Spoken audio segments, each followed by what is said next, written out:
दिया गया मेरे को El propulsor. ¡Ah! tutti mortini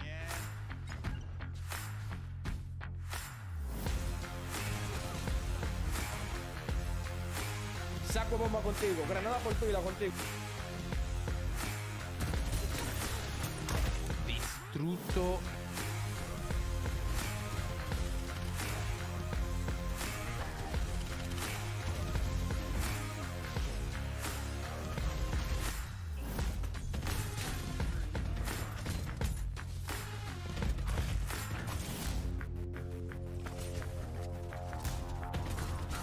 That's all.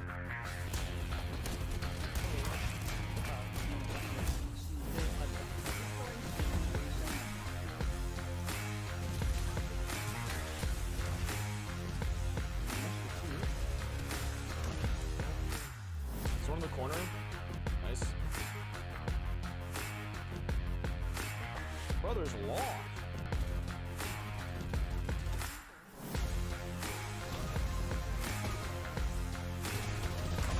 Nice one.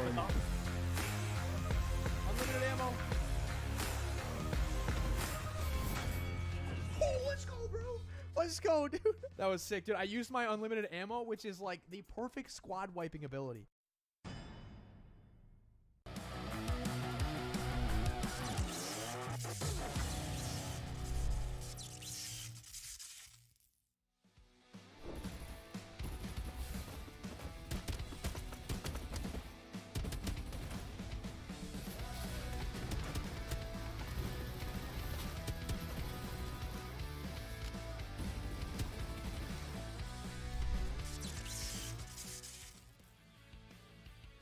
So we discussed our game plan before and after the game to fix every bit of mistakes we did, so we would slowly improve game by game. We are very open with each other and we will tell each other's mistakes or what we lack on the game.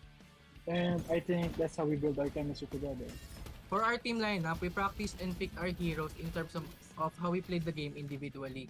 By that, we came to a good lineup that resulted to a good chemistry po. As a qualified participant in the semifinals, I would assess the choices I made throughout crucial moments in the game, such as when to fight, when to retreat, or when to prioritize the objectives. We will ensure that we are well prepared and equipped to perform at our best in the semifinals. We trust each other's capability to wipe a squad and be aggressive. It's basically all about the chemistry between me and my team. Ang pinaka-nagustuhan ko po na feature dito sa Farlight is very unique. Ayun yung dash. Ngayon lang ako napaglaro ng game na may ganitong movement. Dash pataas, dash pa horizontal, vertical, gano'n. Madaming pwede mangyari sa laban. Parang nagiging ayun yung dahilan ko ba't naging unit yung laro. Napapala yung laro sa ibang games. And for the community, I just want to say thank you for supporting and playing Farlight 84. I hope you support the game and may continue to reach the full potential of our community. Furthermore, I want to also thank my teammates through Legends Esports for having a good chemistry and succeeding to the semi-final round. And to my friends in the community that helped me grow in this competitive scene, RBZ, Ate Chin, Boss Kali, and Boss Paiga. So our message to our opponents is that may the best team win and good luck to all of us.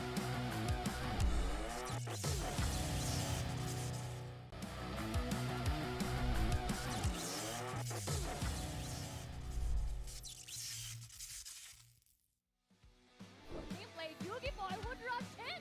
Just when he is just recuperating, he's just healing himself!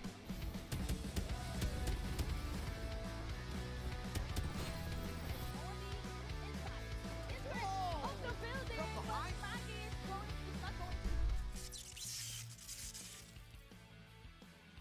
At first, we didn't expect to be qualified in the first week because we just created our team 2 days ago before the registration. But we were surprised because we made it in top 15. So after that, we just continued practicing more by playing up games together and warming up before the tournament. And we also made sure that all of us were adjusting our rotation depending on our opponents.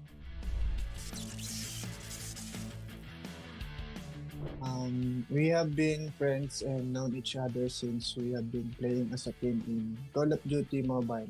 So our closeness and bond are already tight. Our attitudes and skills complement each other, so we're trying to improve and succeed here in the competitive scene in Farlight.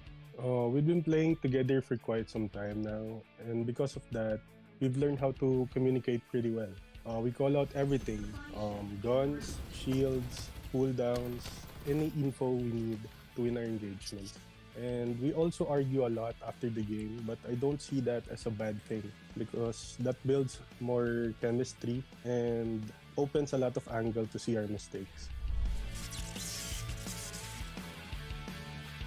I wouldn't say we're that aggressive, but in a game of timing is everything, we wait for the perfect opportunity if we're going to take that fight or not. And we love to third party a lot. It's a high risk, high reward move, yes, but think of the loot we'll have after we win that fight.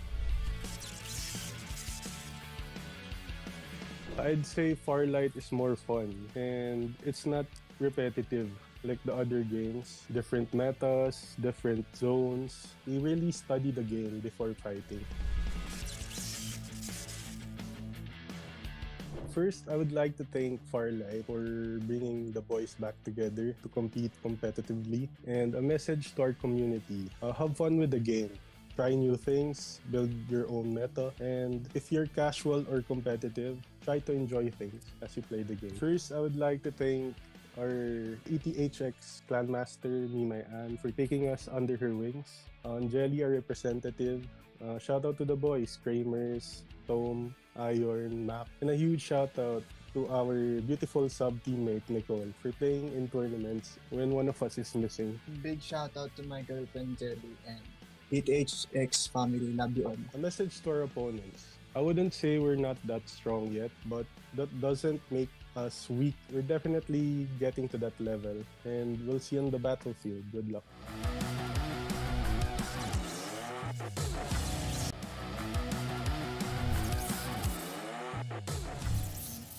Vox Populi on the hunt for the final player here of Cloud 1, and Gabriel will not survive. Alright, the extreme, they found Nakage. They activate the Vision Erosion here just for a little time buying, but Wovik with the springboard play. BBC's down. They all alone in a 1v2, pushes up, puts out the Rhino, gets the explosion, and that's the double kill from I Love Bea. Full Pro getting challenged now by NCG9. They're about to push in. It's a 1v1 for the moment, but look at the fancy feet of Full Pro. Gets the first knock. Second one, AK with the spam, gets the beam down. That's Full Pro holding on to the rooftop. Bonds with the Vision Erosion, pushes out, finds Rat God, dashes back in for the second dip, and that's gonna be Musa going down as well.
Fight for your desire. Let's go.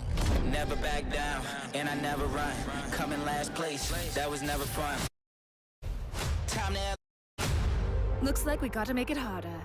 Let me see who's the lucky one. I'ma let it go. Let them taste the power of new vehicles. Time to lose control. Time to fly. I never Time to miss. start the show. Yeah. 5, 4, 3, 2, we gon' run it up. No days off. Precision bombing. One shot, so you better not miss. Night, sweetheart. One shot, so you better not miss. Fire hazard! Emergency team, go! Love doesn't just explode once.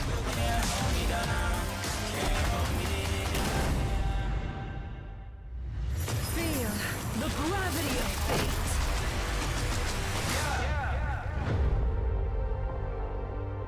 One shot, so you better not miss.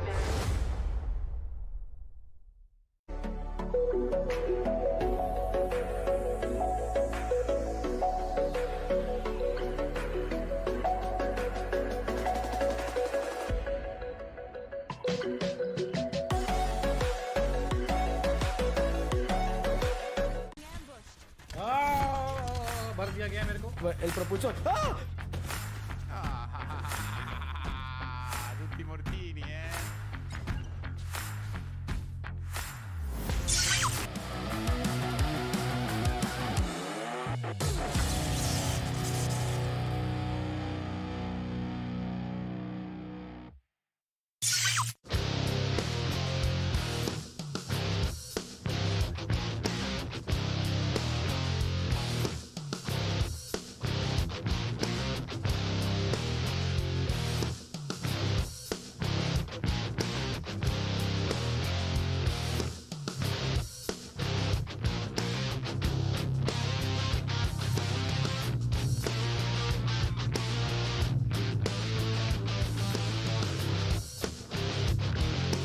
Five weeks, dozens of teams, all culminating today as we reach the 5th week of our All-Capsuler Cup Asia 2023. Ladies and gentlemen, welcome to the pre-show over here for Farlight 84. My name is Likeable and I will be your host for today's finals. And I am joined by the dynamic duo, Otulus and of course, Osiris. Boys, it's finals weekend. I need to feel the excitement over here. Let's go!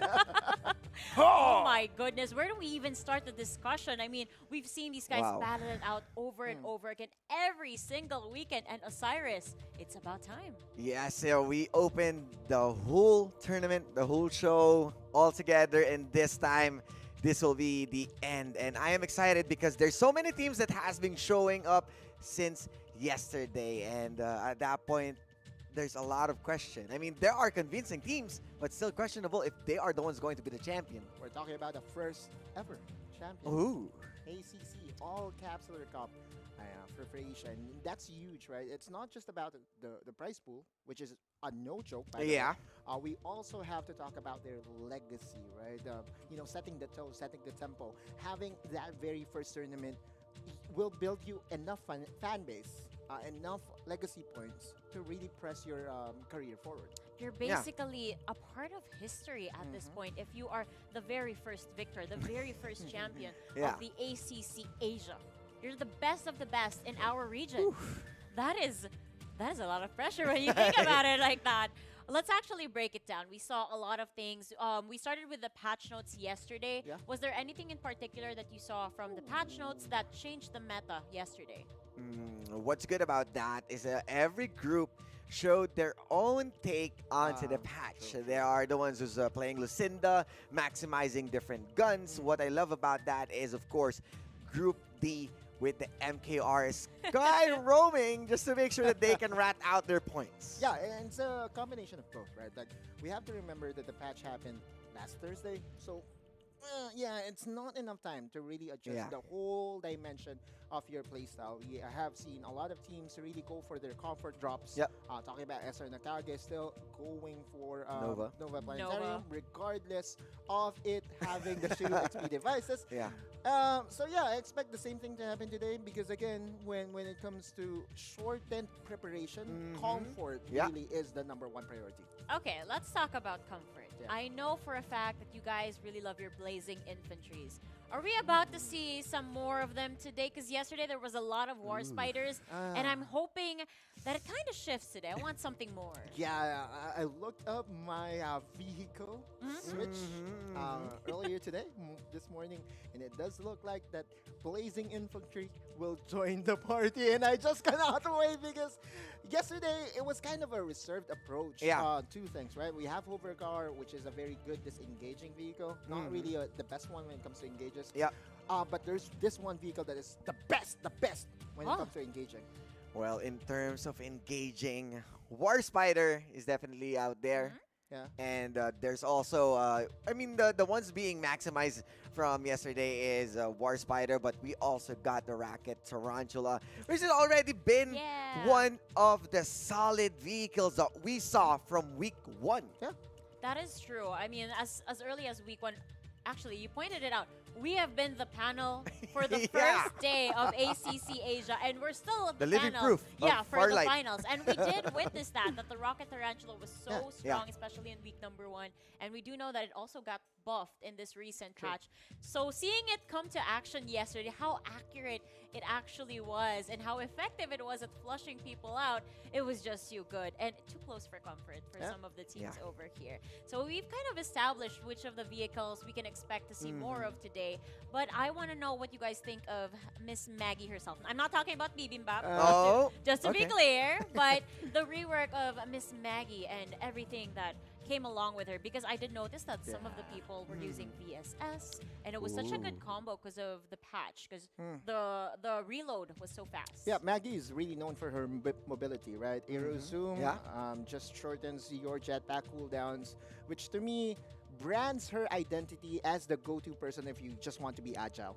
Add to the fact that the new tactical skill is no longer the grenade, but another mobility spell. It's just so hard to deal with, right? That quick reload is just too much. Yeah, regardless of how tough the battle is, you don't need the grenades anymore. You can just roll out and then have a full clip just to shut down those early team skirmishes. And putting MKR on a revamp also kind of hurts the early game of other capsulers, or even boosting Maggie's capability. Even Bo, with having only the soul grenade, he's the only person who's getting that explosive entry. I don't think we have ever seen a Bo yesterday. I hope I'm wrong, and I hope we will see him today. But the only Bo I saw from yesterday was during the pre-show. I thought you were going to say him. See, I see you.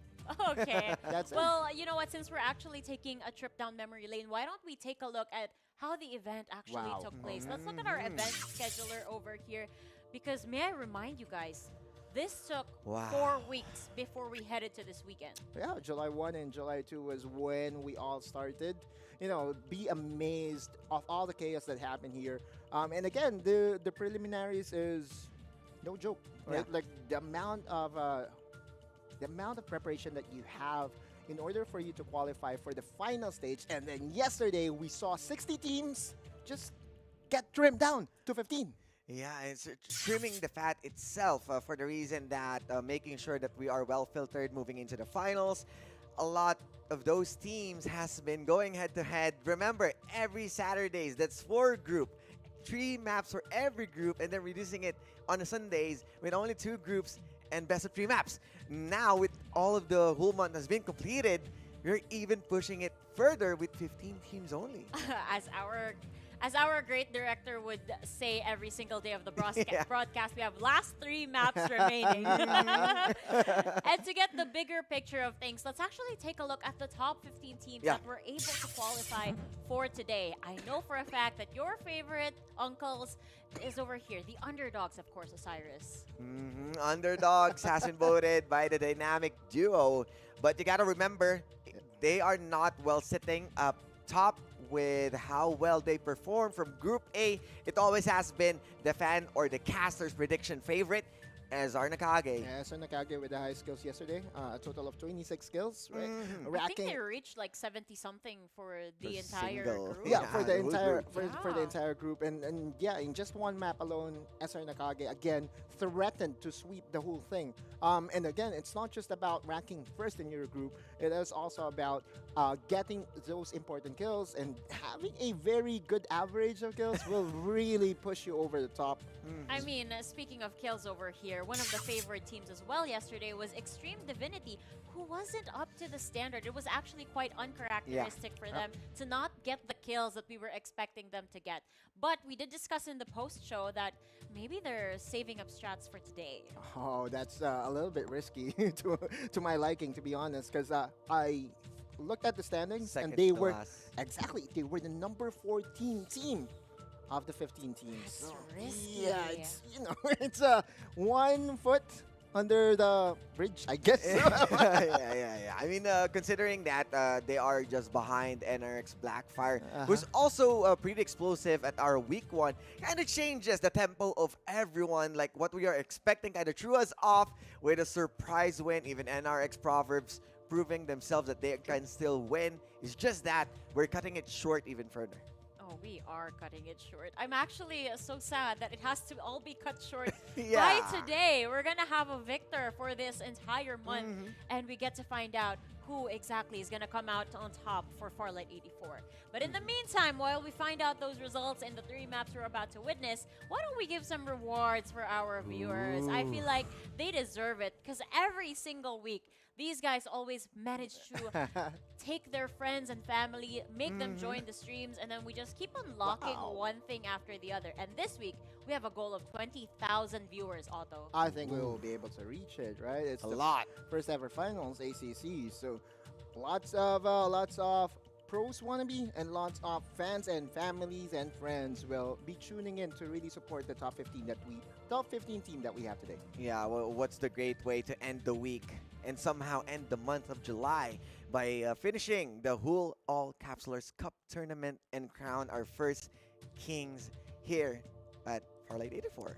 Yeah, that's so true. I can't contain myself. So why I try to reset and kind of get the balance of things. Why don't we have another giveaway? The first giveaway for the day to be exact. What do you guys feel about coins in the game? Oh, I need it. You need it. I need it. Who are you trying to unlock? I think I'm still lacking 3 heroes, so of the 3, maybe Sienna. I'll go with Lucinda or MKR because it feels like they're fun with how the changes coming in. But of course, we'll help you get yours by showing. Here's the coins, guys. Oh, We've got final final round for the code for the 1,000 coins giveaway. So if I were you guys, going over to your Farlight 84 app, click on the 3 dashes, and then click on CD key, and then type in final round. Woo! You gotta tap it, you gotta type it. It's up to you. You got the goal. Oh, I want. Fine, later. Later. Maybe I'll have Later. my chance. We'll find out how fast our 1,000 viewers can actually get this code in. It's so easy. It's just final round, guys. Yeah. Don't let the opportunity pass. True. He's gonna try to get it later. I'm pretty sure for the Sienna. Everyone. But if you are still having doubts on whose capsulers you're going to choose, head on to the Coliseum and make sure to try every capsulers, and you get to enjoy what fits your, let's say, your style. character, your style, your style. gameplay. It's up to you. But you got the 1K right now. My goodness. As you guys can see, these guys are the biggest Farlight 84 nerds on the planet.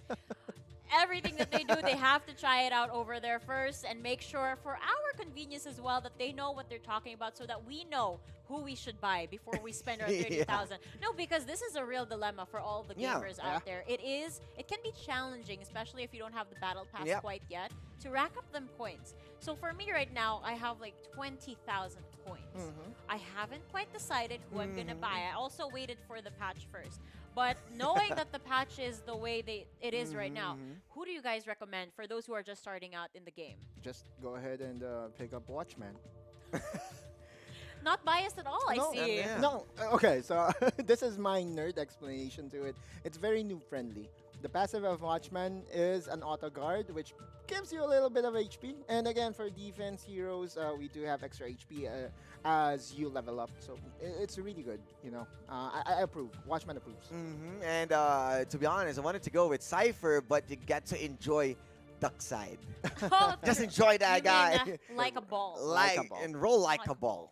Right? I think that's something that you want to consider. A Cypher or a Duckside will give you excitement to your game. I'm really excited about that too. I'm gonna go for Young if you're the type of person that likes intel. Oh, it's very information. good. Yes, because there's a lot that you can find out when you have a Young on your team. Yep. But that is for you and your squad to decide. In the meantime, though, boys, before we close off the show, I want to ask a quick question. You guys have been rooting for the underdogs. Are you still solid with your prediction? Awoo! Awoo! Awoo! Underdogs. See? We're solid. Yeah, we're we're solid. I really think that, you know, it's not all about the kills. Sometimes you have, or most of the time, you have to go for the smart play. And I know for a fact that underdogs will be ready. Yeah, I love, of course, SR Nakage. No questions asked. Kiko, Majo, and everyone on the squad is really good. It's just that we love underdogs. Sorry. Yes. Okay, I'm gonna be the odd one out here. As you guys can see, I am in full red today. I'm cheering for SR Nakage for today. But No that bias is at it. all. None at all whatsoever. We're all very objective over here on the panel. But now you guys have heard our predictions, and we've cast them and we've solidified them. But now it is time for our players for the test. In the meantime, we're off to a quick break here at ACC Asia. Once we return, it's all of the action again in Sunset City.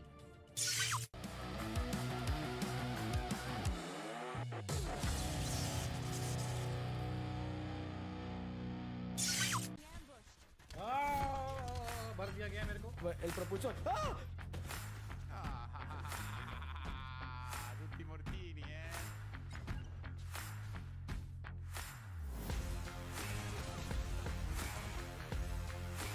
Saco bomba contigo. Granada por tuya contigo.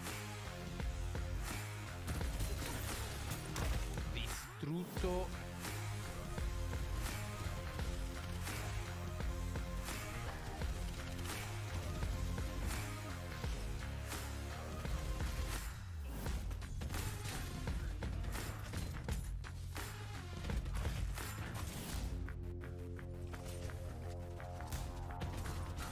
That's all.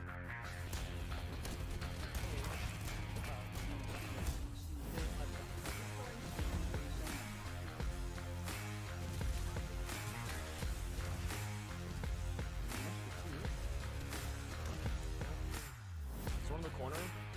Nice. Brothers lost.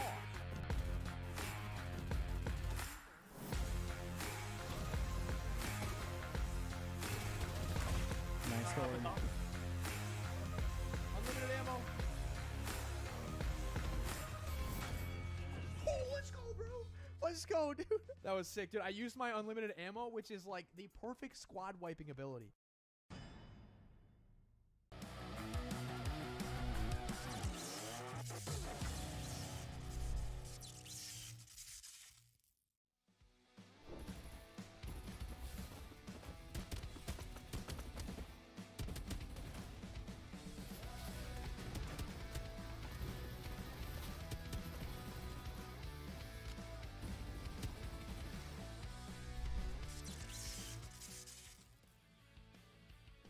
So we discussed our game plan before and after the game to fix every bit of mistakes we did, so we would slowly improve game by game. We are very open with each other and we would tell each other's mistakes or what we lack on the game.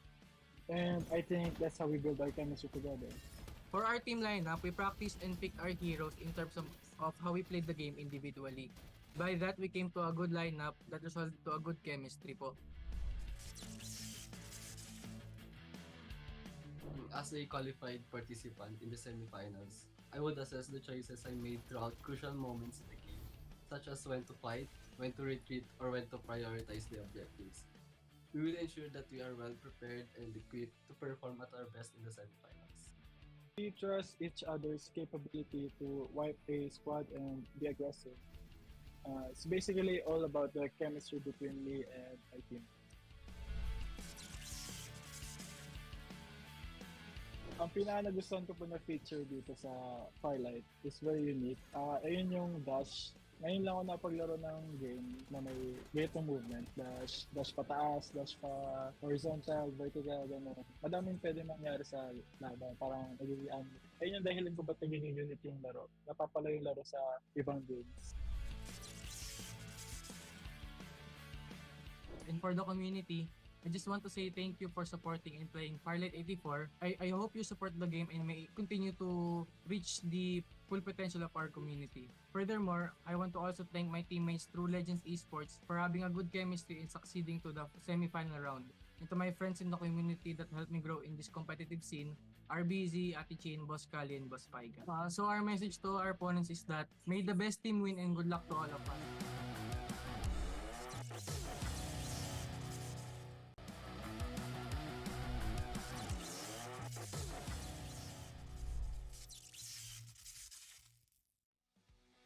Gameplay, Yugi Boy would rush in. Just when he is just recuperating, he's just healing himself.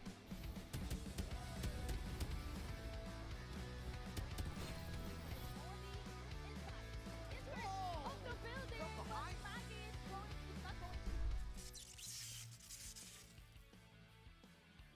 At first, we didn't expect to be qualified in the first week because we just created our team 2 days ago before the registration. But we were surprised because we made it in top 15. So after that, we just continued practicing more by playing rank games together and warming up before the tournament. And we also made sure that all of us were adjusting our rotation depending on our opponents.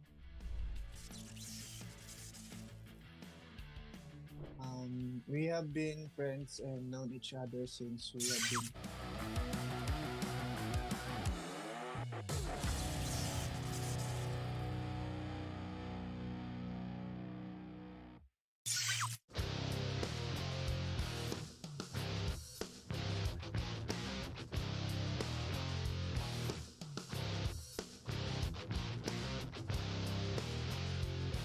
And welcome mga kaibigan dito sa Farlight 84 ACC Grand Finals. And syempre kami ang makakasama nyo. Ako nga pala si Berting Magiting, kasama ko dito si Honey Glaze. And Honey Glaze, very exciting para sa araw nito. Totoo yan, lalo na't kahapon pala nagsimula na ngayon may init na bakbakan, kaya naman makikita na natin kung sino ang pinakahuli at yung pinaka-mangunguna na nga dito sa kanilang hantungan. At mukhang maraming teams ang mainit dito, Honey Glaze. Oo Kumpara nga, kahapon, grabe. mas mainit ang araw nito. Kasi dito malalaman na natin kung sino ba ang unang magiging kampiyon para sa Oo Farlight nga. 84 tournament natin. Ikaw ba? Base sa mga performance ng mga teams natin last week and kahapon, sino yung mga teams na tingin mong pwedeng manalo sa tournament? Nung Group A kasi na nakasko, sobrang solid nga ng Eternals. Pero this time, parang mas nananaig sa akin yung SR Nakage. SR Nakage, no? Speaking of SR Nakage, we know naman na isa sila sa mga favorite teams na Totoo. gustong mag-champion. At syempre, pinakita rin dito ng SR Nakage na talagang kaya na lang i-dominate yung teams. Pero for this day, Honey Glaze, lahat na malalakas sa teams, all the 15 teams, deserve nila makapunta dito for the Grand Finals. At syempre, isa lang ang pwedeng manalo at Kaya makuha ang nga titulo. At very exciting kung sino ba ang tunay na mananalo sa ating tournament. Totoo yan. Dahil nga, 4 groups yung naglaro kahapon. Tapos nakita naman natin kung sino nga talaga yung nagtatop bawat group. Pero this time, pinagsama-sama na natin lahat ng mga points na nakuha nila. We got them.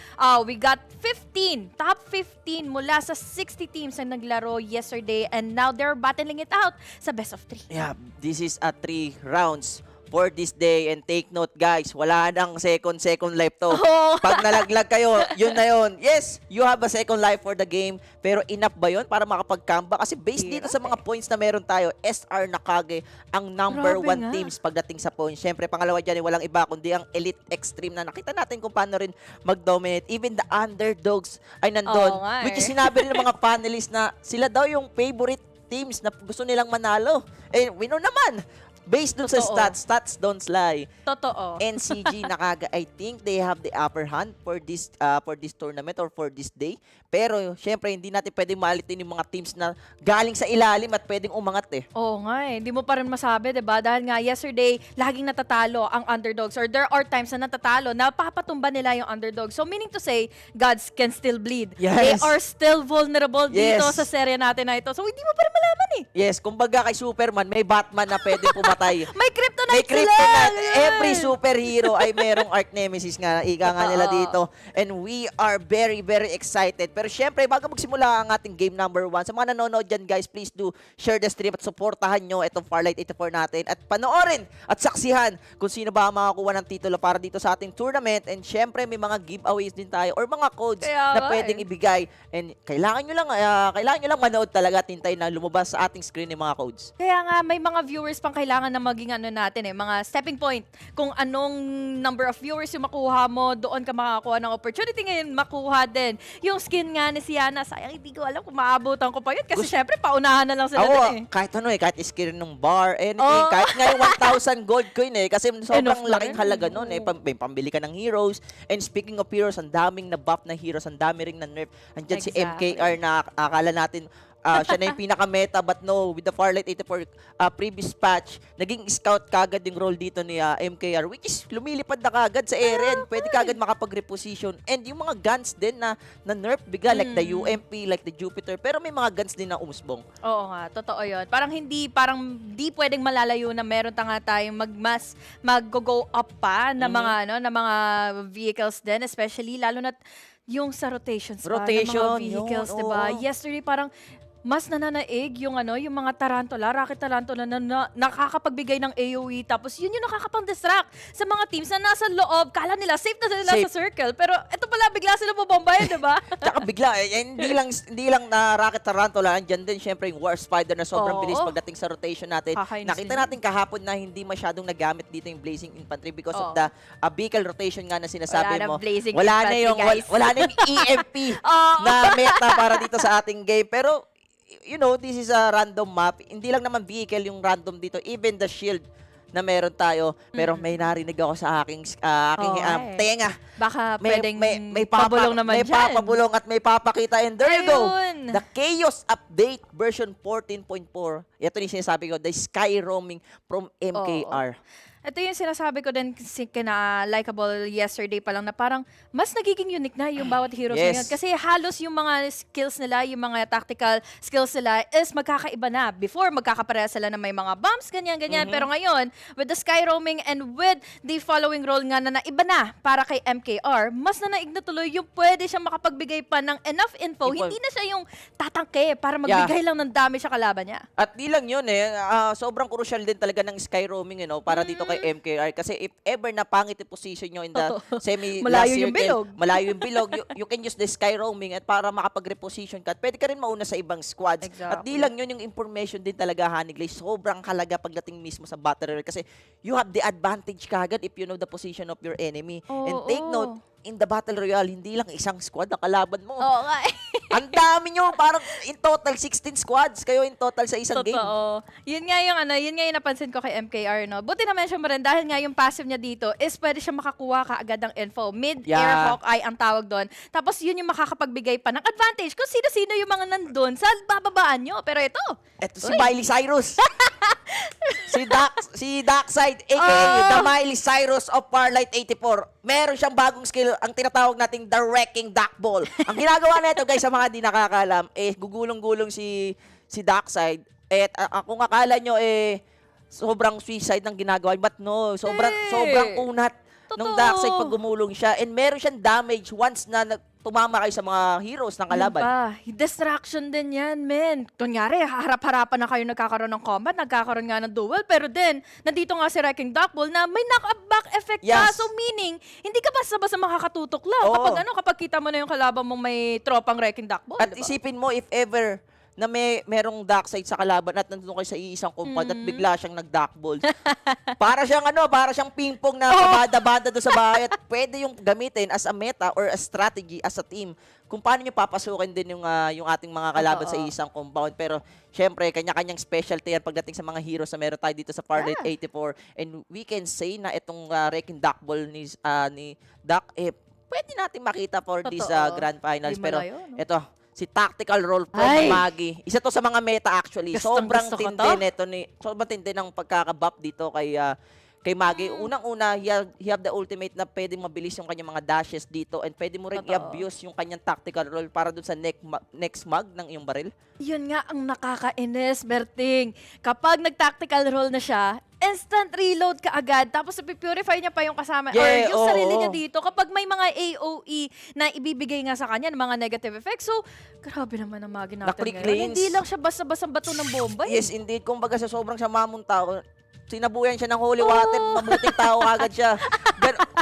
Parang na-reset kagad yung ligtas points niya, nag-back to 0. And isa yun sa mga maganda as of now from Maggie. Kasi ang daming players dito sa Farlight dito po na sobrang galing Dire-diretso lang, ganun. Pagkatapos makipag-duel, nawala ng magazine. Iikot lang siya. And, you know, yung buy time ng reload, hindi mo na kailangan mag-reload. Hindi mo na kailangan isipin yun. Tapos, ma-evade mo pa. Syempre, gugulong ka. Eh, di hindi ka matututukan ka agad ng bala ng kalaban, di ba? Pwede kang gumulong. Pwede kang gumulong, cover ka, pero may bala ka na rin kagad. Pwede mo patayin. Ay, ang open na naman. Ay, Hindi kasi ako hindi kasi ako Mag-umag. Sino ba ang ginagamit mong character?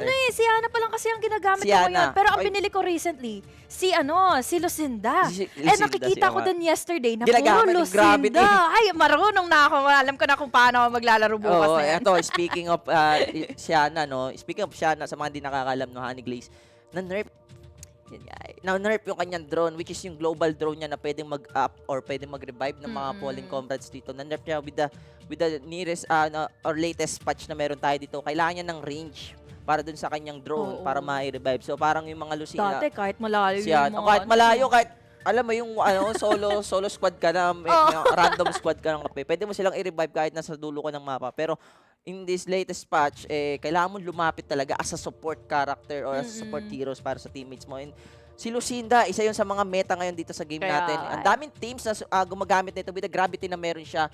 Isa siya sa mga heroes na talagang if ever nag-initiate or nag-crash sa isang compound using the gravity, kahit nasa second floor ka, hahatahan ka pababa.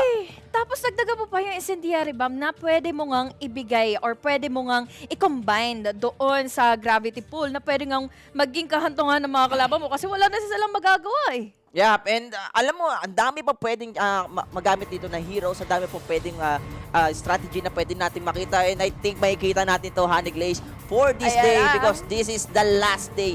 This is the grand finals of ACC Farlight 84 at nakita ko na ang red alert direct at diretso na tayo mga kaibigan sa game number 1 para dito sa grand finals ng ACC Farlight 84. Imagine, ilang linggo silang nagkatapat-tapat, ilang linggo silang nag-iipon ng mga puntos, pero ito na pala ang huling 15 teams na maglalaban-laban game number 1. 3 maps tayo maglalaro for this 15 teams para magkaalaman kung sino talaga magta-top spot dito sa ating game na ito. Pero, ito na nga, sinong na nga ba ang una natin makikita babaksak sa first few seconds ng ating mapa? At papakita na ang pinaka-cute na mascot ng ating Farlight 84. Walang iba kundi si Darkside. And here we go! Game number 1. And look at the capsule pot na meron tayo dito, Honey Glaze. Even the squads kung saan ba sila pupunta. May mga squads na pupunta na sa kanilang mga signature location like the Nova mula dun sa ating NCG, which is the favorite teams na pwede mag-champion daw dito sa game. Pwede yan, ano? Lalo na't hindi nagkakalayong magkakaroon din naman kaagad sila dito ng magandang utilities or magandang loot dahil doon sa mga makikita nating all around the squad ng NCG, pwede kaagad nila mamambahan dahil wala namang shield devices na malapit sa kanila doon. Yes, indeed. And look at dun sa may bandang Sunflower, Honey Glaze. Oo. Squad number 7 and I think that will be the squad number 8. Mukhang magkakaroon kagad tayo dito ng maagang initiation. Pero yung ating camera nandito na kay XC from squad number 7. This is gonna be the ETY1. And let's see kung makikita niya ba yung ibang miyembro. Pero yung ating kill feed, BBC will get the kill. At mukhang nagkakapatayan na rin sa ibang miyembro ng Extreme. Pero dito tayo, Honey Glaze. Here comes sa trampoline. Tatalo ni Jesus ng mga kalaban niya. And XC, wala siyang armor. Papasok sa loob, nagpanggap na pasahero. Ang bilis sa exit dito, tapos ulihin at kukuhanin niya lang kaagad. Parang nasalisihan niya lang din ang team ng XC. Kaya naman ngayon, paalo na muna sa kanila magiging flamethrower. Pero nahuli pa rin pala nila. Yes, nakuha pa rin dito si XC. Akala niya actually magkakamouflage siya doon sa loob mismo ng flamethrower car. But unfortunately, medyo mautak din ng ibang miyembro ng squad number 7. Pero look at this, Budo. Ito yung squad ng Showtime. Firing some shot sa mga squad 14 na dumadaan mismo papunta sa Sanctuary Tower. safe na safe pa sila ngayon. They're just remaining put din lang din sa kanilang positionings. At syempre, kulang pa yung oras sila dito ngayon para makuha nga yung enough firepower para lang lumusob ng lumusob. Dahil tingnan mo naman yung nasa up top ng squad 13, di ba? Nandoon sila sa Sanctuary Tower kung saan safely secure nila makukuha kaagad yung kanilang mga loot. Dahil feeling ko mas malamang pa rin sila kahit sa 13 eh. Oo, and kung di mo mapapansin, Honeyglaze, ang ginawa lang din naman dito ng Squad 13 o its showtime is taking a priority dun sa mga shields na meron sila para kamo magkaroon ng onting item or onting advantage pagdating sa tournament natin or pagdating dito sa game number 1 kasi ang dami mong priorities dito sa game.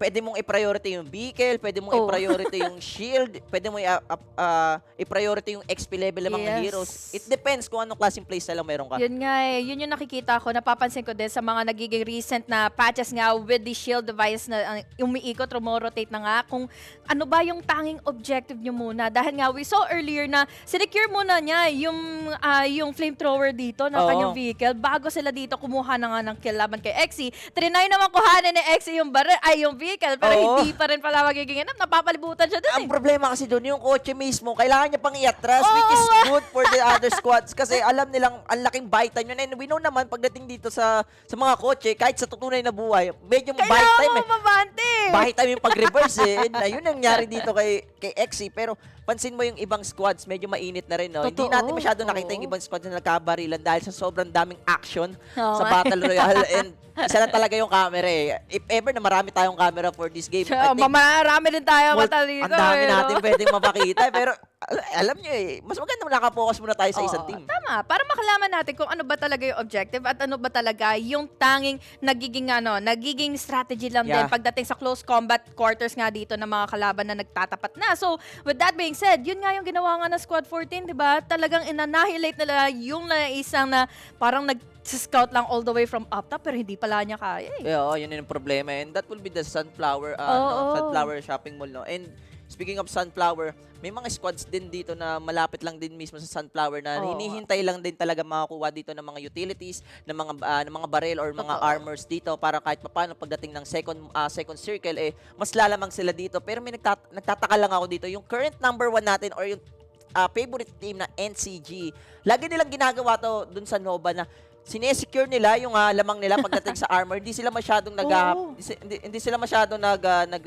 nag-rush. Kailangan lang nila kunin lahat at saka sila mag-rotate. Oo nga eh. Kuha lang sila ng mga loot, kuha lang sila ng time dito para nga ma-secure yung kanilang positionings. Pero kuhanin muna din natin yung time para makapag-break saglit. Para makapasok na nga tayo fully into our game.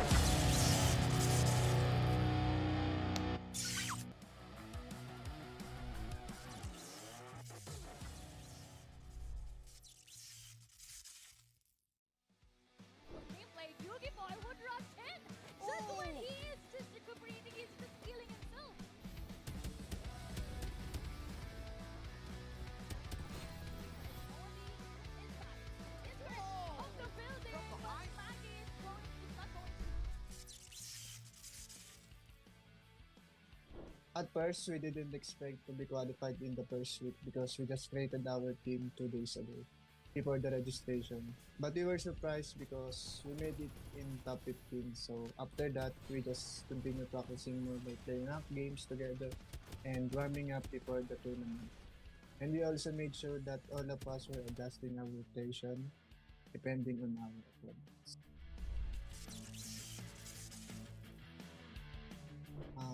We have been friends and known each other since we have been playing as a team in Call of Duty Mobile.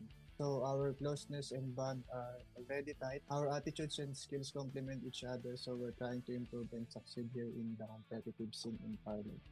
We've been playing together for quite some time now, and because of that, we've learned how to communicate pretty well. We call out everything, guns, shields, cooldowns, any info we need to win our engagements. And we also argue a lot after the game, but I don't see that as a bad thing because that builds more chemistry and opens a lot of angle to see our mistakes. I wouldn't say we're that aggressive, but in a game, timing is everything. We wait for the perfect opportunity if we're going to take that fight or not. And we love to third party a lot. It's a high risk, high reward move, yes. but think of the loot we'll have after we win that fight. I'd say Farlight is more fun, and it's not repetitive like the other games. Different metas, different zones. We really study the game before fighting. First, I would like to thank Farlight for bringing the boys back together to compete competitively. And a message to our community, have fun with the game.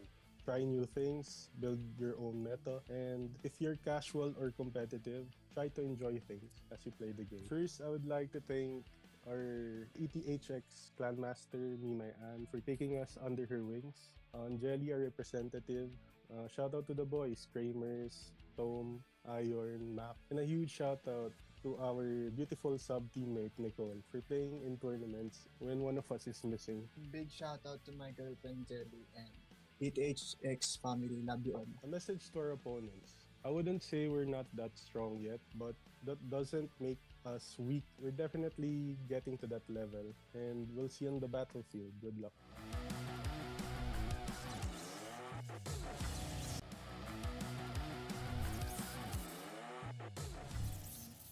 Vox Populi on the hunt for the final player here of Cloud 1, and Gabriel will not survive.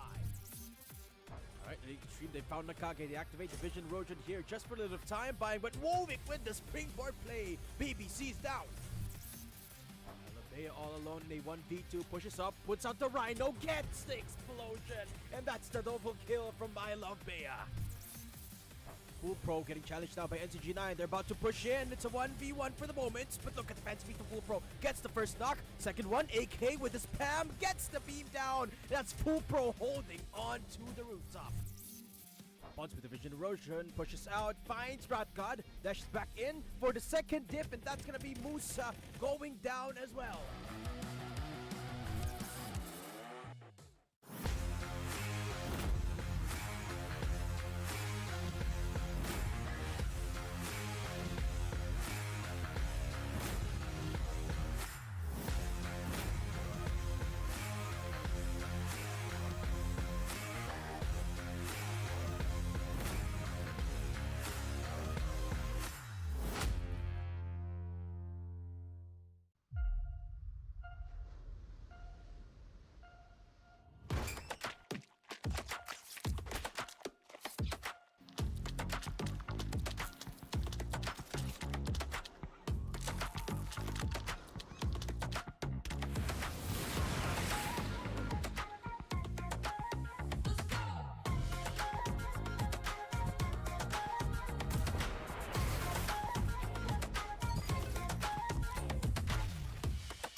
Let's go. Never back down, and I never run. Coming last place, that was never fun. Time to elevate. Looks like we gotta make it harder. Let me see who's the lucky one. I'ma let it go. Let them taste the power of new vehicles. Time to lose control. Time to fly. I never Time to miss. start the show. Yeah. 5, 4, 3, 2, we gon' run it up. No days off. Precision bombing.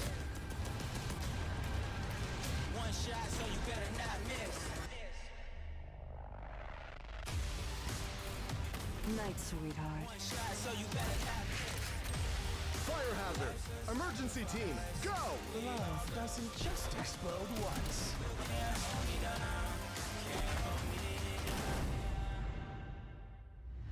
Feel the gravity of fate.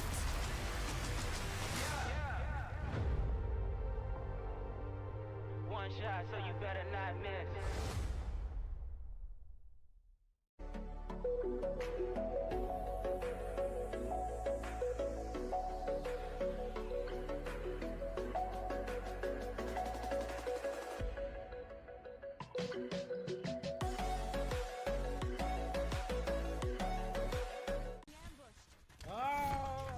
Baru dia gamer ko. El propulsor. Ah! Tutti mortini,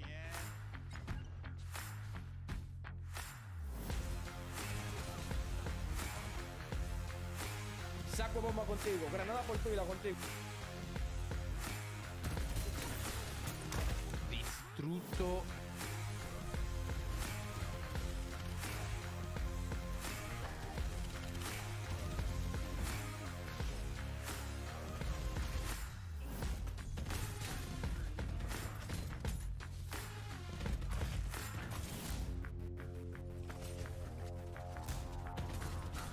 That's all.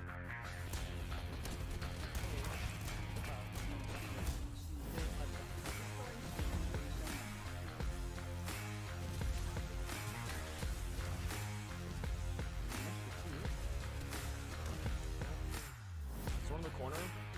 Nice. Brother's lost.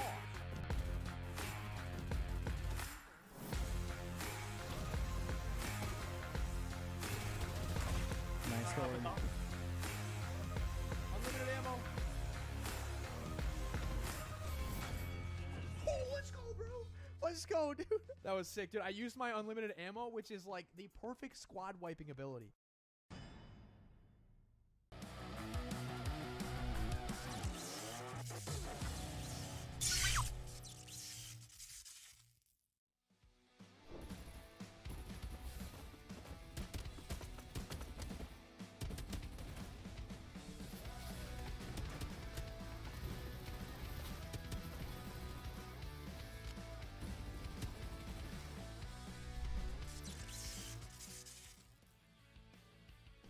So we discussed our game plan before and after the game to fix every bit of mistakes we did, so we would slowly improve game by game. We are very open with each other and we will tell each other's mistakes or what we lack on the game.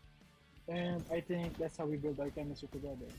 For our team lineup, we practiced and picked our heroes in terms of how we played the game individually. By that, we came to a good lineup that resulted to a good chemistry po. As a qualified participant in the semifinals, I would assess the choices I made throughout crucial moments in the game, such as when to fight, when to retreat, or when to prioritize the objectives. We will ensure that we are well prepared and equipped to perform at our best in the semifinals. We trust each other's capability to wipe a squad and be aggressive. It's basically all about the chemistry between me and my team. Ang pinaka-nagustuhan ko po na feature dito sa Farlight is very unique. Ayun yung dash. Ngayon lang ako napaglaro ng game na may ganitong movement. Dash pataas, dash pa horizontal, vertical, gano'n. Madaming pwede mangyari sa laban. Parang nagiging ayun yung dahilan ko ba't nagiging unit yung laro. Napapala yung laro sa ibang games. And for the community, I just want to say thank you for supporting and playing Farlight 84. I hope you support the game and may continue to reach the full potential of our community. Furthermore, I want to also thank my teammates through Legends Esports for having a good chemistry and succeeding to the semi-final round. And to my friends in the community that helped me grow in this competitive scene, RBZ, Ate Chin, Boss Kali, and Boss Paiga. So our message to our opponents is that may the best team win and good luck to all of us.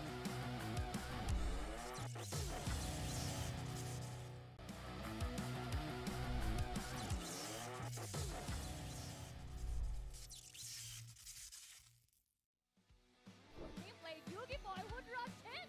Just when he is just recuperating, he's just healing himself!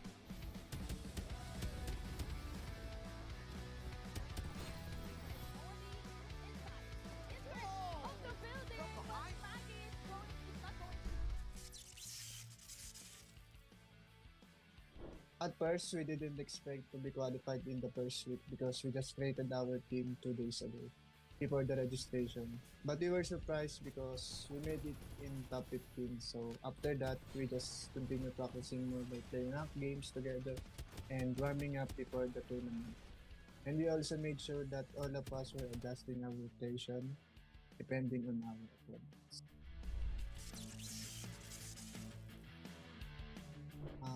We have been friends and known each other since we have been playing as a team in Call of Duty Mobile. So our closeness and bond are already tight. Our attitudes and skills complement each other, so we're trying to improve and succeed here in the competitive scene in Farlight. We've been playing together for quite some time now, and because of that, we've learned how to communicate pretty well. We call out everything, guns, shields, cooldowns, any info we need to win our engagements. And we also argue a lot after the game, but I don't see that as a bad thing because that builds more chemistry and opens a lot of angle to see our mistakes. I wouldn't say we're that aggressive, but in a game of timing is everything. We wait for the perfect opportunity if we're going to take that fight or not. And we love to third party a lot. It's a high risk, high reward move, yes, but think of the loot we'll have after we win that fight. I'd say Farlight is more fun and it's not repetitive like the other games. Different metas, different zones. We really study the game before fighting. First, I would like to thank Farlight for bringing the boys back together to compete competitively. And a message to our community, have fun with the game. Try new things, build your own meta, and if you're casual or competitive, try to enjoy things as you play the game. First, I would like to thank our ETHX Grandmaster.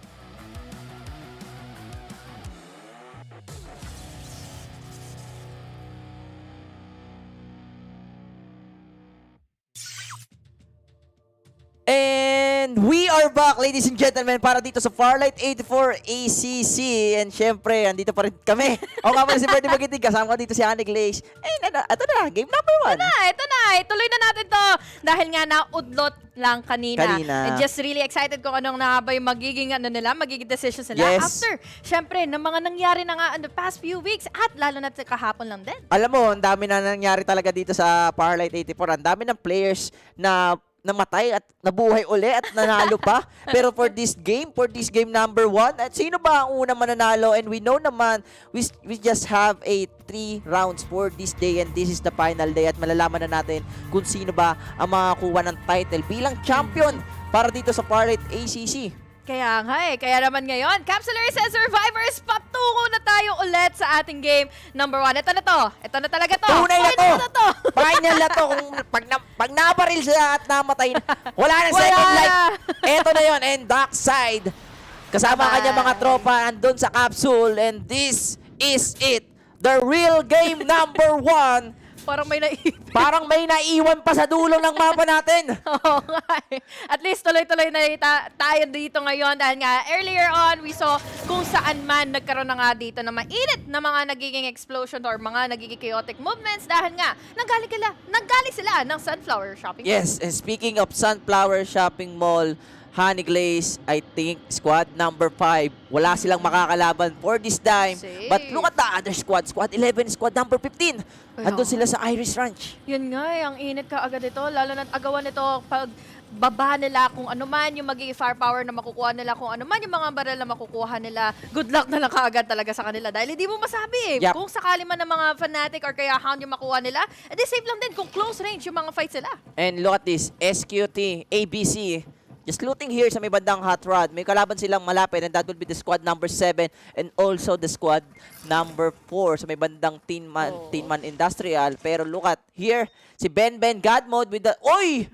Blazing Infantry. This is the first time na makakita natin. And speaking of blazing, here comes Transformer. It's showtime. Voodoo Wave falls down. Sa kamay mismo ng Ben. Ito ba ang inyong gusto? Sabi niya dito at tatakbo sila. Honey Glaze. Habolan yan ang habolan. Na-EMP pa! Pero ngayon na-EMP pa nga. Wala na siya kawala. Naging Kaya Blackpink. isa na lang kaagad na magkakalaban niya. Pero ngayon lahat sila tumutumba dahil binubugahan Si Rai! ng apoy. Aray! Takbo at ni-rocket ng gunboat!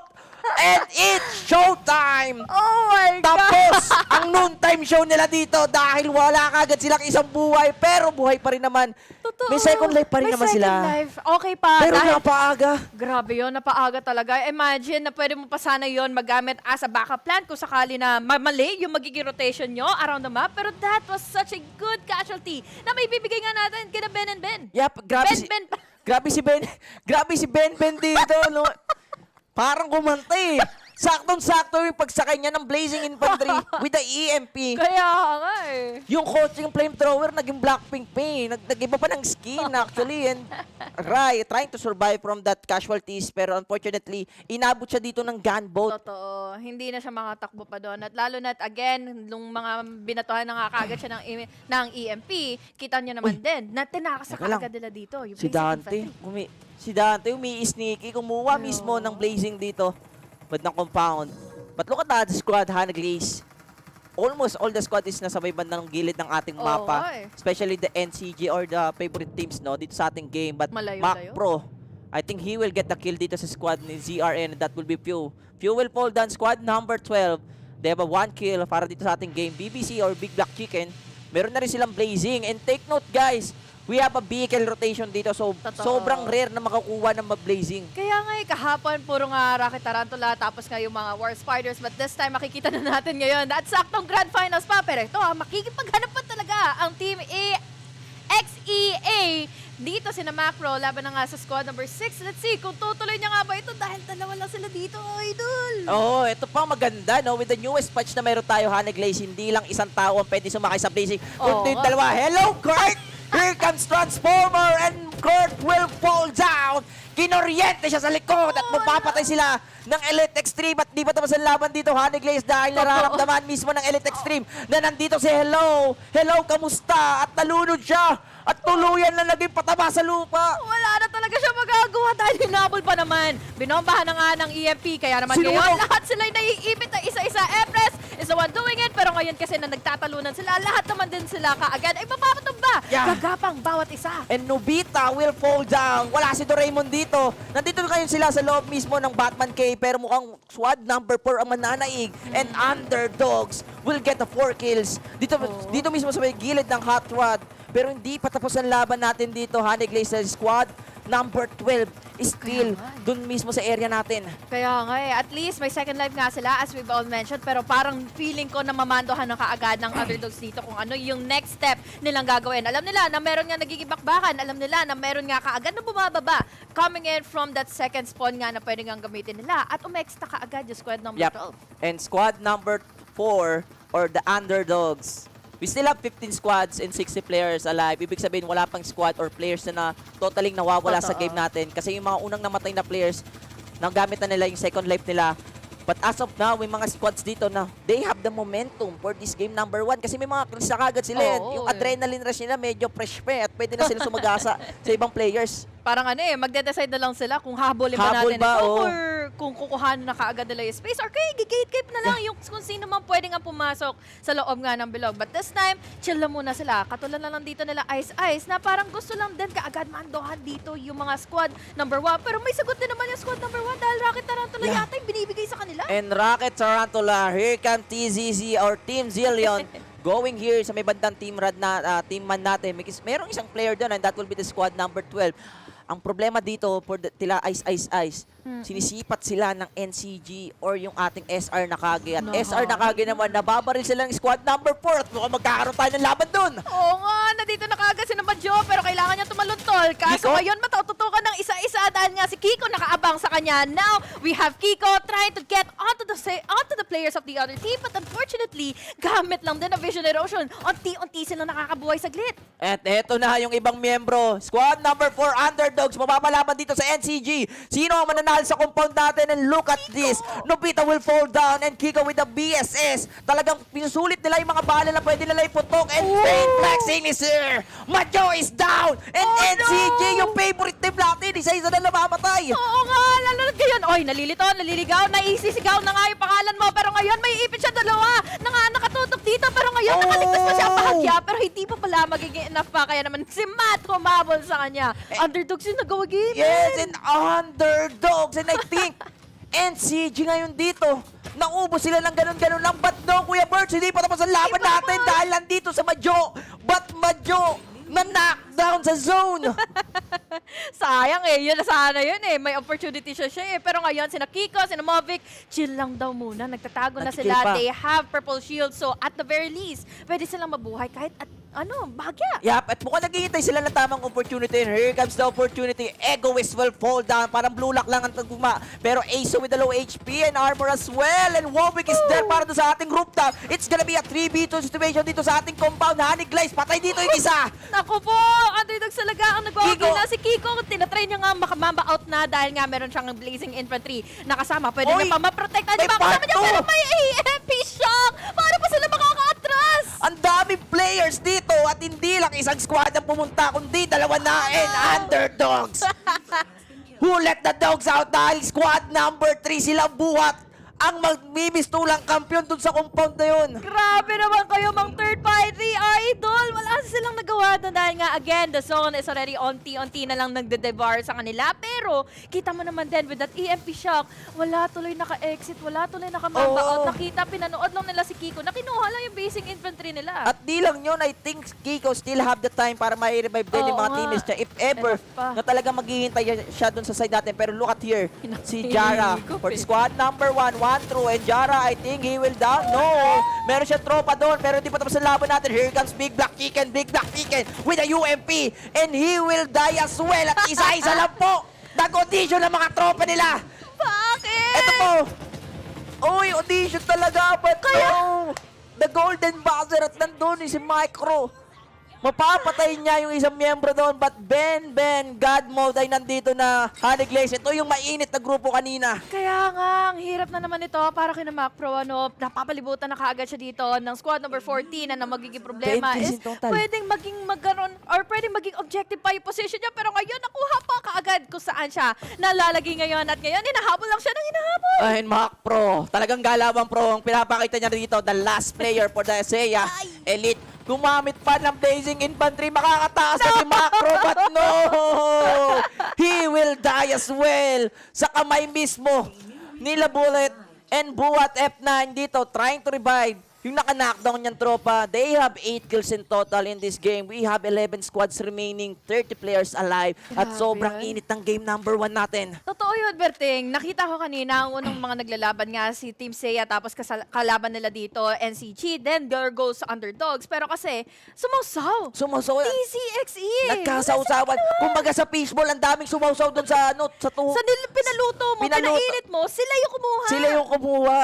At yung mga nagsawsawan doon ang dami nilang nakuha kills actually. Akala mo panalo ka na doon sa clash but no, there's still another squad na talagang eepal doon sa compound. At yun yung maganda sa Battle Royale talaga. Hindi mo alam kung kailan pupunta. At hindi mo rin alam kung ano yung mangyayari dito.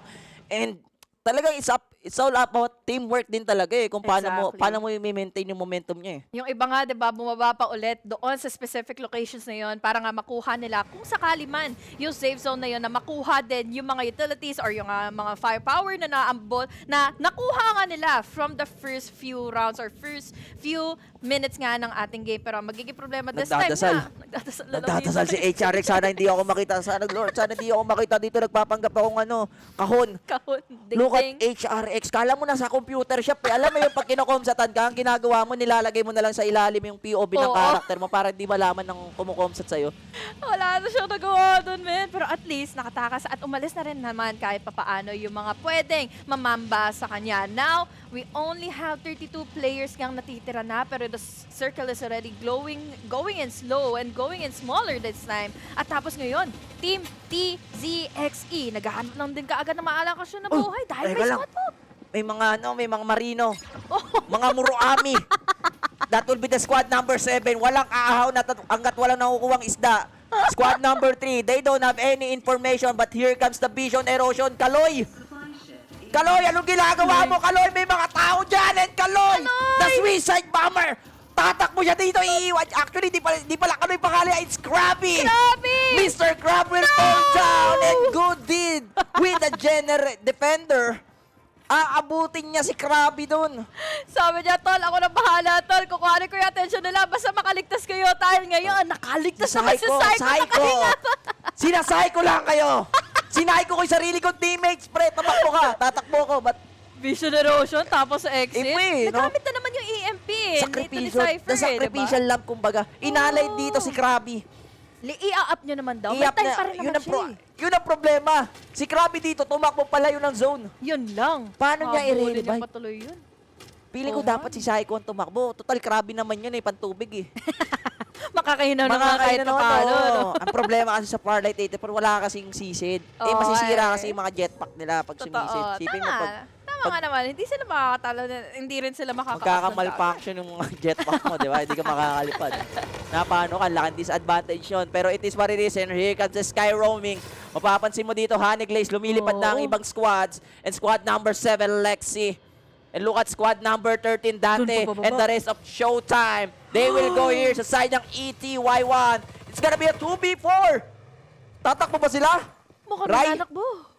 Nakakatakbo sila. Nakakatakbo. Safe pa rin naman pero ngayon kasi maganda yung positionings nila to hold off players from squad number 6. So this can be good dahil nga ngayon, iikutan lang nila ng iikutan nito. Nandito na nga si Pabi ngayon, he has vision at hand, pero kasi ngayon, with a vehicle din na meron nga yung kalaban niya, yung katapat niya, makaka-exit din naman din sila. So parang tinest lang nila yung waters kung saan ba talaga sila safe. Yes, and I agree doon sa sinabi mo na tinesting din talaga nila. And ito yung mahirap din eh. Kailangan mo talaga ng isang player na may lakas ng loob pagdating sa pag-scout. Krabby, speaking of Krabby, ang lakas ng loob niya eh. Malakas ako eh. Parang ganun eh. Ako, pre, tatangkay ko lahat ng damage. Tumakbo ka lang, pero ang ginawa ni Psycho dito talaga sila Psycho tayo. Krabby!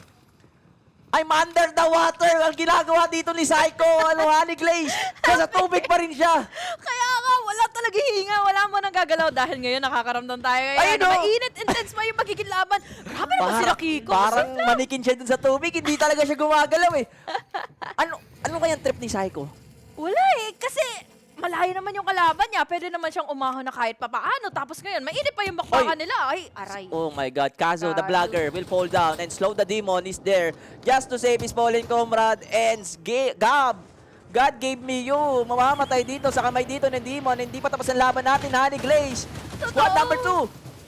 Uy, saan ka na mapaparito? Dahil ngayon, hinahanap nila ni Nuora. Tapos ngayon, matututukan pa nga. Pero tinalulan lang din, my friend. Kaya alam na lang din muna. Sina Bulalo, buhay na buhay pa. Kaya naman makikisaw-saw na lang din sila muna. We have the Springboard para nga makapag-reposition. Makalapit na nga si Ice kung makukuha siya ng patay. Pero wala na siya maabutan dito, men. And I think squad number 3, with the third party, sila atay mananalo dito sa extension ng ating Riverview. And there you go, si Shivrans will get another kill, pero hindi sapat yun dahil si Good Day ay nandun using the Jupiter just to kill the last player. But here, sa may bandang baba ng ating Riverview, Honey Glaze, Kiko, and the rest of NCG, the last player. Ano ang gagawin ni Kiko Machik para manalo dito sa ating game? Pero XC and ET1Y knocking down 1 players dito sa ating game. Ay, may loot pa naman nag-drop dito. So, it can be a really good objective. Pero magiging problema, nakuhaan sila ngayon ng info. So, now, super yun, medyo may ipit na nga dahil pwede siya mapalibutan na nga dito. Bawat isang miyembro mamumula sa squad number 7. But this Si time, Super Iron. Hirap talaga. Ito yung maganda sa Battle Royale and also sa Farlight 84. Pagdating sa last circle, talagang kailangan maganda ang position mo. Speaking of position, here comes Jay Airy with the shot. Using the Jupiter, and Coop will fall down dun sa area natin. XC will fall down as well. Isa-isa na sila pinapatay dito ng Squad 15.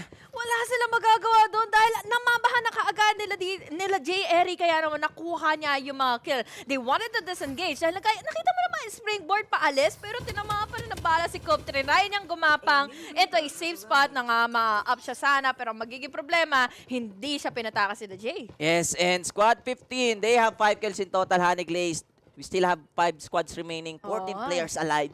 We can say na even though na maganda yung pinapakita dito ng Squad 15, hindi pa rin hawak ang kampyonato. But Kiko, mag-isa na lang siya Kikong doon. Matching, nasa may bandang likod, naghihintay ng basket natin. Anong gagawin dito ni Kiko? Pero squad number 3, ang squad dito ni Nebulalo, they have 13 kills. 3 ang naka-red armor at sobrang hirap doon. And Kikong Matching, tumatalon-talon pa pero wala na siyang armor. Ang problema dito kay Kiko, may kalaban din siyang pupuntahan at mainit pa, but Kiko will fall down. Biki will get the kill. We have 4 squads remaining. 4 squads na nga lang din at kailangan na nila dito mag-close in sa circle. Safe naman dito, securing in the spots in a super kill. Pero ang magiging problema dito, ilan na nga lang ba meron sa kanilang team ngayon? It's only up to him right now para nga makapag-survive. Dahil ngayon, pwede ba siyang maunti-unti makisawsaw eh. Pero ang magiging problema lang din is baka matutukan siya kasi dito ng mga Recon eh. Alam mo, maganda dito sa ginagawa ng nag-iisang player dun sa Watchtower, talagang wag na siyang gumalaw eh. Magpanggap na lang, wag nang uminga, magpanggap na lang siyang isang item dyan. Ayan na. Kasi medyo delikado rin siya. Pag nagkaroon ng info na merong isang tao doon, talagang pwedeng i-go, especially malapit dito ang squad number 3. And speaking of squad number 3, High and Glaze, they have 13 kills. At ang ganda ng pwesto nila, ginigate nila dito ang squad number 13. Naku, ang hapdi pa naman Aray, din na ng let's dito. Sky Roaming! Pero ngayon, oh my God! Tumala sila ngayon with the Sky Roaming and they have the potential para nga makapag-reposition na nga. Pupunta ata sa rooftop. Good! Si Asta, sabi par, lipat kayo par! Ako na bahala dito sa bato! Pero nandun pa rin siya. Alam niya ata kung nasaan siya eh. Oh my God, Enray! Aray! Naku, Enray will fall down sa kamay mismo ng ibang miyembro ng squad number 15 at mukhang hindi na mare-revive dito nila Budo and isang player dito ng Showtime ay mawawala na. It's gonna be at 12 players alive, 4-man squads. Tingnan natin kung sino makakapasok dito. Buwat, he know na meron tao doon sa Watchtower. Talagang pinipilit niya patayin dito. Pero nandito na rin yung ating wasteland. Vehicle. HQ? Ano ang gagawin dito? Ni Asta? Kaya nga eh, binabantayan niya na binabantayan din dito kung sakali man napapasok na nga kaagad sila Asta. Pero kasi ang init na, ang hapti-hapti na ang zone. Wala na siyang ibang choice kundi na nga malumusong na nga sa lahat ng mga players dito na pwede niya makatapat. Pero vision erosion para unti-unti siya makaligtas. Pero hindi ito magiging enough para sa kanya. Oh my God, here comes the squad and Asta, this lab will fall down. And squad number 3, the momentum is here. Ladies and gentlemen, MBK, mamamatay yata siya dito sa kamay ng ibang miyembro ng TZXE. At isa-isa na pinapatay ang squad number 15, samantalang squad number 10. Super kill. Nasa may bandang rooftop ng ating Watchtower at buhay pa rin dito si Mickey. Si Mickey, mare-revive dito ni paring Jeffrey kahit papano. Pero Budo and Dante, sabi nila, sige, maglaban kayo, manonood kami. Super kill, mamamatay na dito ha. 3 squad na lang nating tira, Honey Glaze. Kaya mag-umsa na lang sila kagad dyan. Bahala na kami dito kung sakali ba makakasawsaw na kami. Dahil ngayon kasi ang magiging problema, doon na nga kaagad patungo ang sila Jay Airy. Pero now, with that eco, nandito na ngayon kaagad yung magiging EMP shot. Yup, it's gonna be a 4v2 sa ating compound. It's showtime. Tingnan natin kung tatapusin na ba ang buhay nila. Vicky with the low armor and good deed, Poppy. Bye-bye dito sa ating last circle at hindi pa tapos ang laban natin. Honey Glaze, sila Buwat and the rest of TZZ ay nandito na, the clean-up operation. Vision erosion. Okay, vision erosion. Parang makamama-out ka agad bigla. Parang naman din, salisihan sila. Ngayon nakikipagpatintero na sila laban dito kay Vicky. Pero Bulalo, hinahanap-hanap si Vicky at nakuha na nga niya. Sila magwawagi ngayon and it's all up to TZXE to win out game number 1. Oh my God, Team Zillion XE. What a momentum for them. Ang dami nilang kills. Game number 1. Pinakita Grabe nila yun. lahat ng nadadaanan, mamamatay, and nakita natin yung NCG or SR Nakage na parami rin ang kalaban nila. Unfortunately, hindi lang bilis isang nila squad. nawala. Hindi pinaghinga ang SR Nakage. Oo, kahit Tatlo. underdogs, hindi natira hanggang huli, men. Yung Team Zillion, they have 19 kills plus Oh the my 15 points for the first place. Sobrang laki kagad na nakuha nila. I think that will be 34 points. Very Sobrang laki. sweaty naman ng Game number na 1 pa ito. lang to. Game number 1 pa lang. May dalawa pa tayo dito Sobrang mamayang init. abangan. Grabe naman ang mga pinakita nila earlier on. Pero as we mentioned again, this is just game number 1. Pwede mag-iba ito going into game number 2. Pero grabe, no? Nawala si NCG kaagad. Oo, si ang underdogs. daming What? nag-predict. Guys, di ako nag-predict ng SR Nakage. But Kuya March, pati ka nag-predict kasi masyado na silang magaling. Oo. Tama ka naman. Kumbaga, Para naman at least may... doon naman tayo sa sa ibang teams. Totoo. Moral boost din yun sa kasi alam naman natin stats don't lie, but tignan nyo, sobrang galing ng SR Nakage, hindi gaya ng isa. Tumalawang. Tumaklong squad, tumalawang. Even Kiko trying to survive doon mismo sa medyo semi last circle ng ating bilog, hindi niya rin kinaya kasi nga 8 yung kalaban niya, kabilaan. So, ang ginawa na lang dito ni Kiko, hindi niya alam kung saan siya pupunta. So, ang ginawa niya, tumakbo na lang siya sa circle. Ay, nako. Sabi nga natin, diba, walang mas malakas. Sa marami. Sa marami. Yes. 8 pa namang nakaabang sa kanya at nakita pa nga kung saan siya lumulungga. Kaya, unfortunately, for our top teams nga na lagi nating nakikita, hindi sila natirang matibay dito sa kahuli-hulian ng mapa. Yes, and Team Zillion XE, grabe yung pinakita nilang performance for this game number 100 Glaze. And ladies and gentlemen, sobrang exciting for this grand final kasi hindi mo talaga alam kung sino ba ang mananalo at sino ba makakuha ng title ng kauna-unang kampiyon para sa Farlight 84. Kanina nga yung mga drops sila, especially yung underdogs, lagi silang bumababa nga Nova or kaya naman doon na nga sa Sunflower Shopping Mall. But then, nag-iba ka yung pakikitungo nila dito sa game na ito. Pero naiba din yung kakahantungan nila. Yung parang final moments sila dahil lahat nga sila nandun, kumuha nga ng mga kill at hindi nila pinalagpas yung mga players na yon. And it is what it is, ladies and gentlemen. That is our game number 1. Congratulations sa nanalo. Pero tingnan muna natin yung analyst nung malupit nating tao dyan. Man again? Where's our boy Watchman? Yeah, where's Watchman, Altalus? Retired. Oh, he's retired. Oh, Okay, that's true. That's okay. It's tired after what happened yesterday, but thank you, Young and Dockside. Budget, I guess. But there you go. Map number 1, as we expected, is really full of surprises, right? Like, who would have thought? Like, who would have thought that the number 1 team will be Team Zillion? And again, the favorites that we have, Underdogs and SR Nakage, not even cracking the top 3 finisher, the podium finishes that we do have. We go over and look into the drop for map number 1 and see that again, Nakage went for their comfort. They went for the Nova Planetarium start. One thing to look at is Underdogs. They're on the Team Manplex. In my honest opinion, they really are good at it, right? Like they are the kings of the area, and if ever that there will be a skirmish right around that area, it's just so hard to challenge them. Team Zillion XE is right around the vicinity. These 3 teams, NCG, Team Zillion XE, and Underdogs, went on to have their first skirmish right around that south area, right around this area. And you know what's going to happen if there's going to be a 3-way party? Well, you guessed it correctly, right? Whoever is the last one to join the battle will be getting the most benefit. And the team that was able to eliminate both of majority of the members are Team Zillion XE. What a way to start this map number 1. I really want to break it down further and see how everything panned out. So let's move on to the first circle, see how everything started and how everyone was pressured. You look at this circle, NCG and Underdogs was faced to make a decision. They have to move in and go for crisp and clean rotation, but what they did not expect is that they will intersect and they will come across against each other right below the circle. And this is the problem that we have here in the grand finals. Teams are studying each other, and the tendencies that you have as a team will definitely get exploited by the best of them. Team Zillion XE came in prepared.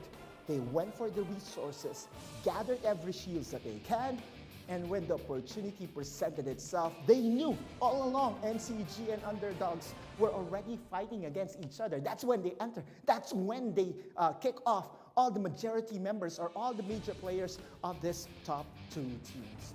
But this first circle is just the beginning of the rat, the beginning of the chaos that is about to ensue. We go over to the post-game stats and see how it all panned out. Team Zillion XE. Oh man, how many kills is that? That's a total of 19 kills with a first place finish. Again, the most important part of the 19 kills was being able to eliminate the eliminators of Nakage, and that's the thing that that's the thing that we have here. It could have gone either way. It could have gone to a different team. It could have gone to SR Nakage. It could have gone to Underdogs, but Team Zillion was, to me, the most prepared one when it comes to this 3-way encounters, and it was proven during the last fight as well. Blackfire nags the 2nd spot, It's Showtime nags the 3rd spot. Kills-wise, Blackfire and It's Showtime has to improve in that department, but that's okay, right? You know, high replacement will snag you enough points to really have that comfort zone moving into map number 2. Squad number 10 rounds up our number 4. Squad number 1, or NCG, is at number 5. And then we have number 6, ET1Y. XETV is at number 7. We move on to Most Wanted Vitas, one of my quote-unquote wildcards or dark horse in this map. They ended at number 8. Not really what I expected from them. ZRNM, or Zero Remorse, is at number 9 with no kills. So it's really a bit tricky if you are ZRNM, because again, it's not just about the placements, it's also about the kills. If you are not able to rack in kills, your points will not really improve. Underdogs, meanwhile, on the other hand, may have ended at number 10. But look at the kills. They had a total of 12 kills. So that, to me, is already the potential being shown here by Underdogs, that regardless of their position at number 10, they will still be able to win that skirmish. It just so happened that Underdogs was attacked by Team Zillion XE when they were already wounded by, of course, SR Nakage. Number 11, or squad number 11, is at number 11 and is 47, and the rest of the squad, so cutie, XEA, oh my. Oh, Elite Extreme 1, they need to go back to the drawing board and really find a way to get back into this game, because at map number 1, this is not where you want to place if you are XEA. One True Legends and C80, same could be said to them. It's not yet over though, it's map number 1. There are still 2 maps to really help you rankings-wise, but let's move over to the highlights and see what happened throughout that game. Okay, Blazing Infantry. I love it. Blazing Infantry is back on the menu. And this is what I was talking about, right? UNDZ, around this area, they were getting the heads of Nakage. And SR Nakage did not really expect them to go guns blazing against them. In the end, it was NCG that ended up as the victims of UNDZ. But guess what happens next, right? Asu and company got hunted down by the eventual winners, Team Zillion XE. And that's the biggest prize of all. If you are able to eliminate the top 2 favorites, everything might just be considered formalities from that point on. A walk in the park, you may say, because man oh man, right? After 4 weeks, pretty confident that, you know what, those 2 teams are really what you want to eliminate. Huge emphasis as well on the Blazing Infantry. There is a very big buff that we received and we saw in the most recent patch. You are now able to mount 2 people, so there is an additional passenger seat, which means that it's a lot easier to engage. I want you to focus on this play as well. Team Zillion using the absolute gravity to make sure that whoever is in that building will have to reposition. And that's where the power of Lucinda really shows. Again, Bulalo and company showing once again that Lucinda is the prize of the finals. And okay, since we talked about Blazing Infantry, how about we show the Blazing Infantry right now and have our close-up look to the vehicle. And again, this blazing infantry comes in two forms. The first form is, again, this 4WD, right? The one that, or what I would say, the quickest one, or one of the fastest vehicles that we have in the game is the blazing infantry when untransformed. And then we can request for it to get transformed as well. With just one press of a button, it transforms onto the robot or the mecha vehicle, in where you can throw flames onto your opponent. And trust me on this, EMP bombs, blaze gun, that's the perfect combo to eliminate not just one, but two or three. If you've been watching Farlight 84 competitive, you might be seeing already blazing infantry and how its combo was able to gun down and kill 2 people, 3 people at the same time. That's just the power of blazing infantry. I dare say it. I think that the additional passenger seat was not needed at all. Yeah, I'm going to ask the casters about that one too, if they will agree with me. But let's move over to the winning team. Again, Team Zillion XE.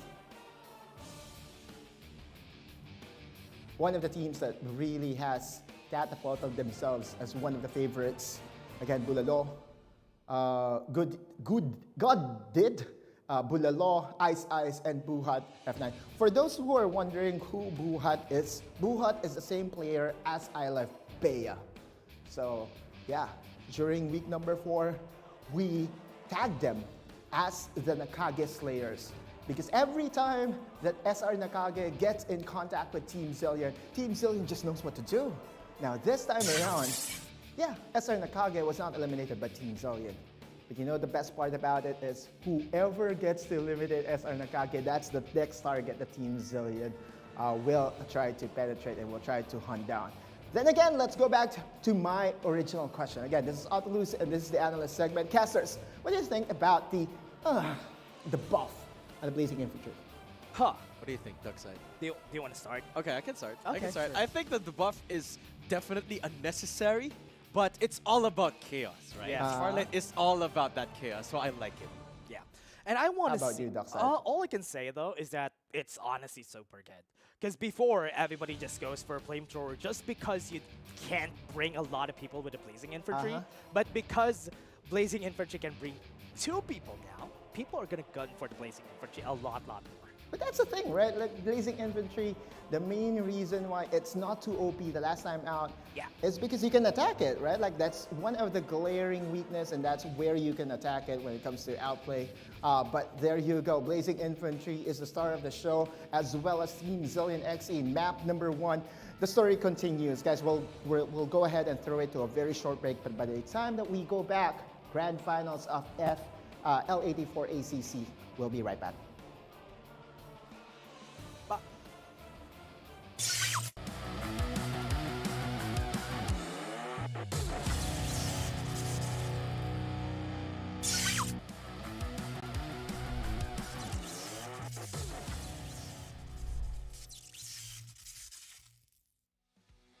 Gameplay, Yugi Boy would rush in just when he is just recuperating, he's just healing himself.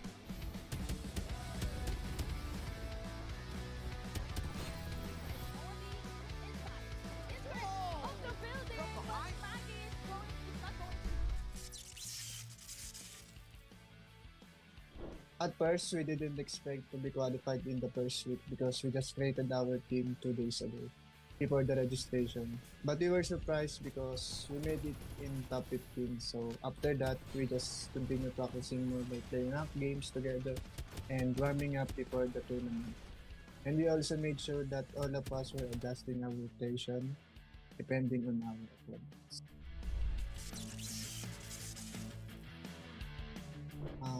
We have been friends and known each other since we have been playing as a team in Call of Duty Mobile. So our closeness and bond are already tight. Our attitudes and skills complement each other, so we're trying to improve and succeed here in the competitive scene in Farlight. We've been playing together for quite some time now, and because of that, we've learned how to communicate pretty well. We call out everything, guns, shields, cooldowns, any info we need to win our engagement. And we also argue a lot after the game, but I don't see that as a bad thing because that builds more chemistry and opens a lot of angle to see our mistakes. I wouldn't say we're that aggressive, but in a game of timing is everything, we wait for the perfect opportunity if we're going to take that fight or not. And we love to third party a lot. It's a high risk, high reward move, yes, but think of the loot we'll have after we win that fight.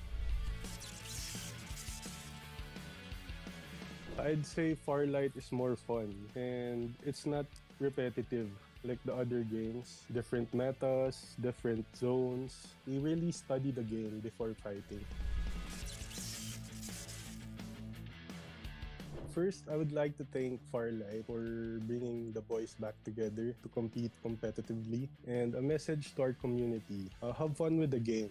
Try new things, build your own meta, and if you're casual or competitive, try to enjoy things as you play the game. First, I would like to thank our ETHX Clan Master, Mimay Ann, for taking us under her wings. Angeli, our representative.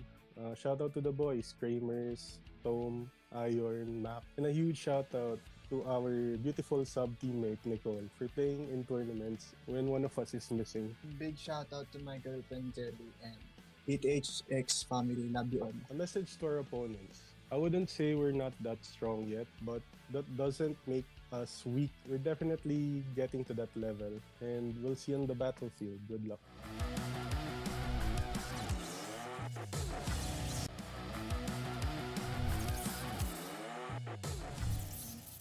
Vox Populi on the hunt for the final player here of Cloud 1, and Gabriel will not survive.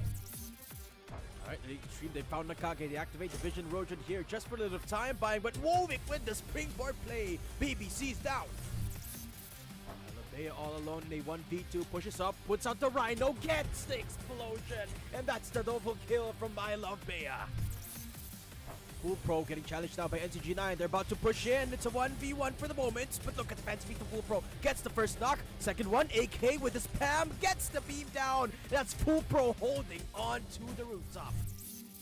Bonds with the Vision Erosion, pushes out, finds Rat God, dashes back in for the second dip, and that's gonna be Musa going down as well.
Welcome back to the All-Capsuler Cup Asia 2023. Here on the panel, it's still your girl, Likeable and Osiris, but we have somebody else here. Oh. This is not our good friend, Autolus. I dropped. A young Autolus? Oh, Is this young Autolus? The young Padawan. Oh! I wonder if Okay. Autolus shares the same sentiment, if he accepts you as his Padawan. Ooh. Yeah. Oh, that I don't know. What do you think? Would you accept him as your Padawan? He's different. He's built different. So I think he's not worthy of a Padawan. I mean, he's on a different level. So not as a Padawan, but someone who's already a good student. Okay, thank you for clarifying. I was about to So burst. defensive. Like, hold on a second. What are you trying to say over here? But yeah, welcome to the panel show. How are you liking your stay here at Isle City Infinity? I mean, looking at the set, it's wonderful. Looking at the games, it's impressive. And overall, win-win for everybody. Oh no, you said looking at the games, win-win for everybody, but I have been cheering for NCG, and I know for a fact that in your predictions, you also casted them.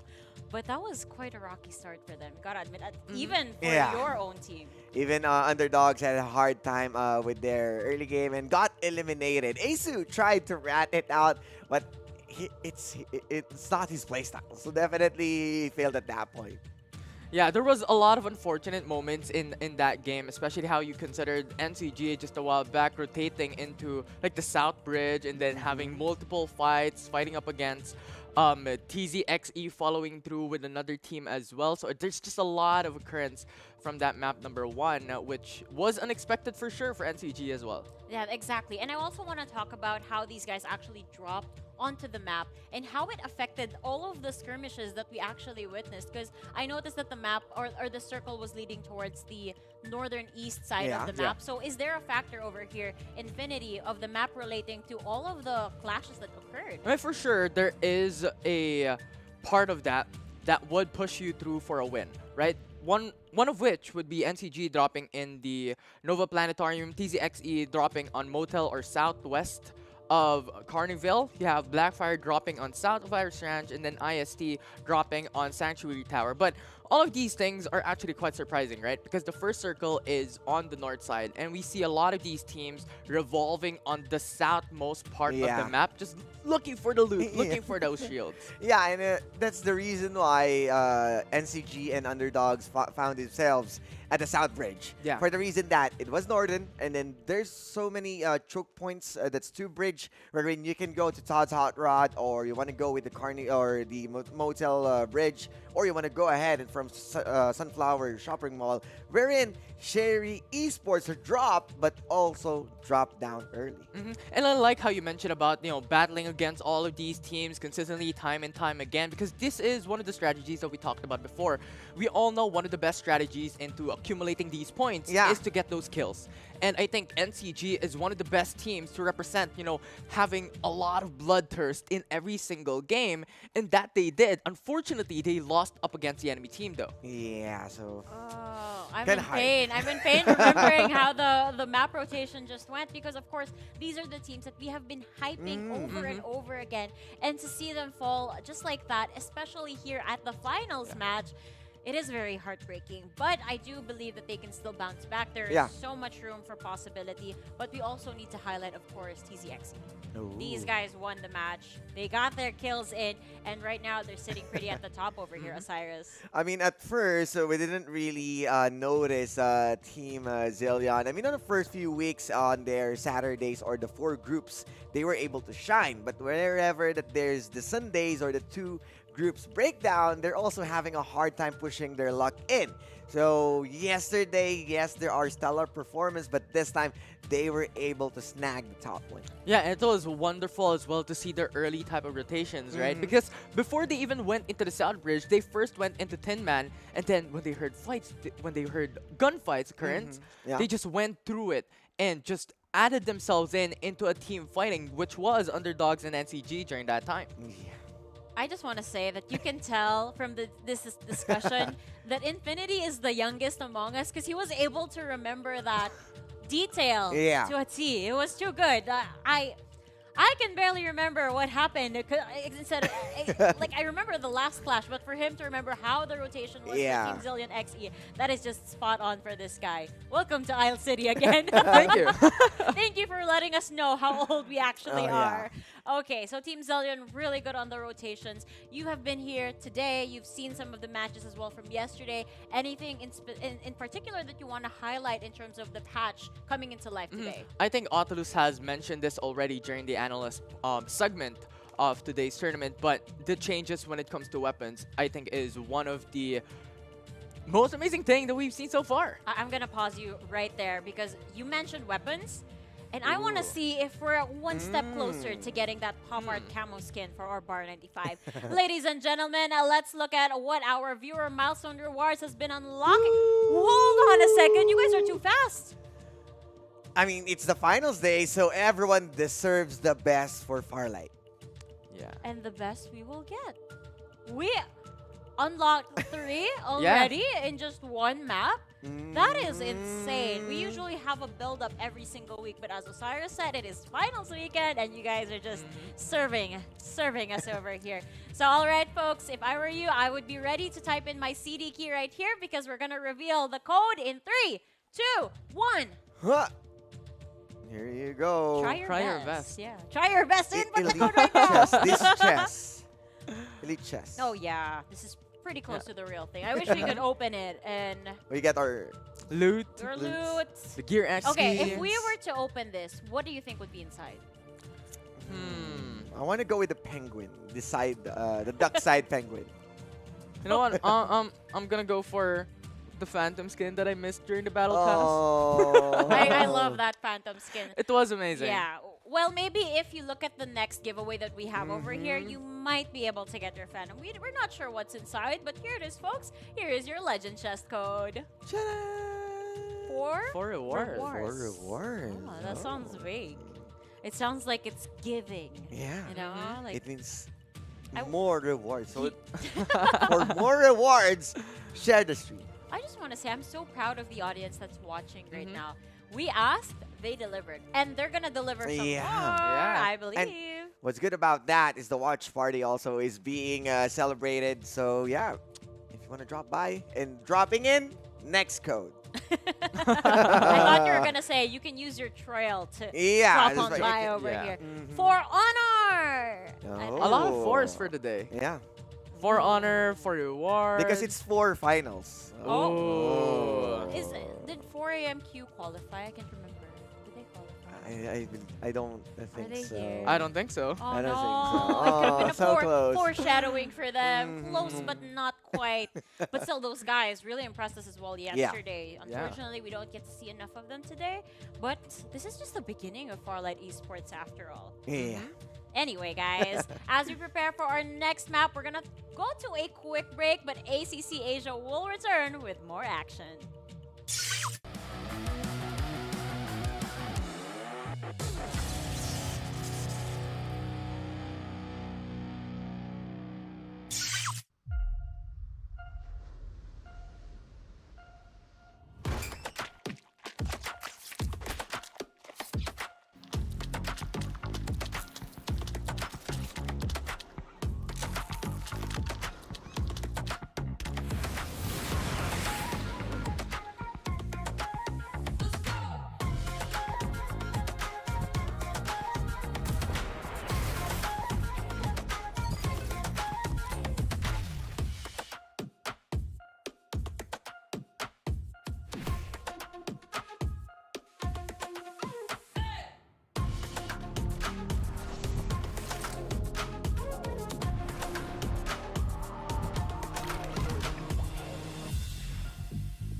desire. Let's go. Never back down, and I never run. Come in last place, that was never fun. Time to elevate. Looks like we gotta make it harder. Let me see who's the lucky one. I'ma let it go. Let them taste the power of new vehicles. Time to lose control. Time to fly! I never Time to miss. start the show. Yeah. 5, 4, 3, 2, we gon' run it up. No days off. Precision bombing. One shot, so you better not miss. Night, sweetheart. One shot, so you better not miss. Fire hazard. Emergency team, go! Love doesn't just explode once.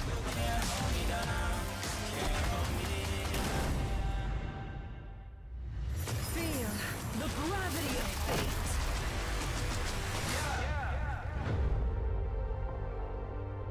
One shot, so you better not miss.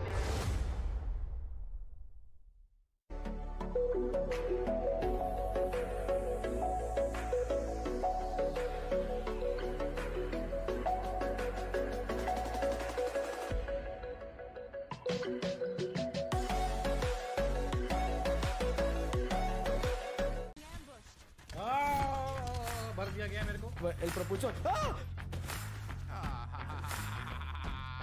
Tutti mortini,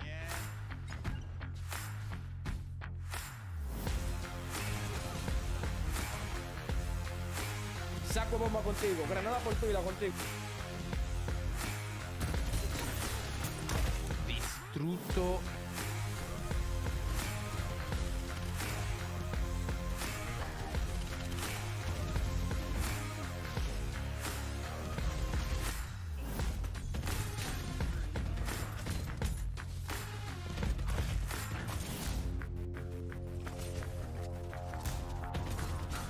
That's all.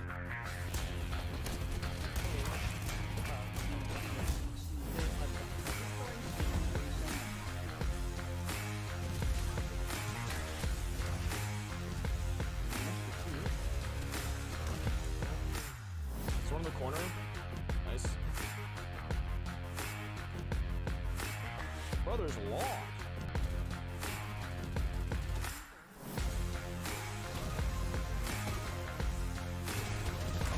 Nice one.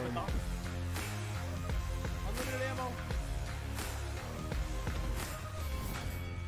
Oh, let's go, bro. Let's go, dude.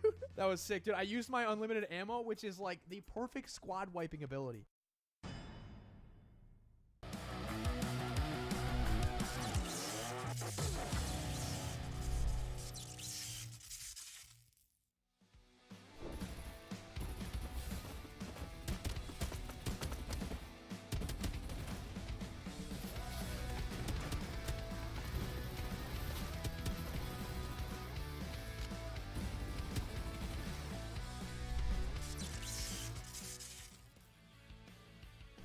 So we discussed our game plan before and after the game to fix every bit of mistakes we did, so we would slowly improve game by game. We are very open with each other and we will tell each other's mistakes or what we lack on the game. And I think that's how we build our chemistry together. For our team lineup, we practiced and picked our heroes in terms of how we played the game individually. By that, we came to a good lineup that resulted to a good chemistry po. As a qualified participant in the semifinals, I would assess the choices I made throughout crucial moments in the game, such as when to fight, when to retreat, or when to prioritize the objectives. We will ensure that we are well prepared and equipped to perform at our best in the semifinals. We trust each other's capability to wipe a squad and be aggressive. It's basically all about the chemistry between me and my team. Ang pinaka-nagustuhan ko po na feature dito sa Farlight is very unique. Ayun yung dash.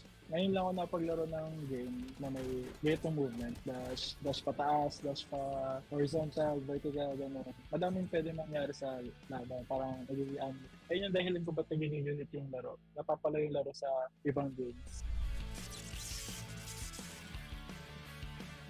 And for the community, I just want to say thank you for supporting and playing Farlight 84. I hope you support the game and may continue to reach the full potential of our community. Furthermore, I want to also thank my teammates through Legends Esports for having a good chemistry and succeeding to the semi-final round. And to my friends in the community that helped me grow in this competitive scene, RBZ, Ate Chin, Boss Kali, and Boss Paiga. So our message to our opponents is that may the best team win and good luck to all of us.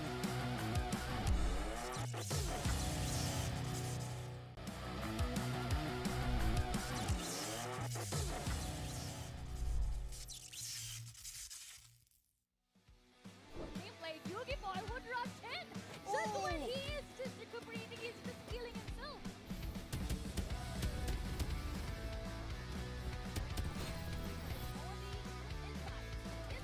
Of the building, but Maggie is going to tutok. At first, we didn't expect to be qualified in the first week because we just created our team 2 days ago before the registration. But we were surprised because we made it in top 15. So after that, we just continued practicing more by playing up games together and warming up before the tournament. And we also made sure that all of us were adjusting our rotation depending on our opponents.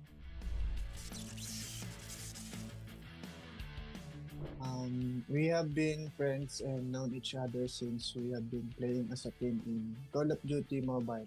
So our closeness and bond are already tight. Our attitudes and skills complement each other, so we're trying to improve and succeed here in the competitive scene in Farlight.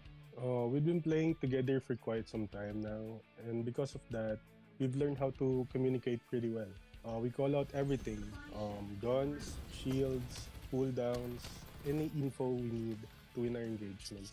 And we also argue a lot after the game, but I don't see that as a bad thing because that builds more chemistry and opens a lot of angle to see our mistakes.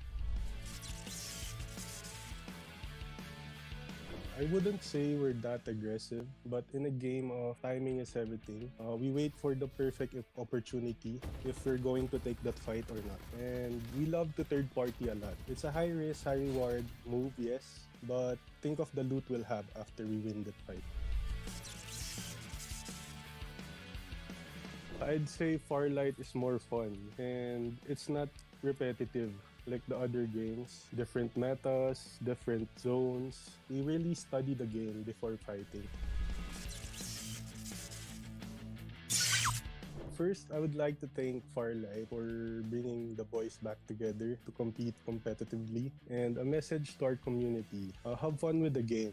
Try new things, build your own meta, and if you're casual or competitive, try to enjoy things as you play the game. First, I would like to thank our ETHX Clan Master, Mimay Ann, for taking us under her wings. Angeli, our representative.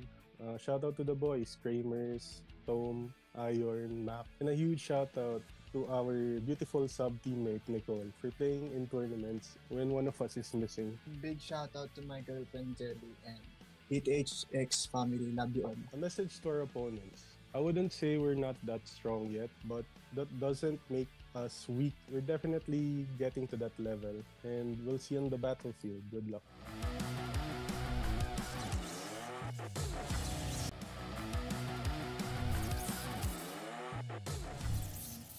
Vox Populi on the hunt for the final player here of Cloud 1, and Gabriel will not survive.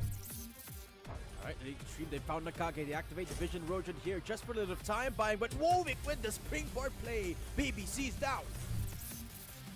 They all alone, they 1v2, pushes up, puts out the Rhino, gets the explosion, and that's the double kill from I Love Bea. Full Pro getting challenged now by NCG9. They're about to push in. It's a 1v1 for the moment, but look at the fancy beat of Full Pro. Gets the first knock. Second one, AK with the spam, gets the beam down. That's Full Pro holding on to the rooftop. Bonds with the Vision Erosion, pushes out, finds Rat God, dashes back in for the second dip, and that's gonna be Musa going down as well.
desire. Let's go.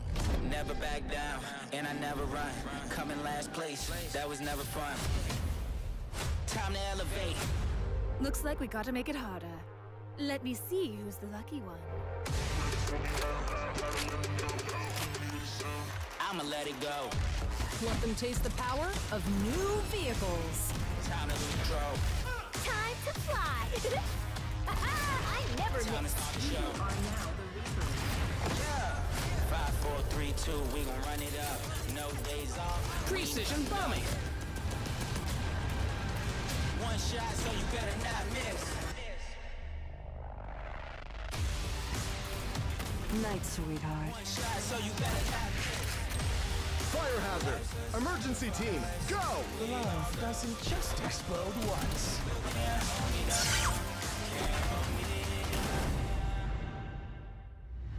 Feel the gravity of fate.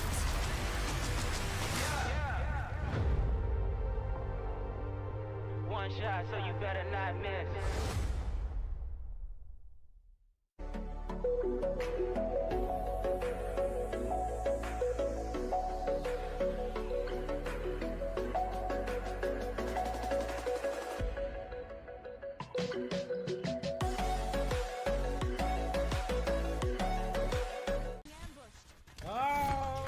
Baru dia gamer ko.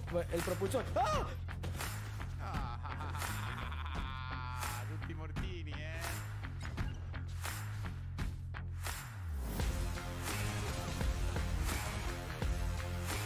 Saco bomba contigo. Granada por tuya contigo. Distrutto.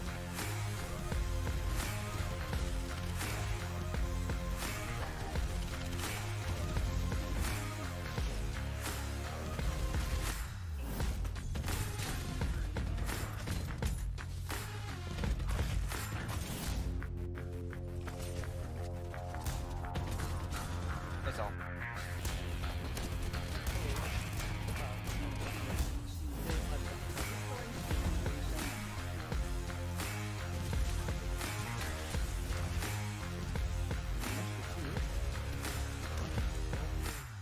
It's one in the corner. Nice. Brother's law.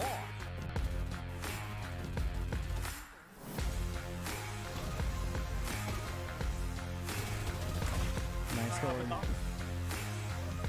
Unlimited ammo. Oh, let's go, bro. Let's go, dude. That was sick, dude. I used my unlimited ammo, which is like the perfect squad wiping ability.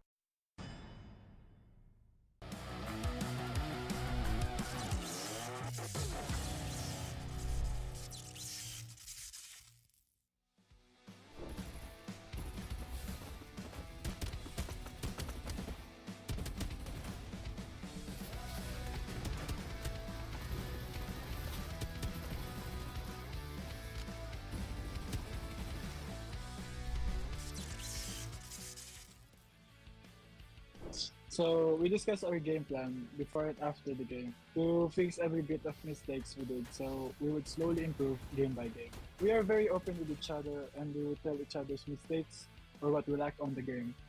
And I think that's how we build our chemistry together. For our team lineup, we practiced and picked our heroes in terms of how we played the game individually. By that, we came to a good lineup that resulted to a good chemistry po. As a qualified participant in the semifinals, I would assess the choices I made throughout crucial moments in the game, such as when to fight, when to retreat, or when to prioritize the objectives. We will ensure that we are well prepared and equipped to perform at our best in the semifinals. We trust each other's capability to wipe a squad and be aggressive. It's basically all about the chemistry between me and my team. Ang pinaka-nagustuhan ko po na feature dito sa Farlight is very unique. Ayun yung dash. Ngayon lang ako napaglaro ng game na may ganitong movement. Dash pataas, dash pa horizontal, vertical, gano'n. Madaming pwede mangyari sa laban. Parang nagiging ayun yung dahilan ko ba't nagiging unit yung laro. Napapala yung laro sa ibang games. And for the community, I just want to say thank you for supporting and playing Farlight 84. I hope you support the game and may continue to reach the full potential of our community. Furthermore, I want to also thank my teammates through Legends Esports for having a good chemistry and succeeding to the semi-final round. And to my friends in the community that helped me grow in this competitive scene, RBZ, Ate Chin, Boss Kali, and Boss Paiga. So our message to our opponents is that may the best team win and good luck to all of us.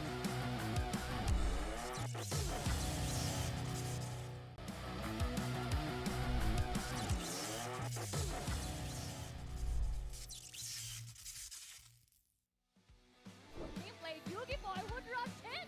Just when he is just recuperating, he's just healing himself!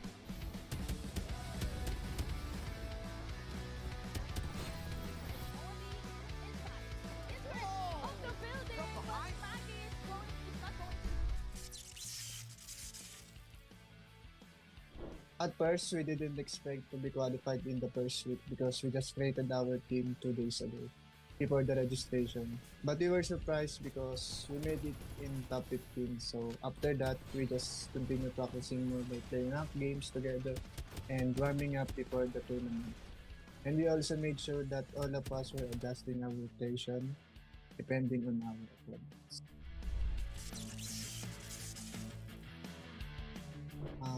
We have been friends and known each other since we have been playing as a team in Call of Duty Mobile. So our closeness and bond are already tight. Our attitudes and skills complement each other, so we're trying to improve and succeed here in the competitive scene in Farlight. We've been playing together for quite some time now, and because of that, we've learned how to communicate pretty well. We call out everything, guns, shields, cooldowns, any info we need to win our engagement. And we also argue a lot after the game, but I don't see that as a bad thing because that builds more chemistry and opens a lot of angle to see our mistakes. I wouldn't say we're that aggressive, but in a game of timing is everything, we wait for the perfect opportunity if we're going to take that fight or not. And we love to third party a lot. It's a high risk, high reward move, yes, but think of the loot we'll have after we win that fight. I'd say Farlight is more fun and it's not repetitive like the other games. Different metas, different zones. We really study the game before fighting. First, I would like to thank Farlight for bringing the boys back together to compete competitively. And a message to our community, have fun with the game. Try new things, build your own meta, and if you're casual or competitive, try to enjoy things as you play the game. First, I would like to thank our ETHX Clan Master, Mimay Ann, for taking us under her wings. Jelly, our representative. Shout out to the boys, Kramers, Tom, Iron, Map. And a huge shout out to our beautiful sub-teammate, Nicole, for playing in tournaments when one of us is missing. Big shout out to my girlfriend Jelly and ETHX family. Love you all. A message to our opponents. I wouldn't say we're not that strong yet, but that doesn't make us weak. We're definitely getting to that level, and we'll see on the battlefield. Good luck.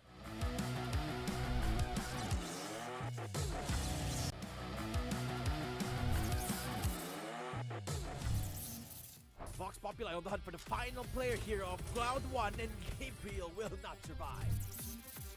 Alright, the stream, they found Nakage. They activate the Vision Rojan here just for a little time buying, but Wovik with the springboard play. BBC's down. They all alone in a 1v2, pushes up, puts out the Rhino, gets the explosion, and that's the double kill from My Love Bea.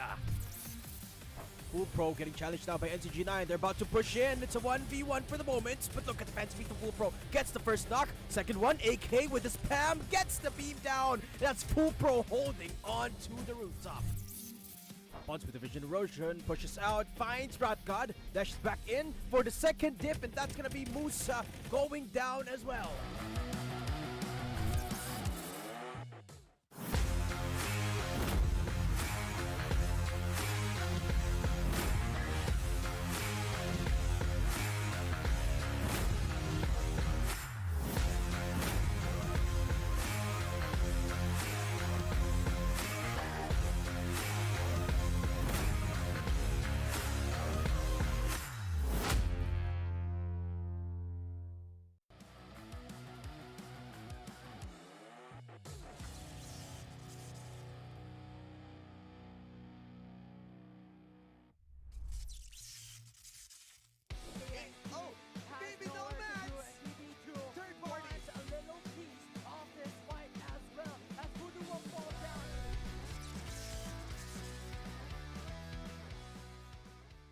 we were able to come up with this lineup because we have done a lot of trial and errors using different kind of heroes.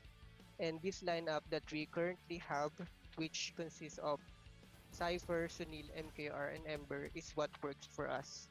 So that's why we chose this lineup. Played a lot of ranked games and tournaments that we were able to know the strength and weaknesses of each other on and how it helps us building up our strategies that by playing a lot of games with them we were able to build up our chemistry. I just giving some ideas and they are actually helping me. It's not just me. They are also helping me on the shot call. But whenever I tried to like tell them that this is the go signal, this is what we're waiting for, they have the confidence that I am doing the right decision.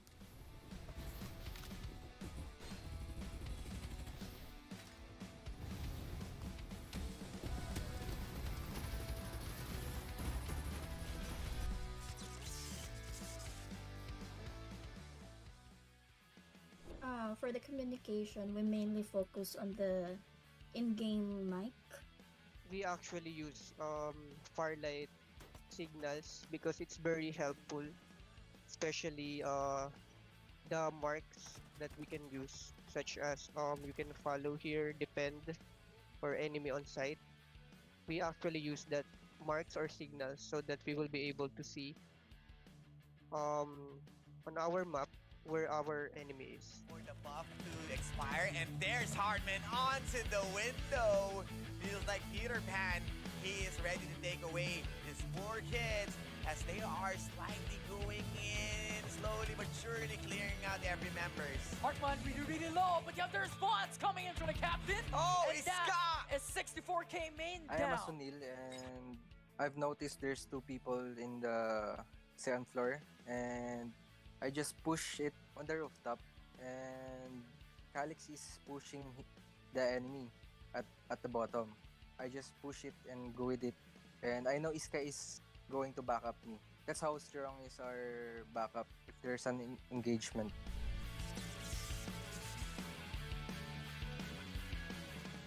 My team are planning to do a tournament replays or live view on each tournament that enemies will be having. So for us to get some information that could help us on getting the top spot again on the finals. I feel pressured when we are playing in a tournament.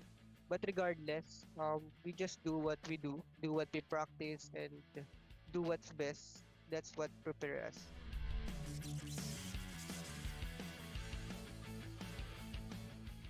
We actually shout for being top 1. But we shout they're- and we're very happy for being top 1. We're so very thankful to everyone who's rooting on us, and I think we didn't disappoint them this time because we got the top 1 spot for this week. I actually feel confident and great because this is an achievement that we work hard for, so I think I should be confident with it. Thank you for everyone who's rooting on us, as Iska said, and that's what we really want to be the top 1. We didn't expect that. We're happy, and next game we will try our best to wipe it again.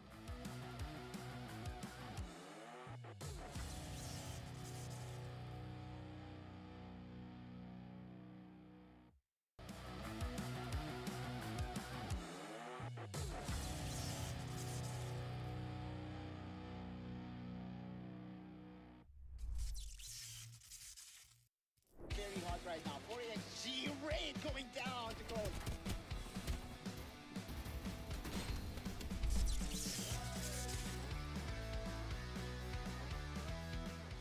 We've already known each other from 2018, 2019. We've already been like teammates, so it's not hard for us to adjust when it comes to our gameplay. We already have the team chemistry and have developed a strong understanding of each other's play styles and communication patterns and strategy.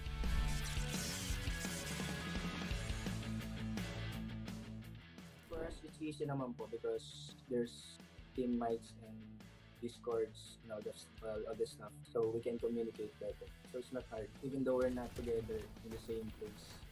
Can adapt based on the situation and any geographical barriers we encounter. We utilize various online platforms such as voice chat and messaging app, ensuring seamless communication regardless of our team members' location. We all initiate the team fights because we have our own gameplays.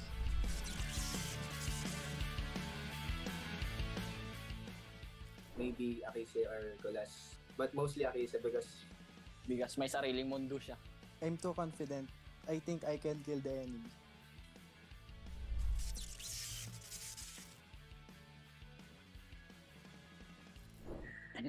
It's normal. It's normal for us ata. I feel happy. That feeling means that you have conquered an obstacle or achieved a goal. So it may mean that you have helped others do the same. We feel excited knowing we are bound to finals. We are proud of ourselves because our efforts and hard work paid off. thank you to those people who supports us when we play, especially to those who watches the live when we play tournaments. Thank you for everything.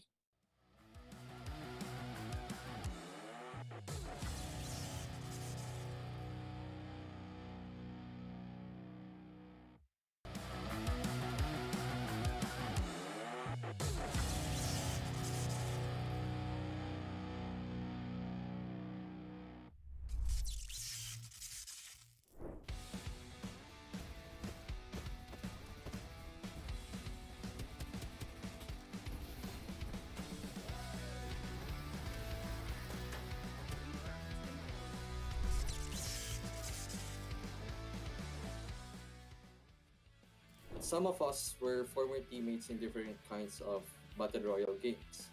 It helps us build our strategies and gameplays by having the team chemistry already in the team.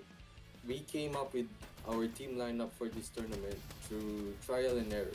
We were trying different heroes to play in the tournaments, resulting to our performance to be bad. At some point of time, we realized that trying different types of team comps is really difficult and it slows our team growth. So we stick to one team comp that we all agreed upon to.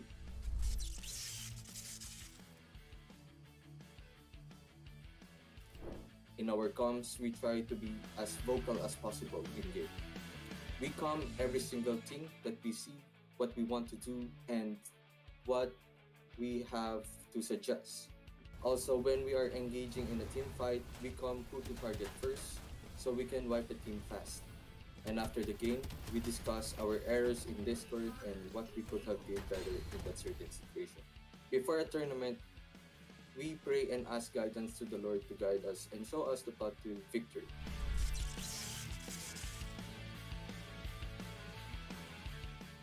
We were pleased with the news since we work hard for it, but there will always be room for improvement so that we can always stay at the top.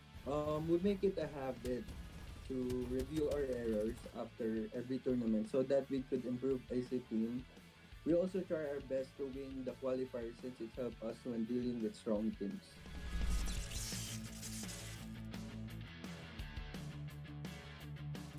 I used to play ML for Adamson. So dati pa akong nagpo-pro sa Adamson kaya ayun po yung dati kong hobby and gym rin po ako if may free time after ng laro. When I get burned out, I hit the gym and watch Netflix. Since I am not to brag an athlete po, I used to play basketball as a hobby and also studying.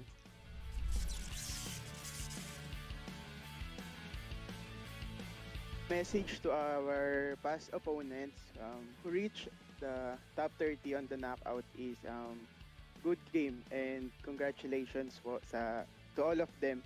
While on the other hand, to those who did not qualify naman, nice try and keep on grinding and trying for the next tournaments. And for the future opponents is that good luck to all of them.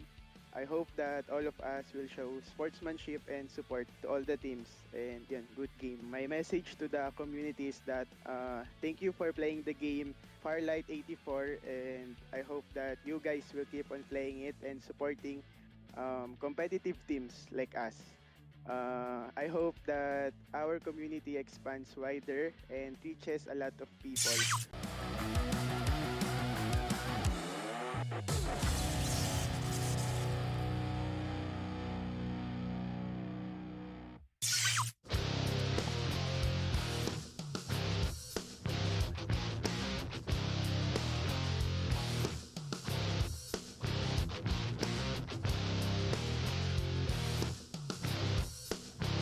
And we are back, mga kaibigan, dito sa ACC Farlight 84. Siyempre, kami pa rin makakasama nyo para sa Grand Finals ng ating tournament. Ako nga pala, si Berting Magiting. Kasama ko dito si Honey Glaze and Honey Glaze. Nandito na tayo sa game number 2. Ano ang tingin mong pwedeng mangyari? Ay, nako.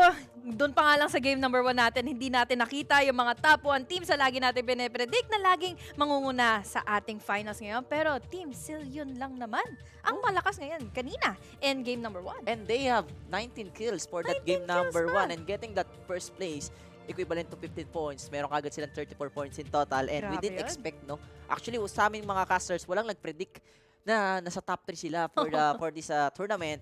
But alam mo naman, gaya na sabi ko, this is the Grand Finals. Every squads can perform. Every squads can win. At pinakita dito ng Zillion na isa sila sa mauunang team na uusbong dito sa ating tournament. And samantalang sa ibang teams na medyo favorite like the NCG, we didn't expect na ang dami nila magiging kalaban, and unfortunately for them, one squad is not enough. Make it 3.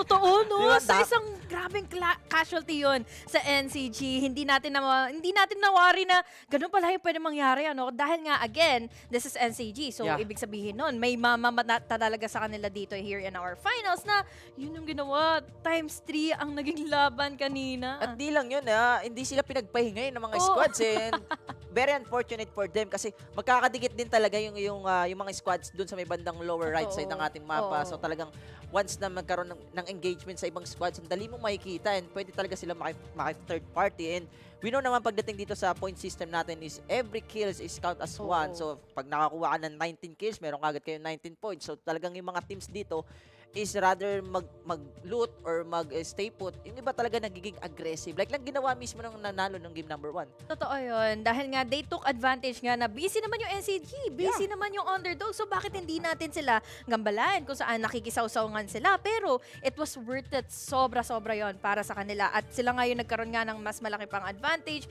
We saw Kiko. He tried his best pa rin naman para mahuli, para makasurvive. Pero wala eh. Ang hirap talaga. Walang mas malakas sa walo.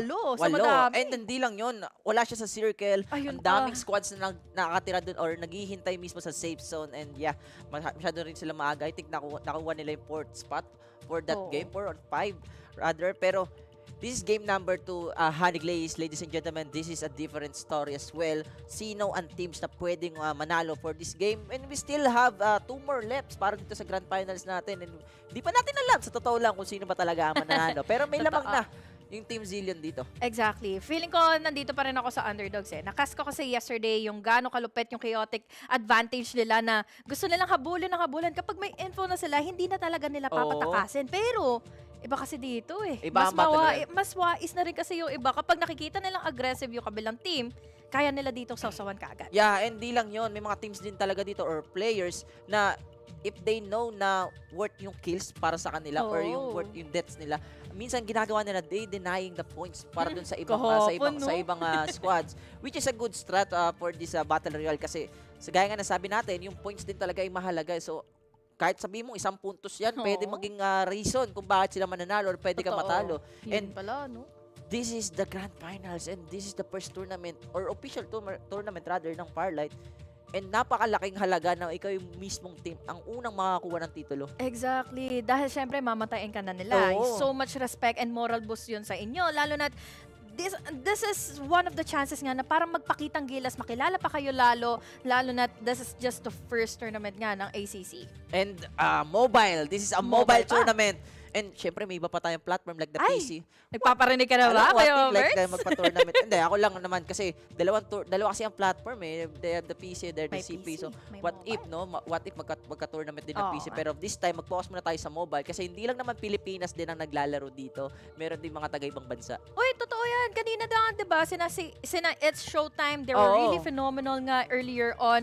Parang ibang klase yung pambalagbagan nila. Hindi man sila nandun sa top spot, pero they gave their all. Talagang mamatayin mo eh. Kung ano bang klaseng aggression or strategy yung gagawin nila within their rotation. At di lang yun eh. And we know naman na every maps, nagkakaroon tayo ng rotation, especially pagdating sa mga drop. And also, yung nearest, yung ating previous patch, which is yung mga vehicle rotation, yung mga shield rotation. Sobrang laking impact nun pagdating sa game natin. Even the guns na nerf, may mga na-buff. So, it's up to the players kung paano nila gagamitin talaga yung mga utensil, meron sila dito sa ating game. And we know naman, as of now, may mga teams na gumagamit ng AKM, meron pa rin gumagamit ng dalawang Jupiter. Pero hindi, diba? yung mga DMR like the Stellar Wind, yan yung totally na nerf. Kaya yung ibang players, napipilitan sila gumamit ng Defender and Oo nga. also the bar, di ba? Oo, mabilis ang reaction time na lang. Kumbaga, kung sakali mang na may info na sila, may vision na sila sa mga kalaban nila. So, yeah, ang magiging changes na lang din dito siguro kung ano ba yung mga vehicles na available ngayon. Kanina may Blazing Infantry. Alam mo, sulit na sulit alam mo, pagkakita pa lang ng Blazing Infantry, talagang ang dami talagang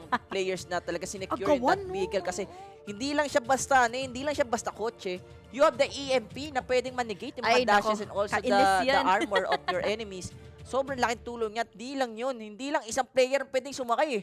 Nagiging dalawa na. Ay, double the trouble na tuloy talaga. Ay, bibigay na nga ng Blazing Infantry dahil nga may additional nga guns kung sakali mang may angkas ka, diba? So, that gives a lot of advantage nga para sa isang player na nga na meron ngang Blazing Infantry. But yeah, malalaman pa natin yon in just a bit. Yan, and it is what it is. That will be our waiting para dito sa game number 2. Pero huwag kayong aalis, mga kaibigan. Magbabalik kami.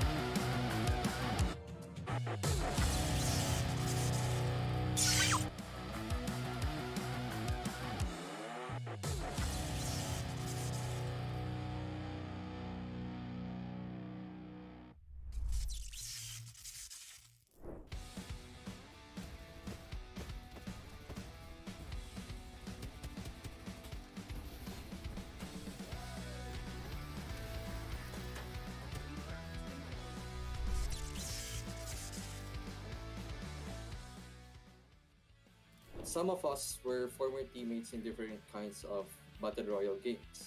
It helps us build our strategies and gameplays by having the team chemistry already in the team.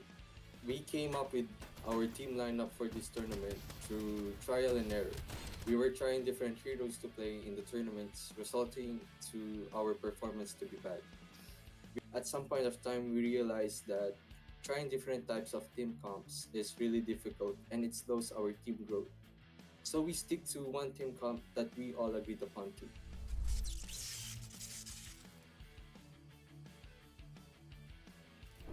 In our comms, we try to be as vocal as possible in game. We comm every single thing that we see, what we want to do, and what we have to suggest. Also, when we are engaging in a team fight, we comm who to target first, so we can wipe the team fast. And after the game, we discuss our errors in Discord and what we could have done better in that certain situation. Before a tournament, we pray and ask guidance to the Lord to guide us and show us the path to victory.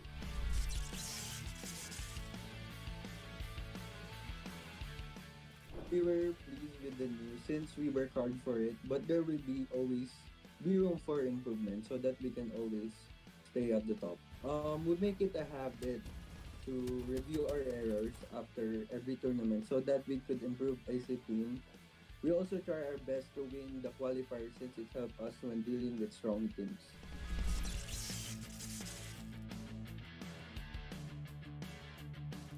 I used to play ML for Adamson. So dati pa akong nagpo-pro sa Adamson kaya ayun po yung dati kong hobby and gym rin po ako. If may free time after ng laro. When I get burned out, I hit the gym and watch Netflix. Since I am not to brag an athlete po, I used to play basketball as a hobby and also studying.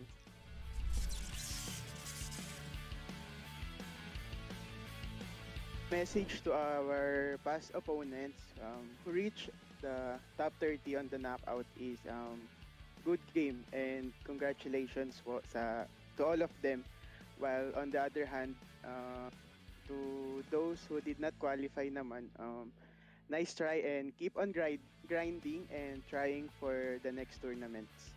And for the future opponents is that good luck to all of them. I hope that all of us will show sportsmanship and support to all the teams. And yun, good game. My message to the community is that thank you for playing the game Farlight 84, and I hope that you guys will keep on playing it and supporting competitive teams like us. I hope that our community expands wider and reaches a lot of people.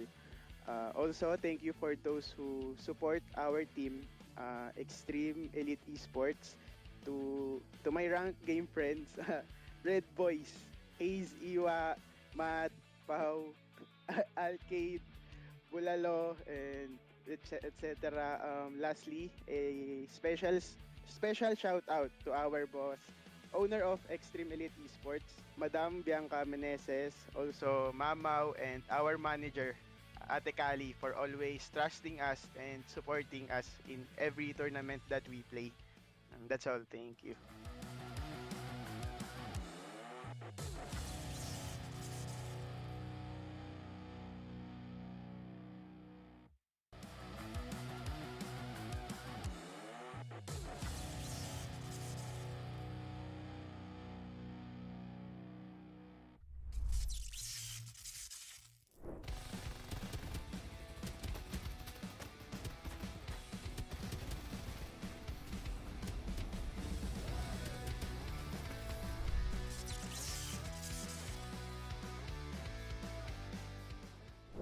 As we all know, Majo is my elder brother while Fabi is my very close friend.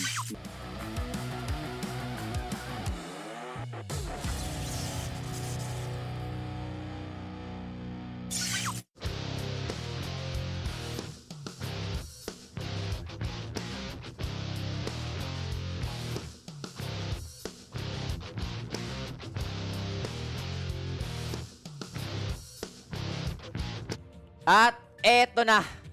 Ladies and gentlemen, this is game number 2. Kami pa rin nakasama nyo. My name is Berting. Kasama ko dito si Hanig Leish. At ito, sure na to. Totoo na to. Totoo na to. Wala nang break.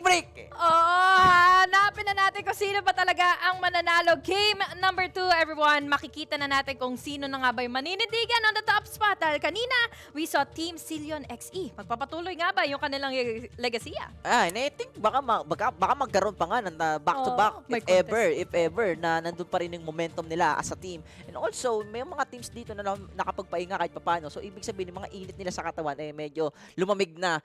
So, nagkaroon tayo ng reset mood pagdating dito sa game natin. And this is very interesting kasi game number 2, even though na yung mga teams na hindi nag-step up, pwede na silang umangat dito for game number 2. Kailangan nilang i-adjust yung kanilang playstyle pagdating mismo sa ating mapa kasi we still don't know kung saan ba yung capsule path, saan ba yung rotation ng ating vehicle and also yung ating shield. Totoo yan. Yung magbabase tayo dito kung ano ba yung next or yung prior objective nila bago sila talaga mahulog doon sa gusto nilang puntahan na nga ng mga sites. Lalo na yung mga shield rotations natin or your shield devices natin ay nagro-rotate nga din kada mapa. So, doon pa natin manalaman kung saan nga ba talaga sila patungo, kung ano nga ba talaga yung gusto nila mangyari. Dahil bukod pa doon, sa mga naging updates nga kay MKR, malalaman mo kaagad kung sino-sino nga ba or ilan nga ba yung bumababa. Yeah, and speaking of MKR, sobrang ganda rin talaga ng Sky Roaming, no? Sobrang sulit na sulit. Ang dami pwedeng paggamitan. Pwede siyang gamitin as a rotation, pwede siyang gamitin as a vision para makita mo yung mga kalaban, at pwede mo rin siyang gamitin pang aggressive pagdating dito sa game natin. And hindi lang naman si MKR din yung nagagamit dito. We still have the Sunil, the support character or heroes rather dito sa game natin. You have the trampoline or yung springboard na meron siya dito, and also yung kanyang stats na binibigay sa mga kampi niya, which is yung movement speed, di ba? Kakaroon ka ng pulang aura Ang bilis mo gumalaw. Oo, saka ang maganda pa doon, napipurify pa lahat ng mga negative effects nga na naibibigay nga dito sa mga kakampi ni Sunil or Sunil himself. So yung passive niya rin dito, he has the adrenaline na pwede nga rin siyang makakuha ng mga precise na tutok or kaya mas better na firepower kapag gumagalaw pa siya habang kumukuha ng kill. Yeah, kaya kung mapapansin nyo sa ating game, lagi may mga Sunil, may Cypher din, isa rin to sa mga gamit na heroes because of the EMP na meron siya dito. Hindi lang EMP, she also have the Scout pang tingin din sa mga compound. Andiyan din si Lucinda, 'di ba? Yung Gravity. Oo, yung pull niya pa doon, 'di ba? Yung absolute gravity. Oh my god, nakakainis 'yon dahil dagdagan mo ng isa pang tactical skill niya na incendiary bomb na magiging enough na to create the damage to control that kind of situation na akala nila mapapapunta na sa mga kalaban dahil syempre sila yung pupunta kay Lucinda pero hindi. Hindi, kaya dito sa Farlight 84 guys, kailangan mo talaga gumamit ng good composition ng heroes. Kasi apat na players lang kayo. So it's up to you kung paano nyo i-combine yung mga skills ng per characters. Like the Ember, you have the Vision Erosion na talagang lagi natin nakikita because of the Vision Erosion, pwede mo siyang gamitin as defensive and also as offensive play. May mga characters naman like si Phantom, 'di ba, na with the headshot gamit sa kanyang passive. Sobrang laki din ng bar 90 if ever na meron siyang ganun. So imagine pag nag-gatekeep ka tapos Phantom paggamit mo tapos may bar ka pa. May bar na. So alam mo talaga it's up to the players kung paano nila i-maximize yung mga skills ng per heroes natin dito. And kailangan mo din talagang i-exceed yung imagination mo and also yung team communication sa isa't isa and also the teamworks. Kasi pag ang team sobrang solid, talagang minsan magkakasama talaga all together solid talaga sila. Sumugod, sobrang kaya talaga nilang i-dominate. We can say na like the Team Zillion yung game number 1, doon pa lang parang silang isang pack ng wolf na isang leader lang sila. Kung nasan yung isang susunod din lahat. Iba lang, isa lang talaga yung goal nila sa buhay para lang makakuha nga ng panalo, para lang makakuha nga ng objective. Pero alam mo kung ano yung gusto kong makita dito in the next few events natin, tournaments here for Farlight is yung nga pwedeng maging meta ng mga lineups natin. Depende mo nga yung mga roles, diba? Yung bawat player, yung bawat hero, pero hindi ba natin masolidify kung sino ba talaga yung pipiliin nila? Yes, and may mga heroes pa dito na hindi nagagamit actually like si Darkseid na yung pinaka-character natin dito. Even though na-buff siya, actually hindi nga siya na-buff. Ni-rework siya with the Wrecking Ball, yung Miley Cyrus skill niya. Ano ba? Applicable ba siya sa current meta ng ating Battle Royale or i-deny pa rin siya ng ibang players? Ang hirap pasabi kasi lahat ng nakikita natin earlier is basing on the mobility, springboard, sky roaming para maka-exit. So, ang ganda ng mga nagiging execution sila kapag mabilis silang umeksena. Pero kasi kapag kay Duckball or kay Darkseid, yung Wrecking Duckball niya, kailangan ura-urada mong gamitin kapag nasa loob ka na ng zone ng kalaban. But then again, ang malilikot naman yung kalaban mo, makakatuloy-tuloy. Oo, kasi may mga dash horizontal, vertical. So, siguro hindi pa to time ni Darkseid. Pero eto na, ladies and gentlemen, this is game number 2. It's real! Kurt will pull down kagad ang aga! Ha? Patay kagad si Kurt! Hindi ko nakita! Yari talaga kapag gano'n ang nakabuelo na nga sa kanya. At wala pa nga sila nakukuha na kahit ano, pero namabahan na kaagad sila. This is Sunflower Shopping Mall once again. This is CBE na wala pa halos na makakalaban ngayon. Free reign sila dito, kumbaga. Yeah, in squad number 5, C8E, nandito sila sa may bandang Sunflower, gaya ng sabi mo dito, Honeyglade. Pero tignan naman natin yung ibang squad. Banda sa may bandang Teamman, nandito ang squad number 4, it's Underdogs. Malapit sa kanila, walang iba kundi ang ZRNM, sila Ali. Mukhang malapit ang kalaban dito at mukhang magkakapatay pa. Asta Dislab, nakin down si Frances. Hindi pa naman enough ito para nga talaga makakuha ng kill. Pero Blazing Infantry na naman ba itong hawak nila issue? So this can give a lot of momentum na naman sa side nga ng Underdogs. May kasama pang isa pang vehicle dito. So once more, pwede na lang mapalibutan kaagad yung squad number 4 or yung squad number 6 rather. Yeah, and Honey Glaze, mukhang nagkakaroon tayo ng medyo sandwich. Squad number 6, binabaril sila dito ng squad number 12. Ang mga so cute. Here comes Spain with the BSS.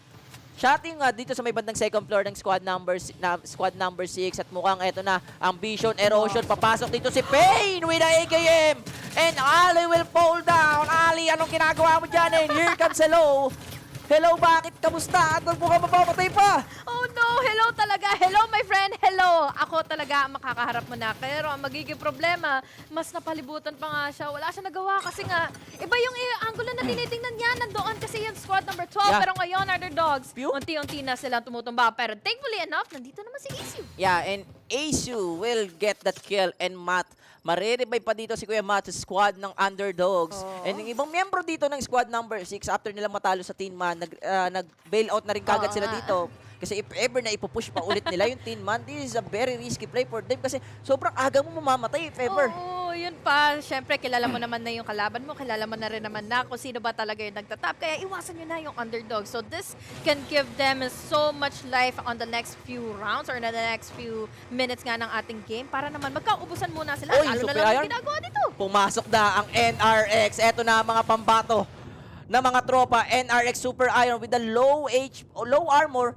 At mukhang risky to mula sa MKR pero Bubble Gum will fall down. And look at Bulalo. Super Hate will down. Vision Erosion. May Tarantula. Si Super Kill. Grabe ka naman sumausaw, idol talaga. Pero ngayon, tingnan mo naman umuhuli sa kanya. Ilang beses siya na-damage and I think he is already down. We have players here coming in from squad number 3. They are still safe pero hanggang kailan yon dahil nga napapalibutan sila ng bagya ng squad 10. And squad number 3, TZXE. Sila yung nanalo ng game number 1. Tinangkato nila Super Iron na banggain pero mukhang sila ang nagiba. Pero dito naman si Frances sa squad number 14 at mukhang mapapatay niya ba yung isang player dito and that will be War.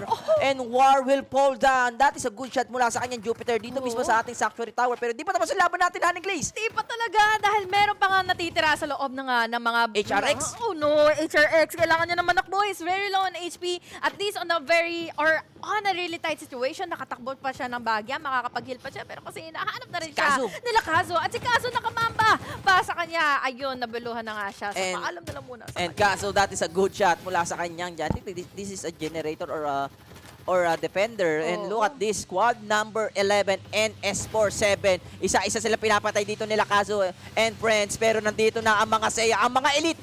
BBC! Si Big Black Eagle nag-transform na! Hanapin na talaga bawat isa, lalo na yung zone. Nandito na rin naman na nangangaray na sila. Pero si Ben and Ben! Ito ba ang yung gusto? Ay, hindi niya gusto to. Pero Ben and Ben, pinasok sa kwarto! Ang hirap na naman ito dahil kailangan mo makahinga, kailangan mo makagalaw ng bagya. Pero ngayon si Kaso nahihigop na nga. Hanapin siya dito na ngayon nila Big Black Chicken. But unfortunately, with the guns nang meron siya, hindi nagiging enough yun. Namatay siya sa zone at di niya nasama sa vlog. Si Senpai Kaso namatay dun. And NXG, squad number 12, yung so cute. Nandito sila sa watchtower natin at pinapasok sila Honey Glaze ng ibang squad. And this gonna be yung squad mismo ng squad number 8. And look at Fabi. Fabi will fall down. Fabi, mahihirapan na naman siya dito with that vision erosion. It gives a lot of factor na nga para sa mga magkakakampi. Pero ngayon kasi for ABC, they are already in a tight spot. Dahil ngayon sa susunod na nga ang team number 4. 5 is already down. Pero ngayon naman nakikita nyo sa inyong mga harapan, Blazing Infantry. Sinasagasaan sila isa-isa. Eto na sila Lubita. Nasaan sila damulag. Hindi lang isa ang kalaban nila moving, kundi dalawang squad na ABC, the alphabet player. Nirorobot siya dito ni Aso and Aso. Nandun din si paring Matt para protektahan ng kanyang tropa at mukhang mananaig dito ang squad ng mga Nobita dahil isa na lang yung kalaban nila. Muping! Oh no! Naku po! Ay! Naku po, Kuya Pin! Masakit! At niratrat siya doon with the UMP. And Muping will get that kill. Pero hindi pa tapos ang laban natin. Here comes Matt sa side ng underdogs. And look at the spray. And pray. Nobita will get that kill. Pero hindi pa tapos yung laban sa mga kabilang dako natin. Dito naman sa may bandang Iris Ranch, Honey Glaze. Nandito rin ang 1-through. Nandito na nga rin ang NCG. So, Wovic, he has more time para nga dito makapag-reposition na. Pero kita mo naman on the minimap, we have squad number 9 as well. Pero unfortunately for them, the zone is already closing in and they don't have enough time pa para makaikot kung sakali mawala silang mga gamit dito. Pero okay lang yun for the side of NCG or SR Nakage dito. Even though nalabas sila ng circle or malayo sila sa ating safe zone, this is just the zone number 1. So, kaya pa naman ng heal Enough dito. pa Enough pa no? naman yung kanilang heal at hindi pa naman ganun kasakit yung Saka damage. may mga sasakyan na rin. May mga kotse pa sila talaga dito. And speaking of SR Nakage, they have 4 kills in total in this game number 1. We still have 15 squads remaining, Honey Glaze. Wala pa naman nalalaglag na squads. Pero may mga bawas na players. Totoo, kasi 51 players na nga lang din kaagad ang natitira. And we can Carnival see here, to, Vicky, nakikipaghanapan pa here in Carnival. Raven is on a move, on a groove, pero nakikipaghanapan na nga sila. Vicky though, wala siyang makita ni isa, kaya naman hahanapin. Sa scout niya talaga buong side na nga dito ng building ngayon. Pero unfortunately for Fabi, he cannot resist anymore. Yeah, and Vicky, knocking down sa Mayo at mamatay rin dito si Jara. Dito mismo sa Carnival and squad number 15 ang mananaig dito, the Blackfire. Pinakita nila ang itim na bala, ang itim na apoy, pero hindi pa tapos ang laban. It's showtime! Squad number 13, mapapalaban dito sa Teen Man Honey Glaze. At ito, yung tropa nila, hello, kamusta? No! Kamusta si Budo? Hindi siya nabuhay dun. Wala talagang kawala, men. Dahil all over the place na rin naman na yung mga ultimates katulad itong EMP Shock. Hindi siya makatalon, hindi siya makagalaw. At hindi na nga kaagad siya matulungan pa nila Asta. So unfortunately for the rest of the players here ng squad na yun, na maalam kaagad sila. At hindi rin siya makakita sa totoo lang with the vision erosion. At maganda, pinapakita dito nila hello, and I think pwede pa ata ma-revive yung isang players nila for the squad number 6 pero hindi pa tapos ang bakbakan sa squad number 2 and 6. Look at this Kurt, the construction worker aka Bob the Builder, Handy Money. Nagtatago sila sa container. Diyos ko, Team Saya ba naman na ang namamalagi dito. Tapos tingnan mo naman yung mga gamit nila. Mga naka-coaches, mga na-blazing infantry. Yan, mga naka-Mad Max. Ang mga Mad Max na Farlight. Naghihintay ng kalaban. Grabe. Parang naririnig nila.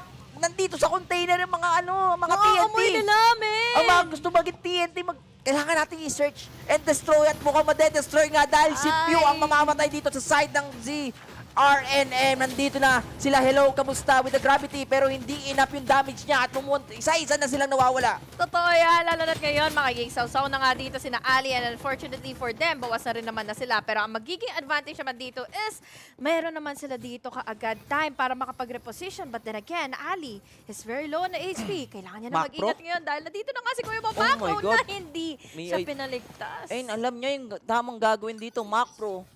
Pagpasok niya ng compound or ng garage, talagang tinignan niya kagad yung mga corners dito. With a good aim from Macro. Napatay niya dito si Ali. But look at here. Ice on my vein. Here comes the vision erosion. Pero asa ng kalaban? Kuya Ice, masyado ka atang mainit. Ito na ibang miyembro ng squad number 12. TZXA. Tumatakbo si Kuya Ice dahil sa vision erosion, wala rin siyang makita. Totoo. Tapos nadagdagan mo pa kaagad ang recon or kaya ng pang-scout na nga na meron na nga from Cypher. Pero ngayon, nakikisaw-saw na nga ang underdogs. They are taking this opportunity, this advantage para makabuelo na nga kaagad ng isang squad. Team TZXE, Team Zillion, nandito nga sila sa loob ng compound pero ang magiging problema kapag lumabas sila dito, yari na kaagad sila dahil sa vision erosion. Eto na ang globo na parang Mowarin, parang sa Gamoa. Here comes the underdog, squad number 3. Buhat will fall down. This is gonna be the TZXE. Sila ang nanalo ng previous game natin pero mukhang ikakat na kagad sila dito ng mga doggy. Dahil isa-isa nang pinapatay yung TZXE pero XE sa may bandang ilog natin, mapapatay sila by hard. May sarili siya trabaho dito, men. HRX. Kumukuha siya kaagad ng advantage. Pero ngayon kasi, hindi niya na nahanap si HRX. So, at the meantime, may time pa siguro siya para i-rest na nga yung kasama niya. Pero underdogs, they are still moving to eliminate this squad one by one. And TZXE or Team Zillion, naubos sila dito sa kamay ng mga underdogs. BBC, ginawa siyang karne. Criminate na cremation with the blazing infantry. Sobrang ganda talaga, especially pag nasa open field yung kalaban mo. Wala siya mapagtataguan, men. At higit pa doon, yung damage nga na may bibigay nga ng flamethrower nga meron dito sa Blazing Infantry, enough na rin yon para makabuelo. At hindi rin siya makaligtas with the dashes na disable na nga. Dagdagan mo pa dito kaagad that the squad is just all over the place. Gagamitin ang tarantula para magka-rocket doon sa may bandang bridge. Maganda yung ginagawa dito ng Extreme Elite kasi sinecure nila dito yung mga blazing infantry nila and also the tarantula vehicle kasi malapit na rin umano yung bilog mawala or lumiit. Tapos yung ano pa dito, yung Blackfire pa dito, napakalayo pa. So imagine kung sino pa yung makakatapat nila dito dahil nga squad number 1, that is SR Nakage. They're just waiting it out kung sino ba yung papalapit na dito sa mga kalaban. Pero tignan natin, SR Nakage, they secured the position dito sa may bandang motel natin, sa may bandang baba ng Carnival. But squad number 2, that is the Extreme. Dalawang teams na notable pagdating dito sa Farlight 84. Tignan natin kung sino ba ang mananalo sa dalawa. Maganda yung ginagawa dito ni Kiko na sirain na lang yung Tarantula kasi pwede yung maging cause ng pag-gatekeep ka sa kanila. Kasi if ever natamaan ka ng rocket ng isa, basag kagad yung armor mo eh. Mabilis din kasi yung follow-up ng rocket. So for sure na pag tinamaan ka ng isa, may kasunod kagad na isa. Totoo. Tapos ang lawak pa, Ang lawak pa. Kung makakatakbo ka man, hanggang kailan ka, di ba? Yes. Makakatakbo, makakaligtas. Lalo na pwede ka pang habulin, pwede pa yun gawin na distraction. Para nga, mag-force outcast doon sa mga pinagtataguan mo. At in the meantime, at the very least, safely secure naman dito ngayon ng NCG. Pero may nakaramdam yata kung nasaan na nga. Rora! Mag-isa na lang siya eh. Si Rora! Mag-isa sa bato. Sinunog yung bato. Gamit ang blazing infantry. Grabe si Kiko dito. Oo, nung nakaramdam siya, hindi niya talaga pinaligtas, men. EMP ka agad, dagdagan mo pa kaagad dito ng damage nga na may bibigay dito ng blazing infantry. Nagpatuloy pa rin naman ito with squad number 1 na buhay pa at kompleto. And Kazu will fall down sa kamay ni Revs with the Jupiter and also the AKM. Here comes Seiya or the Extreme. They have 4 vehicles as of now dito at lahat ay blazing infantry. So if ever na makakita sila ng kalaban malapit sa kanila, pwede natin sabihin na pwede nila i-push. Actually, same scenario sila with the SR Nakage. Itong SR Nakage ganun din eh. Naka-blazing infantry lang sila eh. So it's up to them kung sino mauuna. Parang Hot Wheels ang nagiging laban dito ngayon eh. No? Parang parang sila Sweet Tooth. Wala sila magawa eh, no? Hindi nila ipagpapatuloy dito yung kanilang maging engagement dahil nga, syempre, you need to choose your battles wisely. Kung hindi, magiging hantungan na yon at meron pang ibang team na pwede nga sumausaw. Dahil at the meantime in our minimap, medyo magiging delikado na nga yung positioning sila. Iba na pinapakita dito ng SR Nakage. Nag-upgrade na sila with the Buzz Lightyear. Ayan na. Kinuha niya na si Infinity and Beyond. Kiko with the Buzz Lightyear play. Tignan natin. Kung meron ba silang maduduel na squad dito, tamang bandage lang, tamang heal lang. Kasi bawas siya dito eh. Kailangan nila ng full HP para kahit papano. Walang lamang dito sa game natin. We still have 6 squads remaining, Honey Glaze. 16 players alive. Sino ang unang malalaglag sa 6 na to? Kaya nga eh, safely inside of the round or inside of the circle naman dito yung underdogs. Pero ang magiging problema yan, paano kapag sabay-sabay nang pumasok na nga, pumaloob na yung mga squad dahil on the move na rin naman na ang team na nga dito ngayon ng NCG. Dagdagan mo pa ang Silyon, nadadalawa lang naman yung persa, pero enough pa rin naman yun para makakuha ng kill, makakuha ng ng damage output sa kanilang team. Mukhang underdogs sa Seiya ang unang magkakasalubong dito eh. Samantalang NCG dito, sa may bandang motel, medyo chill bill lang sila. They need to stay as long as they can kasi ang next circle possible sa underdogs. And mukhang may makikita sila dito ng isang impostor and that will be Vicky. Si paring Vicky. Kamusta Vicky? And Vicky, isa sa pinapatay with the EMP mula dun sa blazing infantry at mukhang mapapatay na siya at wala na yung squad nila. Wala na rin talaga siya magagawa, lalo na't iba't iba rin yung angulo na pwede nga mampanggalingan dito ng NCG. Buti na lang din for underdogs is that they are staying put. Kalmado lang talaga, no? Dahil nga ang inaabangan natin ngayon is kung kanino bang vision, kanino bang info kaagad yung maririnig nila, saan ba magagaling dito ang SR Nakage, at kung madadamage at kung mai-infiltrate nga ba sila dito ng iba pang mga squad na natitira. Dahil looking back, nandito nga yung squad number 2, nadadalawa lang din yata sila. Eto na, si Egoist. Yan na. Ginagamit na ni Buzz Lightyear ang kanyang mga laser. Meron siyang full battery dito. And, underdogs with the long range shot. Kalahati kagad yung armor niya. And look at here, BBC, Big Black Chicken, nais patan si Kuya Buhat sa ilalim ng bridge. Oo nga, no. Pwede niya ata ilong. Ay, no, ni-repair niya. Okay lang. Tama. Butas yung yung gulong. Ito yung maganda sa Farlight. Walang mechanic eh. Lahat kayo mekaniko eh, no? Hindi, what I mean is yung literal na nag-aayos ng kotse, like pag full HP. Kasi pag nasira yung kotse mo, yun na yun eh. Gulong lang maayos mo dyan eh. Gulong lang, Parang may percentage ka lang dyan walang kung kailan mga mekaniko, walang mga mekaniko. Pili ko magkakaroon eh. Ay, magandang idea yan, no? Possible magkakaroon ng mechanic character. Pero, tsaka na natin pag-usapan yon. Dito muna tayo sa ating game. Egoist sa side ng SR Nakage. They have 13 kills in total. Malapit na ang paghukom, Honey Glaze, dahil magkakalapit na rin ang mga squads. 3 squads ang kompleto. Merong squads na solo. Yun nga eh, di ba? Si Super Kill. Ay, naku, nakuha pa siya, di ba? Yun naman ang magiging problema. Hindi mo alam kung sino pa ba yung makakalaban mo dito makakatapat. Dahil ngayon, sina Kiko, sina Majo, at least, Teka lang, yung smoke na yun, magagamit nila para maka-exit na lang dito. Kiko Maching, tinamahan siya ng EMP dito. Medyo delikado ang kanilang position. Mamamatay na si Super Kill doon para sa squads niya. We still have 14 squads. 13 players alive. Magkompleto pa ang 3 grupo. Pero sino ba ang tunay na mananalo? Kasi kung mapapansin nyo sa circle natin, merong isang impostor, merong isang player na soloista, and that will be the squad number 3. Oo, iniingatan niya sarili niya, men. Magtatago lang muna siya. Sa puno, pre. Aabangan niya sila na magbakbakan muna bago siya makisawsaw para at least yung mga malalasit niya, kills niya yun. Binubuhat ni Buhat ang kanilang pangalan. At mukhang ang plano dito ni Buhat ay placement point. Samantalang ibang squads dito talaga nagkakainitan nila. At ang unang squad na maglalaban ay walang iba kundi ang underdogs. At ang ating SR Nakage. Samantalang itong Seiya or Elite, naghihintay lang din ng tamang opportunity. Nagtatago pa rin naman sila. They're taking their chances na baka sakali may maging impatient na nga dito coming from underdogs or kaya sa NCG. Dahil NCG dito, they're still scouting eh. Enough na rin kasi yung mga buildings dito para nga mapagtaguan. Para nga magtaguan. Pero ngayon, nagiging problema dito ni Buhat is that na-compromise na yung position niya. Si Ludi Petmalu with the low HP and also the armor. They have 15 kills para sa squads nila. Unti-unti nang lumiliit ang ating bilog. Pero ang tanong, sino ang unang squad na mawawala dito? Look at Buhat with the trampoline. Mamamatay ba siya dito sa may bandang likod? Meron time yung ibang miyembro ng Seiya para mang-KS and Buhat will fall down. Gumamit pa ng gravity. Pero hindi sapat yun para makasurvive. At look at this, Honey Glaze. Magkakasalubong na ang 3 grupo. Kaya nga, the circle is already closing in at masakit. Mahabdi na rin naman na ito. NCG, they're sticking onto it. Pero ngayon naman ang underdogs, 3 na lang silang natitira. Pero yung bilog! Magiging para sila mga Mexican, the Mexican stand-up.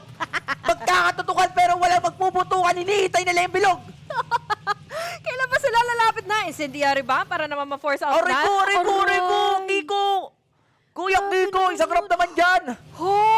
Yung absolute gravity, napupul na nga kaagad dito ang team ng NCG. Kaya naman this is a good opportunity para na nga sila ilumusok. Pero ngayon naman, nasa close out na kaagad sila ng zone. Nandito na nga kaagad yung mga bombs. Pero ngayon, magtatalunan na sila dahil nga yung EMP shock, they are unable to go in with the dashes. At unti-unti na sila tumutupa underdogs. And underdogs, nandito na may mga Seiya.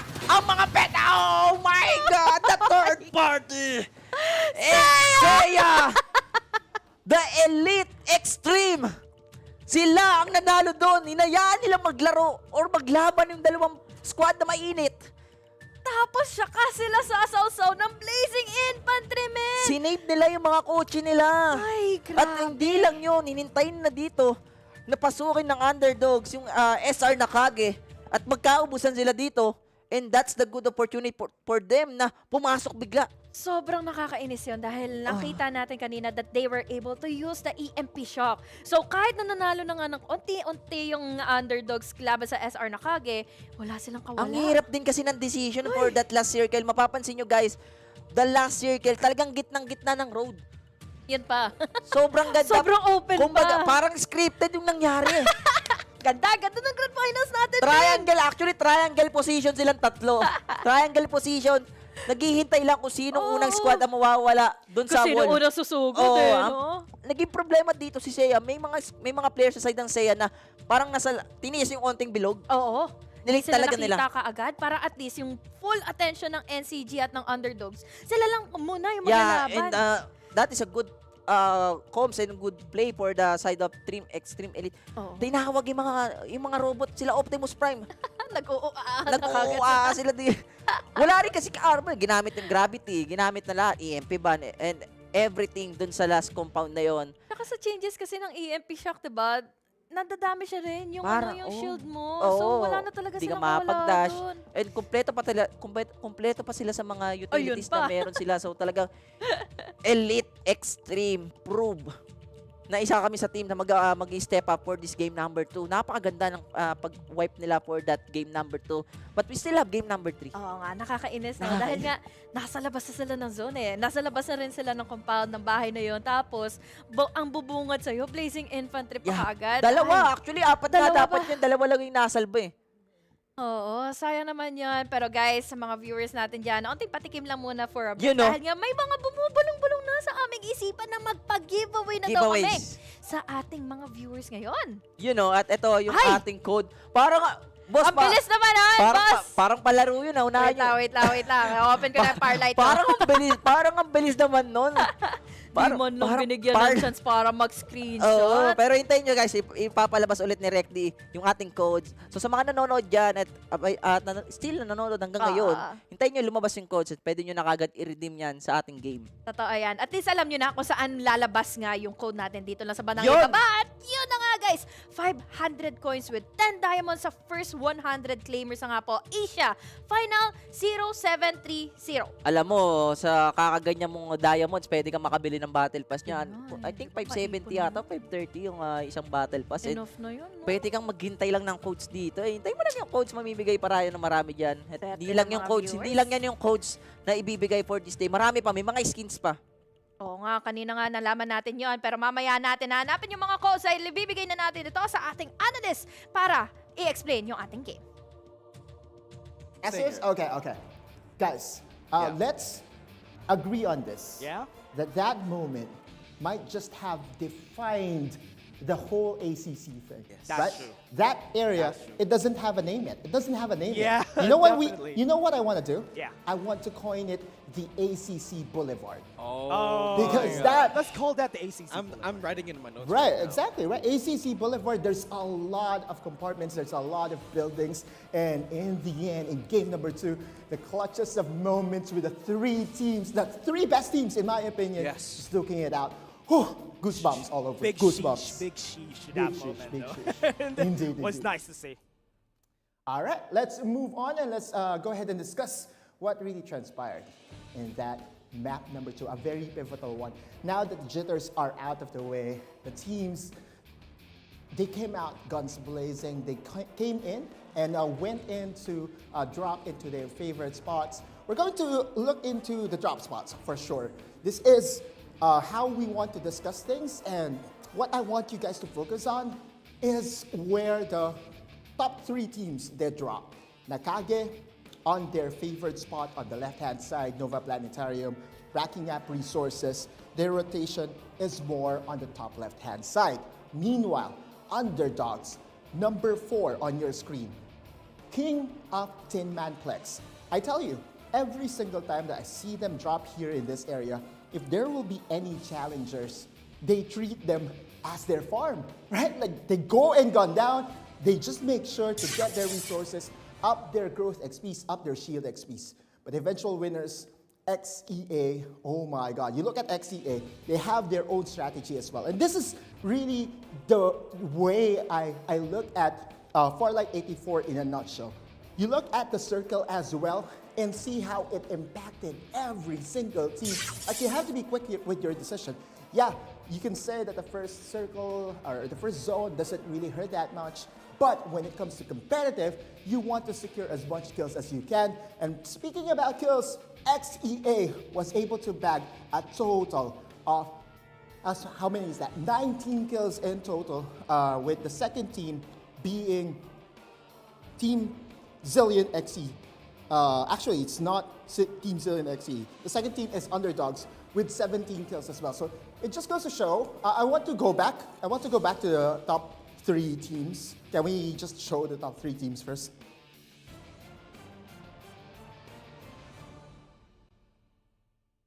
Okay.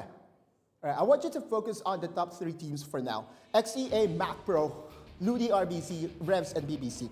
This is not the only time that we've seen them dominate the map. XEA, from yesterday, they were able to bag a back-to-back top 1 finish. Now that they were able to bag the number 1 spot in this map number 2, is this a foreshadowing of what is to come in map number 3? We are going to find out real soon. But huge shout out to Underdogs backing the second place, and NCG backing the third place. Again, this top three teams, alongside Team Zillion XC, they are the favorites. They are the teams to look out for. And the beauty about this is that they're dropping on points or on places that are different from each other, which really intensifies everything. We're going to look into the highlights and see how underdogs went on a rampage. Did I just say that they farm their opponents? That's what they did, right? They stay around on the north side, on the south side of the map, and skirmish with every single team that goes along their way and just completely decimates them. They go to the Sunflower Shopping Mall, get some XP devices, just go back, traversing, and they were the first ones in FLACC Boulevard, but it did not really help them get that #1 spot. One thing to highlight as well is the layering of CCs. There's a lot of ultimates here that you can use inside the buildings. The impact of absolute gravity, EMP shock, we've seen this from yesterday, and it continues on. Oh, our favorite vehicle, Blazing Infantry, again making its appearance here in map #2 in the grand finals is just so quite fitting. Now we move on closer to the final circle. And again, the final circle, ACC Boulevard. Welcome to hell, everybody. Welcome to chaos, because it was just too explosive. It was just too chaotic. It was just so fun to watch. We were watching backstage and we were shouting on top of our lungs, and that could have very well defined the esports of FL84 in a nutshell. Esports is here and is here to stay, with those moments, with historic moments being there. Again, the #1 team is none other than Elite Extreme 1. Let's look into their composition, and there you go. A very well mixed balance. This is the same strat that they used yesterday, having Lucinda as their main attacker, having 2 supports. You have a Cypher, you also have a Sunil, and then a defense hero in Ember that also works as a very big utility user for the team. Elite Extreme 1, again and again, it's one of the favorites in this tournament. You were able to bag the #1 spot in map #2. Can they do a back-to-back in map #3? Well, history-wise, it says that it's about to happen. It's bound to happen, because that's their trend. They start slow, they get to #1, and they never turn back. Anyway, let's move on. Intensity is backing up, and the casters are here to join me once again. Casters.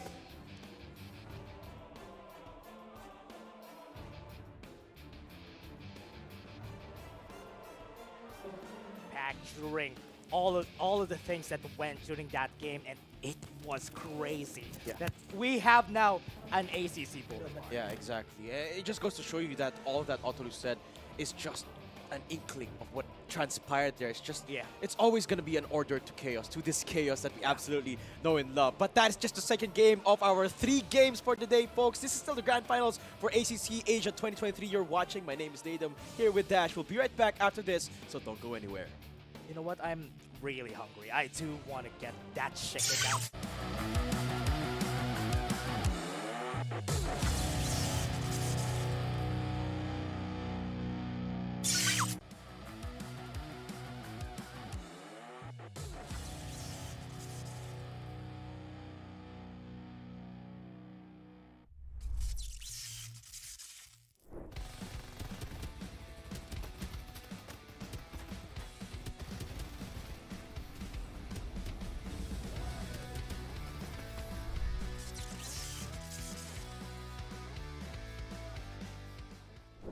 As we all know, Majo is my elder brother, while Fabi is my very close friend since outside the game. Our gameplays and chemistry are not new to each other, and we've been together since Ben Esports and BBB Esports days.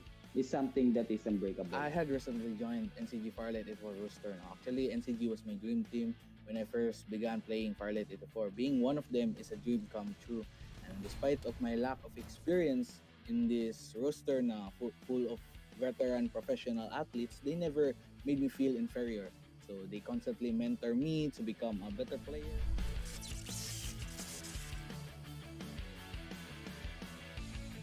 being physically present with my team members during the tournament does present some challenges when it comes to communication, but we have implemented effective strategies to overcome these hurdles. So and ensure smooth and efficient communication, which has contributed to our victories. We also discuss strategies during the game and practically discuss each other's advantages, disadvantages, and blunders. Over time, we certainly lose or fail to secure victory during a game.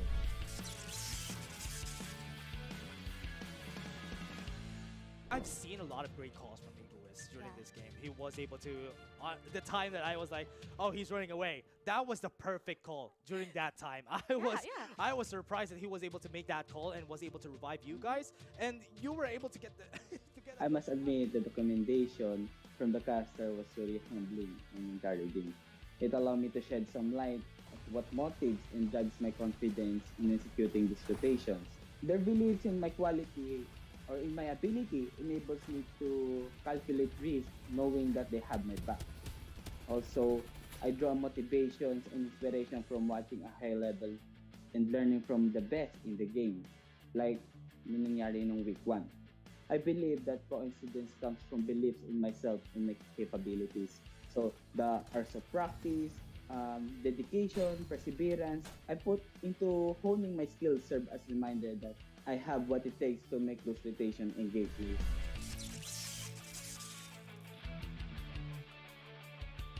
We're extremely humbled by the experience of being able to top 1 for this week's itself, because I'm not sure if everyone knows that our team wasn't able to play during the week 1 knockouts. Actually, it discouraged us. But when the Farlight 84 reached out to us, we were once again too confident to show our skills because we waited for this moment for so long.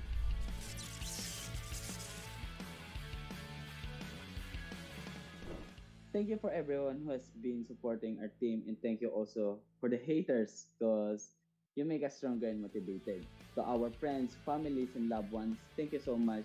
Of course, big thank you to our big boss Watson for believing and trusting us since day 1. This victory is for you. Good luck and have a unique strategy because you don't know what people may think if we have the same lineup. Let me give you a piece of advice to everyone. Don't let victory get into your head. It's always safer to be humble and share our knowledge or your knowledge to other team that wanted to be on top also. And never try to be better than everyone else, just be better for your own.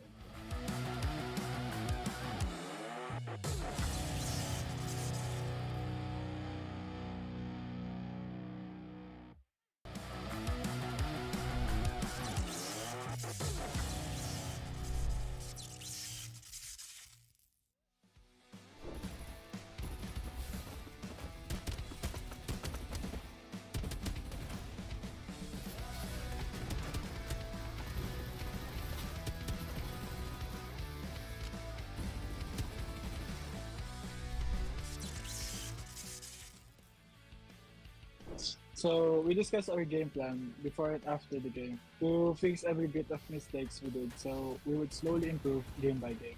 We are very open with each other and we would tell each other's mistakes or what we lack on the game. And I think that's how we build our chemistry together. For our team lineup, we practiced and picked our heroes in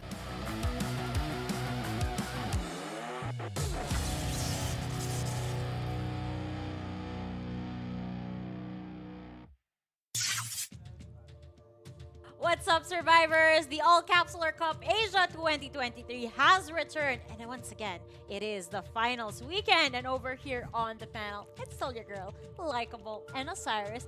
And we have someone special on the panel. She is not Maggie. She is. Introduce yourself for today. My name is Bibimbap today. I was about to introduce myself. I mean, my name in actual because I'm not in any form today. So, because Maggie's in a rush. So Actually, she's not on a rush. So this time is different. I do want to clear the air, however. Other people have actually speculated that you are the voice artist of Maggie. No. What is going on? Is it true? Not being humble, but that's not me. I'm not in a rush. So, no, that's not me. But I'm planning to audition. Because we currently have that on our page, right? Yeah. We're looking for someone to do the voiceover or for Maggie's voice lines. Okay. Guys, if you guys are watching right now, comment down below if you want Bibimbap to be the voice artist of Maggie. Maybe, we don't know, it might actually happen. Yeah, why not? Right? Yeah, it's a privilege, it's an honor, of course, to be a part of a capsuler that has been we're all playing, right? I mean, Maggie is the go-to right now. And speaking of Maggie, we saw a lot of plays from those Maggie players a while ago. Okay, speaking of that game that we just witnessed, I want to ask, is that the definition of intersection? I actually thought that they were going to clash in the middle of the road, but I don't know. Everything came down to a blur. We had, what, 3 to 4 squads at the very end. The circle was closing, but somehow the clash happened so fast and Seiya came out on top. Maybe you can slow it down for me, Osiris. I want to understand how things came to turn. Well, I was expecting that underdogs, no bias at all. I didn't vote for it. Like, it's the vote, but yeah, you know, auto lose right there. But yeah, underdogs was completely taking in control alongside with Nakage. But then there's a bit of a chance for Extreme Elite to really come out on top. And at that point, they are clustered. There's this group that has been clustered, and the final blow coming in from Seiya. I believe it was NCG going up against underdogs, and then underdogs has been caught inside the building, and of course, Extreme Elite with let's say the cherry on top. A chef's kiss. Yeah. Yeah. To pick up all of the crumbs that was left. And actually everything happened so fast. Like, we were expecting NCG to come out on top, especially that was their final form.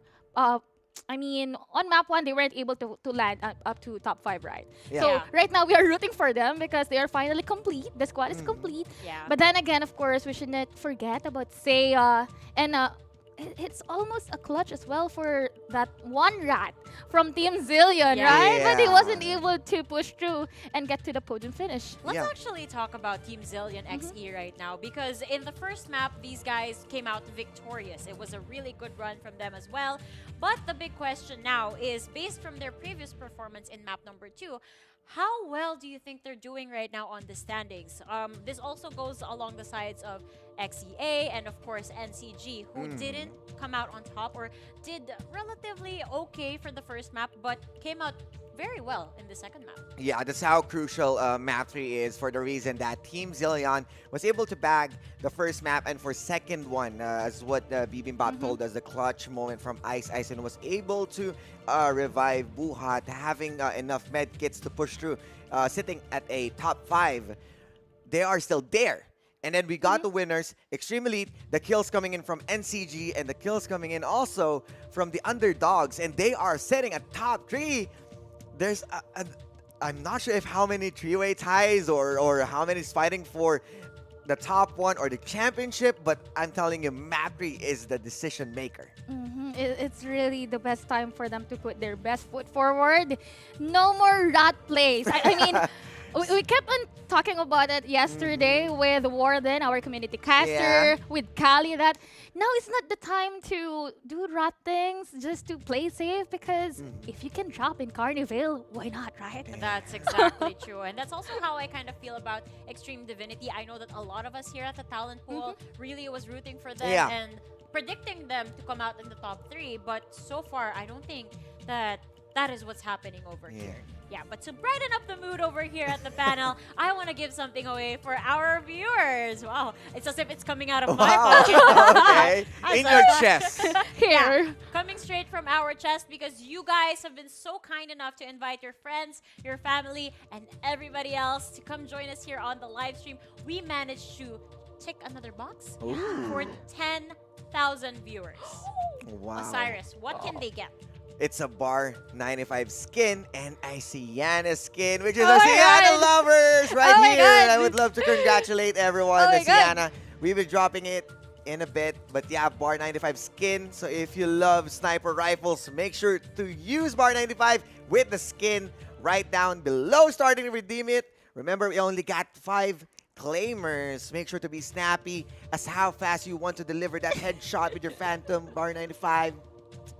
Oh, for sure. I've heard that some of the influencers who have been streaming this game have opted for a Phantom plus double snipers. Oh, yeah. That is insane. If you have a Phantom, there's already a buff for the sniper, but to have 2 sniper, that's pretty brave. And speaking of guns, there's a lot of changes that we saw also. It's pretty apparent that NCG is playing on the VSS, but for now, of course, we will be dropping the next code for the Sienna users. Let's not forget that one. And so fast. If only I Super can. fast. Super fast. Just kidding. My reviewer is what is on my screen.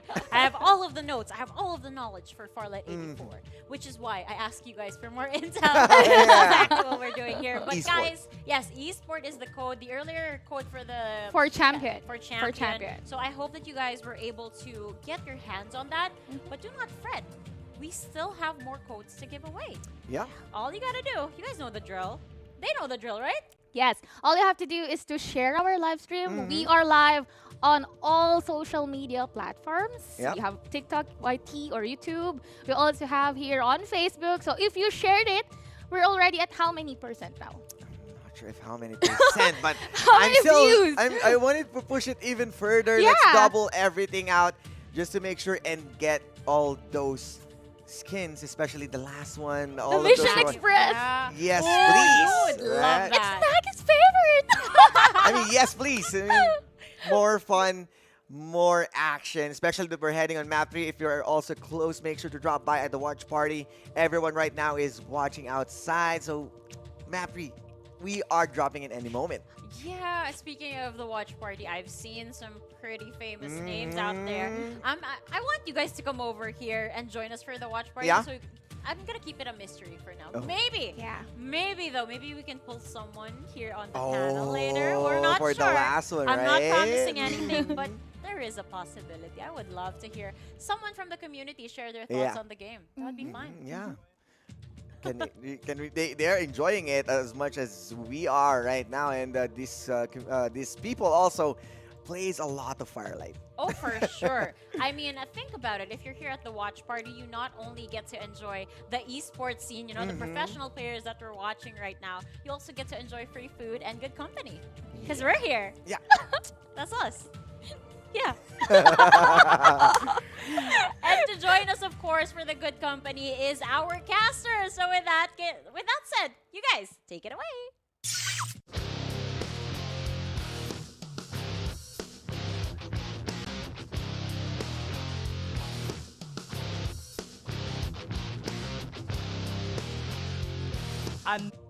Maraming salamat sa ating mga panelists, kay Laika, kay Bibimbap and Osiris. At kaming muling nagbabalik. Ayan na! Para dito sa Farlight 84 ACC Game number 3, the last game para sa araw nito, para din sa ating Grand Finals. Ako nga pala si Berting Magiting, kasama ko dito si Honey Glaze at Honey Glaze. Eto na. Dito Eto na na magkakaalaman kung sino ba ang unang magiging kampiyon ng Farlight. Totoo yan. At ang nakakatuwa pa dito is hindi palagi iisang team lang ang nananalo sa ating Grand Finals na ito. Kanina, Team Silyon. Ngayon, on game number 2, it was Team Seiya or team ng Extreme Elites. Tapos naman, sa pangatlong game natin, sino kaya? Sino kaya?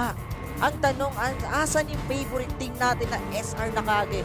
Oo nga, no? Hindi sila nakakuha ng panalo dito. Lagi sila nakakat o pagdating sa rotation or actually in the middle of the game pa lang nawawala. Tinutumba na kagad. Pinagkakaisahan dito ngayon, CG. Actually, yun nga rin yung feeling kong nangyayari talaga. Mayat-maya kayo nananalo, kaya mayat-maya kayo naming hahanapin. Kaya naman ang underdogs, pati ang SR Nakage, they still have enough time to shine dito sa last and final game sa ating best of 3 Grand Finals. And here comes the capsule. At nasa loob pa rin dyan ay walang iba kundi si Darkside. And tignan natin kung sino bang team ang huling mananalo at magiging kampyon ng Farlight natin. Here comes Majo for the side of SR Nakage. Eto na ba ang panahon or ang game para sa kanila? Totoo nga, yun ang magiging tanong natin eh. Lagi silang nakikita sa laban, lagi silang nakikita nga sa mga casualties na kinukuha sa kanila ng mga teams. Pero hanggang kailan sila magiging casualty ngayon? We're going into our game number 3. Kung saan, mainit na naman siguro dito in the lower side of our map. Yup, SR Nakage. They will go still dun sa may bandang Nova, pero tignan mo yung upper right side sa may bandang Sanctuary Tower, Honey Glaze.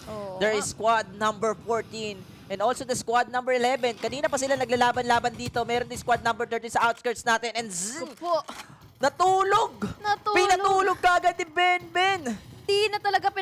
malakas pa, lalo na nung nalaman na nilang may mga kasama sila, iisa-isahin namin sila. Now, Ben God Mode, dinahanap na nila at pinipwestohan na kaagad yung pwede lang ma-third party run. Dahil nga ngayon, Team Squad 11 ay nag-iingat-ingat na rin dahil nandito na nga sina Ben God Mode kasama nila Kazu. And there you go. This is gonna be a 4v3 situation. Squad number 14 and also the squad number 11. Here comes the spire mula dito kay Kazu at mukhang nagkakainitan sa isang kwarto. Pero hindi pa tapos ang laban natin dahil nandito na si Kuya War and HRX. They will fall down. Kazu will fall down as well and Warhawk mamamatay din sa kamay mismo ni Kazu. Ay nako, hindi na talaga nila pinagbigyan pa dahil nga ngayon, it's all up to one player na nga lang din na natitira nga from NS47. Pero ang magiging problema, napaligiran na rin naman na sila. This is squad number 14 at umaariba ng umaariba. At Frances tuluyan ng pinatulog yung isang player dito ni squad number 11. Hindi na nila pinagising pero eto si Nobita. Kasama niya ang tropa ni Doraemon at papasok sa compound. Uy! Oops! Vision erosion. Para wala lang makita yung mga kalaban natin. Nobita with the generator. Here comes the fire mula sa kanya. Pero wala tatama sa kanya mga bullets. Pero nandito sila Pain Ace and the rest of the gang. Pero yung squad number 6 bumamba out sa ating Vision. Pero Ace and the rest of squad number 4, the underdog.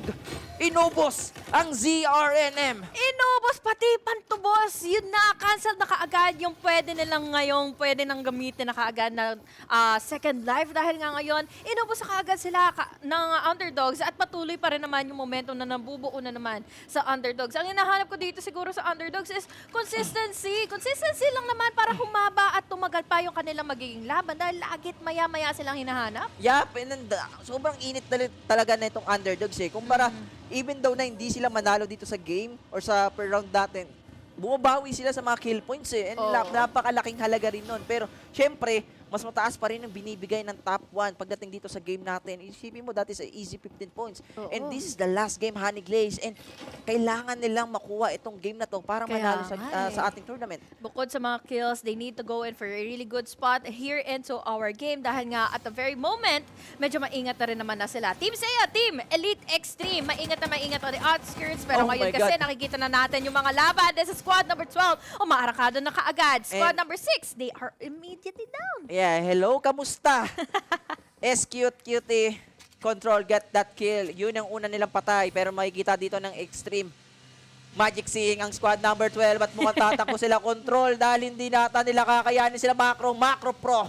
With the blazing infantry, hahabulin nila yung gunboat samantalang si Control dito. Nagkaroon siya ng time para makapag-bail out samantalang yung tropa niya, si HRX and even Warhawk mapapatay dito ng Seiya. Hinabol ba naman ang hinabol, diba? Wala ka talagang ligtas kung batuhan ko man dito ng mga EMP shock. And now, ABC!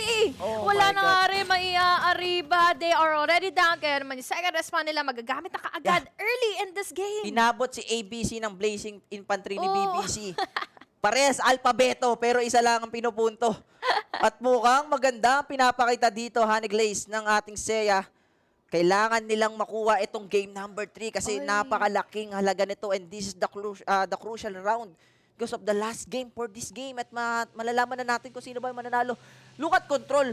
Nakikita niya yung ibang players kung saan pupunta pero siya hindi niya pa rin tinatantanan. Hindi siya umaalis sa compound na to. Totoo yan. Dahil nga naririnig na natin yung mga laban. This is TZXE. Nagbabakbakan na naman. Dahil nakikita na nga sila with the EMP shock. Hindi na kaagad sila makaariba. Nandito naman din si Nobita para makapatay ng isa. Pero sino na nga ba? Mapapatupad niya dahil si Brad. Naiipit na nga pero sa tulong ng mga tropa niya. Nawalan siya ng bala. But then the follow-up is also there. And squad number 4, underdog still. Pinapatay lahat ng makakalaban. Mukhang delikado dito ang TZXE. Here comes squad number 4, underdogs with the blazing infantry. Lamang sila sa manpower dito. It's gonna be a 4v3. Pagdating mismo sa ating team man, Nobita with the bar. Naghihintay siya ng tamang aim para dito sa kalaban natin. Pero si Mataman dutla sa may bandang baba. Here comes Asu. Gamit na kanyang blazing. Gumamit na ng vision erosion ng mga tropa natin. Pero Asu with the AKA. Papasok sila Nobita. And Bulalo will fall down. Sinip-sip dito ang Bulalo. And Pain with the BIP. pinatay niya agad yung isang player doon at walang magagawa yung ibang squad number 3. Totoo yan, lalo na't ngayon, nananakbo na lang kaagad sila. Si Ice maingat na hindi gumagalaw, hindi huminga dahil nandito, naririnig niya pa. Sina Pain dito, nakikipaghanapan na dahil nga, syempre, again, they have the higher most objective na makakuha ng mga kills, makakuha ng info. Lalo na't ngayon, nakita na nila yung info coming in from It's Showtime. Eto na ang showtime, si Kuya Dante, the Philippine Eagle. With the Wasteland car, kitang-kita dito ni Pain. Ngayon, mayroon ng report para dito sa squad ng Underdogs na hindi lang isang squad ang nandito, kundi 3. Dahil squad number 13 or Showtime, umaabante na rin sila sa team man. Pero yung ibang miyembro ng NCG or sila Kiko, napapalaban sila dito sa BF Fire. And tingnan natin, the Black Fire, Wobik with the low armor. Kailangan niya patayin itong kalaban. And Raven, oh my God, wala siya kalaban-laban dito. Wobik with the low HP. Mapapatay ata siya doon. And Jay Airy with the Jupiter, killing Wobik. Pero nandun naman si Kiko para suportahan yung tropa niya. Ibang klase ang suporta na nakikita natin mula sa kabilang side pa ng ating mapa. They had the Rocket Tarantula, kaya naman nagamit nila yung AoE na yon to give a lot of damage, to give a lot of pressure pa sa lahat ng mga nakikita. Now, Ken, he has a vision, dinadamage siya na dinadamage siya, papalayo sila sa zone. Now, this is a battle between the squads 9 and 15. And 1 true legends. Meron silang isang kills para dito sa game number 3.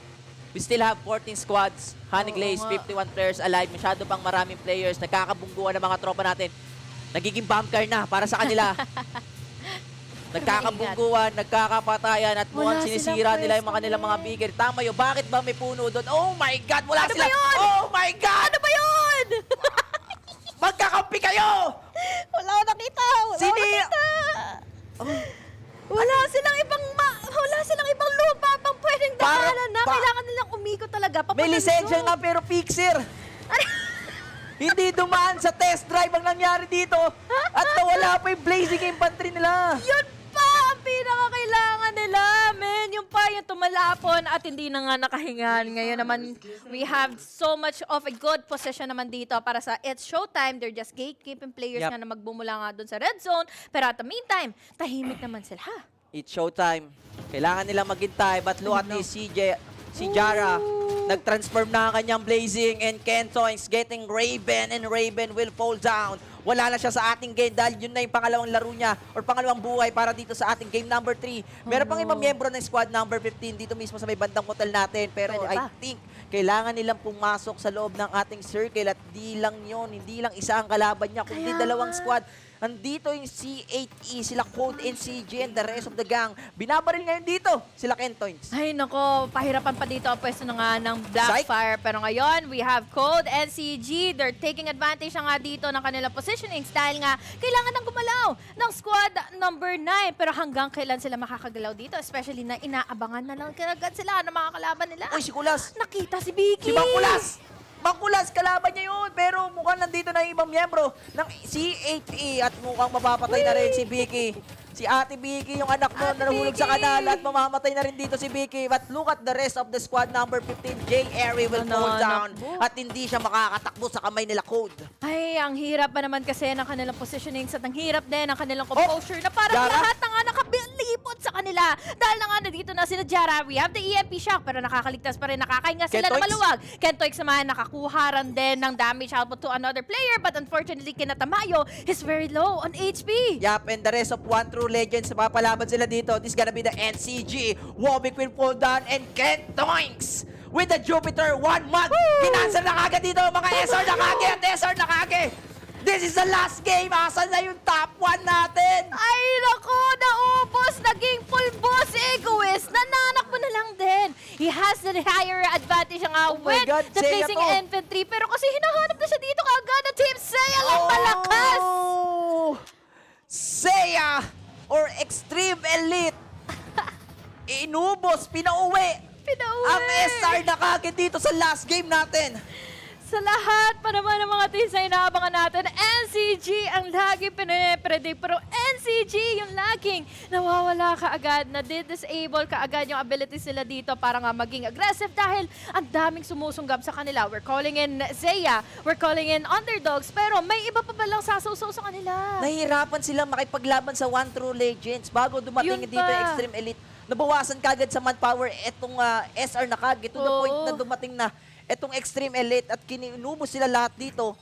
And look at the kills na meron nito. Ang squad number 2 or Extreme Elite, they have 11 kills in total for this game number 3. At if ever na mapanalo nila itong game na to, ang laki ng possibility na baka sila ang unang magkampiyon sa tournament natin. Ang maganda naman dito, for NCG, may isa pa rin naman na atang buhay, so they can rest. They have enough time dahil wala nang kahit anong bang squad ang pwede pang pangmamba sa kanila, ang pwede pang gumwardya sa kanila kung kailan sila magpapatuloy nga on their pushing pace. Pero at the meantime kasi, sa mga push ang ginagawa ng underdogs, ABC, nanggagalaiti! Ako po, si Abakada, mapapatay sa kamay mismo ng mga underdogs, sa mga aw-aw. With the 9 kills in total, they still have 4-man strong para dito sa game natin. With the 1 vehicle, actually 2 vehicle, that will be the gunboat and also the blazing. They will just move sa next circle natin. 39 players alive, Honey Glaze. Papasok ngayon sila dito sa dalawang squad, dito mismo sa Tinman. Parehas nga mga squads, tahimik lang talaga sa umpisa. No? Naghahanap pa sila ng pwesa or kaya ng info, motibo, kumbaga, kung sino ba talaga yung magpapanimula ng mga eksena ng mga mala-aksyon na buhay nila. Dahil nandito, it's showtime. Nandito rin, kaagad, ang underdogs. Siyempre, on the other side naman is squad number 5. Yeah, the C8E. Pero look at Dante. Ayun, ito naman ng kanyang EMP ban and Dante. Kailangan niya indayin yun. Kailangan niya mag-replenish ng kanyang armor. Huwag kang hihinga, Kuya Dante. May eagle dance ka pa. Grabe, Squad number 8, 13, and squad number 4. Nag-iisa dito. 3 sila sa Tinman. Pero Asu, pwede niya napasukin itong second floor. Pero sasalubong sa kanya is yung Agila. Here comes the gravity, the EMP bomb. Here comes Asu and Asu will fall down. Bodo will get the kill with the AKM at mukhang tuloy-tuloy na yung laban natin, Honey Glaze. Totoo, dahil nandito na nga si Asa, makikipagbardagulan na nga. Sumasama na siya sa pwesa, pero ngayon kasi wala siya makita. Kaya naman siya rin naman ay sutumba. Matt, nakikipagdamputan na nga na pwede niya madampot. Pero si Ryder naman ang kanyang napatay. Ngayon, yung mga bombay nahihigop na nga dahil nga si Squad number 3 nakapagbatupan ng absolute gravity at gravity na talaga ang maiiyak nila dahil may EMP na naman. And here comes the EMP bomb from the squad of TZE. At mukhang gusto nilang patayin ang mga doggy dito dahil yung ating underdogs, kulang lang sila sa manpower at ito na, yung nanalo ng game number 1. TZE, Team Zillion, they are just really doing it. Yup. And napakaganda ng pagkaka-third party doon, Honey Glaze, no? Pero kita mo naman dito, ito na mga Seiya, the Extreme Elite, Big Black Chicken with this car. Kailangan nila pasukin dito si Kuya Lexi. Lexi will fall down with the BSS na manggagaling mismo sa Seiya. Ang daming kalaban dito ng Extreme Elite. Kailangan nila pumasok sa bilog pero bago sila makapasok sa bridge, merong mga may mga checkpoint na kailangan daanan. Yun pa binabomba pa nga sila, 'di ba? Magiging problema dito kung kaya ba nilang makalusot na sa mga gwardyang nakapeso na nga for those checkpoints. At yun na nga, ang gagawin nila, I think they are really in a good spot pa rin naman na, pero kailangan nila mag-ingat. Baka kasi may pang-gatekeep pa yung kabila. Yup, magandang ginagawa dito ng Extreme Elite, no, na mag-reposition, turn to the right side. Ikot sila dun sa bundok. Maganda rin yung position nila as of now, if ever na umabati sila sa kabila kasi meron yung may reach kahit paano at di ka makikita ng kalaban mo sa may bandang team. Ang problem is yung bridge. Pero eto, sa may bandang team man, 9 squads remaining, 30 players alive at mukhang meron na tayong idea kung saan ba ang last circle ng ating game. TZXE, ang mga tropa ni Buhat, si Bulalo, si Buhat, si Good Deed, and also Ice. Medyo delikado yung ibang miyembro dito ng Seiya dahil binabari sila sa may bandang bridge. But BBC with the spray mula sa kanyang Jupiter at mapapatay niya si Adhoma. And Adhoma pumunta na sa base. Naglabi na. Pinauwi na. Pa-home ka talaga ng pa-home na lang dahil napalibutan ka na dahil sina BBC, magkakasama, tapos ano pa mga gamit nila? Blazing infantry lang naman. So, at the meantime, safe, secure naman sila dito pagdating sa kanila magiging rotation. Sila niyan, 4? Yeah, actually, ang ganda ng pwesto nila dito, Honey Glaze. Kasi unang-una, hindi mo muna kailangan umabante kasi nandun ka pa rin naman sa bilog eh. Pero dahil nga sa latest circle na meron tayo, liliit pa lalo. Lahat na puwersa, It's an open field para dito sa last game ng ating game number 3. Maganda ito dahil nga kailangan na lang lumabas dito sa 10-man and unfortunately for them, ang dami na nga mga kupunan mula sa iba't ibang mga kalaban na pwede ngang ibigay sa kanila. We have TZXE. They're just waiting it out kung may lumalabas na ba, kung meron na nga bang nagbabardagulan or kung sino ba yung pwede nilang masawsawan dahil again, this is still 8 squads remaining at maganda pa rin naman yung zone nila dito. But unfortunately though, meron na nauuna kaagad sa circle natin ngayon. Sila tama yun. Napapalaban sila dito. Nice. Sa side ng NCG or squad number 5. Alam nila yung ibang position dito, pero sobrang baba ng kill points netong squad number 5 or 68E. Kailangan nila kumuha ng mga kills or ng mga points para makuha ang kampiyon. Pero I think magiging mahirap yun kasi we still have 8 squads remaining. Honey Glaze, 28 players alive. Nagmumove na yung ibang membro. 1 True Legends. They will just advance a little dito sa may bandang 10-man kasi pasok pa naman sila sa may bandang bilog. Pero Kentoings, nakita niya, tumalon sa trampoline, kinuha yung pinaka-high ground dito sa ating game. At mukhang maganda to para sa kanila kasi unang-una hindi sila masyadong makikita. Totoo. At pwede pa silang makapag-decide kaagad kung ano ba yung nangyayari na dahil nga ngayon, nagpapakiramdaman na yung mga squad Ito ang problema, TSG. Oo nga, sila nga yung papalapit na. Tapos ngayon, nandito pa nga pumapwesa na nga sila BBC. But unfortunately though, ang dami kaagad nakakakuha ng attention. May info na kaagad sila kung anong pwede na mangyari. Yap, ang ganda na pwesto dito. Honey Glaze, tama kasi doon sa sinabi mo. With the reach na meron sila, even though na open field, kahit pa paano makakapag-cover sila. But look at here, ice eh. Parang Tokyo Ghoul ang galawan dito ng squad number 5. Hinihintay lang ang mga normal na tao na dumaan at kakainin nila basa-basahin. Look at the map, look at the circle, look at the squad sa position nila. Huli kayo dito! Bakit kayo nandiyan sa gilid ng bahay namin? Inubos sila dito ng squad number 5. Inaangkin niya lahat ng teritoryo, lalo na nakikita niya naman din ang mga kalaban niya dito na pumaparito, kaya naman mapapahinto na rin naman na ang magiging laban niya kaagad dito. Now, Heisen, they're just really winning it out. Pero ngayon, Si Optimus Prime nag-transform. Pinatay mismo yung isang player sa open field and Big Black Chicken and the gang. Buhay na buhay pa sila at ang ganda na position nila. Totoo yan! Para mag-abangan na nga dahil papalapit na palapit din naman na yung kabila. We still have here 1 through. They're still waiting out. They are still scouting out dahil maganda yung positioning sila all the way from up top. Yap. At mukhang intense to, Honey Glaze. 6 squads, 19 players alive. BBC and the gang. They're just waiting dito sa squad number 9 na lumabas, which is yung ating 1 True Legends, Heise, at ang mga Tokyo Ghoul.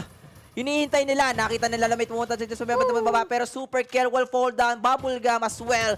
Tamang third party lang dito si BBC at tamang Chepi lang ng mga kills, pero pinagpaparin siya dito ng 1 True Legends sa may bandang rooftop. Yung mga akit bahay nandun na. Nandun na nga sila, nakakapesa, nakakapitas na nga isa-isa. Yung absolute gravity! Nahigop na kaya kaagad si na Heise, pero ngayon tinititigan na lang ni Heise yung lahat ng mga pwede niya makuha niya mga kill. Heise nakakuha na kaagad na dalawa, naiipit na nga din ang kabila pa, pero unfortunately for that, the circle is just really closing in on them. Oh my God, at eto na ang extreme, ladies and gentlemen, the cleanup operation for them. Nagpatayan ng mga tropa, samantalang sila nanonood lang at mukhang sila ang may lamang dito. Totoo yan, dahil ito na nga, C8E, naghahanap na kaagad ng pwede nilang maging laban. And Seiya, alam nila kung kanino na nga ito ibibigay. This is down to 2 squads, pero ngayon, tingnan mo naman ang meron sa kanila, makikiuha na nga with all of the Transformers na binabato na nga sa kanila. Lugi dito, mga 8, dahil may Transformer na alalay ang Seiya Extreme. And this is it, Pansit, ladies and gentlemen. Extreme Elite will get this game number 3. Oh my God! That has been really sweaty, Berting. Ano yun? Ang ganda ng ginawa nila. Naghintay lang sila ng tamang oras. Katulad ng ginawa nila ng game number 1. Ay nako, pinanindigan talaga nila kung ano ba yung mga strategiya na kinuha nila. Umiikot-ikot lang sila. Wala silang pake kung nasa labas sila dito ng 10-man dahil unang nagpartugal dito yung mga yung mga nakikita nila na nag-aabang na nga sa kanila. Tsaka nakita mo yung kills nila dito. I think they have 20 kills in total. 20 kills or 19 kills. That is a lot of points for this game. Take note, this is game number 3. This is the last game of this tournament. And we can say there's a chance na sobrang laki ng chance sa totoo lang na baka sila yung champion for this tournament. Oo nga, hindi pa natin malaman kasi kailangan pa natin i-calculate lahat ng ito lalo na't meron pang ang nanalo nga earlier sa ating series na ito. So, I just gotta give it all to them na naiwan nga lahat sa 10-man pero alam mo naman na sobrang swerte at sobrang naging intense yun dahil hindi mo alam kung kanino bang mga attention yung mabubuo eh. And, oh my God, wala akong masabi for this tournament kasi unang-una yung favorite teams ng mga viewers, yung mga also yung ibang casters. Yun predict, di ba? SR Nakage. Hindi sila makapunta ng top 5. Hirap eh. Sa buong 3 maps for this day. Ang dami nilang nakakalaban dito. I think may mga teams still din talaga na aware pagdating sa kill feed. May mga ganun kasi players na tinitignan yung kill feed kung sino ba yung mga mabibilis. Ibig sabihin nun, sila yung naglalaban.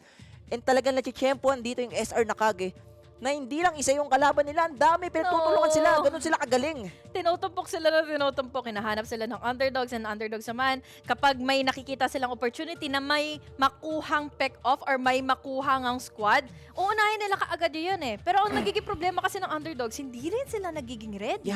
Kapag may gusto man ng third party. And this is a battle royale. You never know what will happen pagdating mismo sa game natin. Walang rules na kahit ano na, dapat ito lang yung kalaban ko. 60 players ang kalaban nyo bilang squad. 4 lang kayo sa isang team. 16 teams kayo. Ang dami. Actually, 15 teams nga lang today. So, 16 players. 60 players lang. Ang dami pwedeng mangyari. Oo nga. Totoo yan, guys. And yeah, that is going to be it for our best of 3 series dito sa Grand Finals na ito. Really, really happy na napunta tayo dito ngayon sa huli-huli ang araw at nalaman natin kung sino yung pwedeng mag-top on our spot. Pero syempre, guys, pakinggan na natin ang ating mga analysts. Maraming salamat sa inyo at see you on the next one. Number 1, and then third map just concluded number 1 again. Yeah. And then you were saying Team Zillion XE, right? Team Zillion XE. Their map ranking, map number 1 was number 1. Map number 2 was number 4. And then map number 3 was number 8. Now I'm going to ask you, who do you think is going to take the cake? That's still close though. Okay, so I'll still go with Elite Extreme 1. Okay. It's not as close as you think, Dash. It's not close. It's Elite Extreme all the way. Okay. I'm going to break down everything in a bit. And again, it's not playing spoilers, but you know what? I think Elite Extreme 1 might just have done the unthinkable. And let me tell you this. Week number 4, Elite Extreme 1 went on a rampage. Was able to win map number 2, and was able to win map number 3 as well. Yesterday, they did the same thing. And today, they did the same thing. They are, I think, the kings of map 2 and map 3. Let's go ahead and focus on their draft points. How can we copy this, guys? How can we beat this, guys? Because, man, oh man, their performance is just on point in every single time that we see them in action. Again, the draw points pretty much similar, right? NCG, Nova Planetarium, Underdogs in Team Manplex, and then Team Zillion XE going for the south side. Elite Extreme 1, Riverview Park, scattering themselves, getting the most of their resources. And I think the best part about, dropping in Riverview Park is that you don't have to go back in that very vulnerable area. Riverview Park in the game is one of the lowest ground and is oftentimes the battleground come mid-game. So if you start and drop there from the get-go, oh man, you kind of save yourself the trouble come mid-game.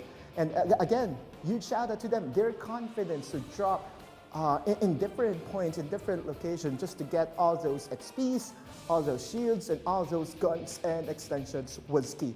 First rotation, first circle out the game. Again, it's on the southeast part of the map, and we have to look as to how many bridges really this circle covers, or really this circle zones in. That's 1, 2, 3, 4, 5 bridges in the game in the first circle. That just goes to show how chaotic that game was. Let's move over to the post game and let's try to break down how many kills were they able to get. Macro, 5 kills, 1300 damage. BBC, 8 kills, 1200 damage. Brevs, 4 kills, 600 damage. And then Ludi, 4 kills, 1000 damage. And again, XEA, they just do this over and over again. Whenever they win map number 2, it's almost a guarantee that they will win map number 3 as well. Let's move on to the other podium finishers. We have Sherry Esports at number 2. C80, Colas, Heise, Akise, and Code. This is not going to be the last time that we'll be seeing this, guys. They have been so stellar from week number 1 up until the grand final stage. True Legends PH at number 3. And as we move on, of course, squad number 12 takes a cake in the number 4. We're going to try to find the important teams, right? And the important team right now is Team Zillion XC. You look at them. Squad number 3 is at the 8th spot. How many kills did they get? Just 7. 7 kills in the 8th spot. Is it enough? Well, we're going to compute everything during break.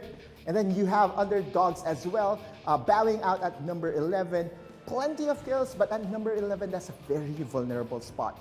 NCG, oh man, Team Raiders Nakage, 13 out of 15 talents did vote for Team Raiders Nakage. And I think Team Raiders Nakage might just be, what should I call this? I think Berting Makiting, one of our Filipino casters, was the only one who never voted, who did not vote for SR Nakage. I think he's right on this one. I guess we have to call him the Prophet Berting. We move on to the highlights, and yeah, True Legends PH. This is around in the Bay Area, and you would see again how Elite Extreme 1, they farmed those areas that are near them. Every single time that they go for a skirmish, right, Vision Erosion will be there. It's quite interesting that, you know, their gun choice is still the Jupiter 6s, especially after the nerfs. But what I want to see is the family moment, right? The picture-taking moment in where they have blazing infantries, 3 blazing infantries, if I'm not mistaken, while crossing the ramp. And that's just the beauty of Farlight 84. You have the vehicles not just for relocation, it's also there to assist you when it comes to battles. And this is the last fight. Heise and company in Tin Manplex, the open area that Daedum and Dash was talking about. XCA with the blazing infantry joining them as well. Oh, what beauty was this? Like, this is, you know, the closing seconds of the game. And you see that there are still 2 blazing infantries. You know what? I think we have to crown the MVP vehicle at this point. And later on, we're going to show the MVP vehicle, because it's as clear as a day that there's that one vehicle that is just too OP, and it's standing out from the crowd right now. Like, never mind the hover cars, never mind the War Spider, never mind the Rocket Tarantula. There was one vehicle that stole the show, and it comes in 2 words: blazing infantry. Everybody, it's just, I cannot stress it enough, man. You can engage, you can disengage, you can do whatever, and there you go. MVP, the true MVP is the blazing infantry. By the way, guys, this blazing infantry may not be available tomorrow. We have rotating vehicle switches. So those that are raring to try on this vehicle, you might want to play today. You might want to play it now, because tomorrow it could be that War Spider day. That's the beauty of Farlight 84. It's not every day that we are seeing blazing infantry, but whenever we see it, count on EMP bombs, count on blaze guns, count on the transform. And did you know that you can even jump while transformed? This is just the power of the MVP vehicle, Atlus Blazing Infantry. Did I just do it right? I just named a vehicle and coined it as my vehicle. But let's listen in. Let's discuss something with the casters here. Yeah. What's Yeah, up, Arolis? How's the grand finals? How's the grand finals? It was. Honestly, I'm sweating. We're sitting here and we're not even playing any here. So. Wait. I know why you're sweating though. That's a good point. Yeah. You have like a full costume. Yeah. And underneath is like 5 layers of costumes as well. Yeah. But honestly, Otto, I mean, if you could, it's not registering on camera, but we look like we went through like a hurricane. Yeah. Because our hair is a mess, like we're sweating, and It's just that intense. But you're looking fine, though. You look fine, but us, no, not anymore. Yeah, like here in how should I call this place? I would say Your podium. The analyst cave. I'm the only one here. It's too cold for comfort. Really freezing right now. But you know what? The intensity really got into me. Good cast. Again, the energy was there, and it was so good. The final clash right around the Timanplex area, and again, I heard it, right? Like, I think it was Datum that said that there's a family happening, right? Like when the Blazing Infantry, a family of infantries. Was it Datum or was it Dash? Family. I don't know. I don't know. I think it's Datum. Anyway, I think we are going to be joined as well by our panel desk. And then we are going to have a party. Hello. Hi, everyone. There's a guest. Yeah, Wait, do we have a guest? Do we have a guest? Yes, Laika? we do. We do. Oh, Wait. Laika, I think, part of FL84 initiation is for us to all do the FL84 dance. The casters haven't done it. The casters haven't done it. Okay. Should we stand sign up? out? Yes, of course. You can all.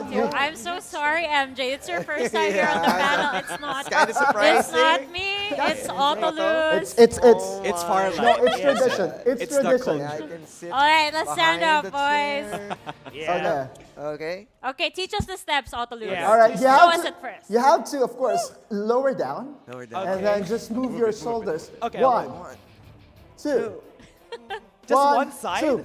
1, 2, 1, 2, 1, 2. I like this. Okay, I my think knees that's can't enough. take any longer. I'm too old for this. I'm too old for this. Oh my. Okay, guys, that's a very explosive way to end the day. Grand finals, but we're not yet done. By the time that we get back, we're going to unpack everything and we are going to crown the champions. Don't go anywhere. We'll be right back. I love the chicken, right? I want to check the chicken.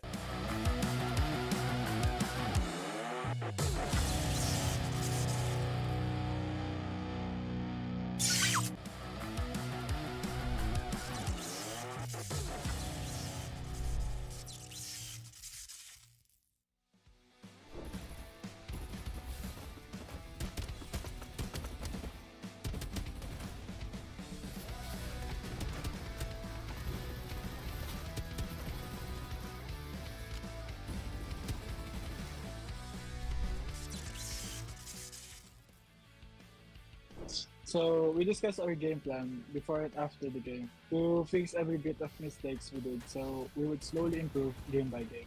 We are very open with each other and we would tell each other's mistakes or what we lack on the game. And I think that's how we build our chemistry together. For our team lineup, we practiced and picked our heroes in terms of how we played the game individually. By that, we came to a good lineup that resulted to a good chemistry po. As a qualified participant in the semifinals, I would assess the choices I made throughout crucial moments in the game, such as when to fight, when to retreat, or when to prioritize the objectives. We will ensure that we are well prepared and equipped to perform at our best in the semifinals. We trust each other's capability to wipe a squad and be aggressive. It's basically all about the chemistry between me and my team.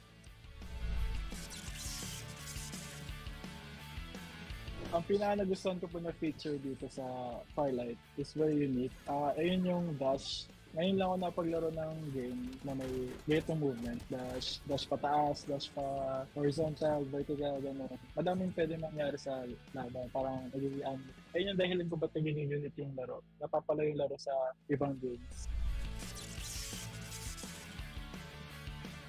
And for the community, I just want to say thank you for supporting and playing Farlight 84. I hope you support the game and may continue to reach the full potential of our community. Furthermore, I want to also thank my teammates through Legends Esports for having a good chemistry and succeeding to the semi-final round. And to my friends in the community that helped me grow in this competitive scene, RBZ, Ate Chin, Boss Kali, and Boss Paiga. So our message to our opponents is that may the best team win and good luck to all of us.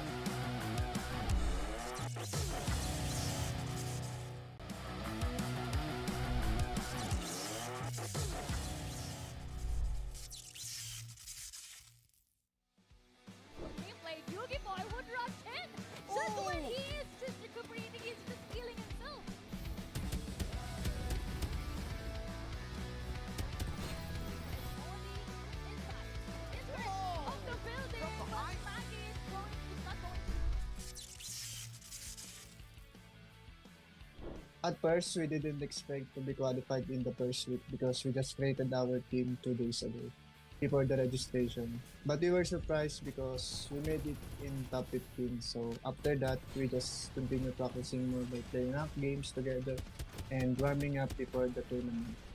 And we also made sure that all of us were adjusting our rotation depending on our opponents.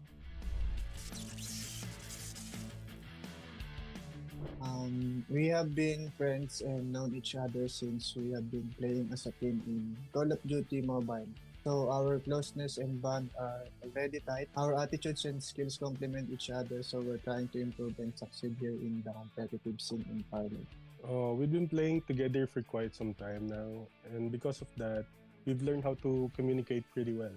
We call out everything, guns, shields, cooldowns, any info we need to win our engagements. And we also argue a lot after the game, but I don't see that as a bad thing because that builds more chemistry and opens a lot of angle to see our mistakes. I wouldn't say we're that aggressive, but in a game of timing is everything, we wait for the perfect opportunity if we're going to take that fight or not. And we love to third party a lot. It's a high risk, high reward move, yes, but think of the loot we'll have after we win that fight. I'd say Farlight is more fun and it's not repetitive like the other games. Different metas, different zones. We really study the game before fighting. First, I would like to thank Farlight for bringing the boys back together to compete competitively. And a message to our community, have fun with the game. Try new things, build your own meta, and if you're casual or competitive, try to enjoy things as you play the game.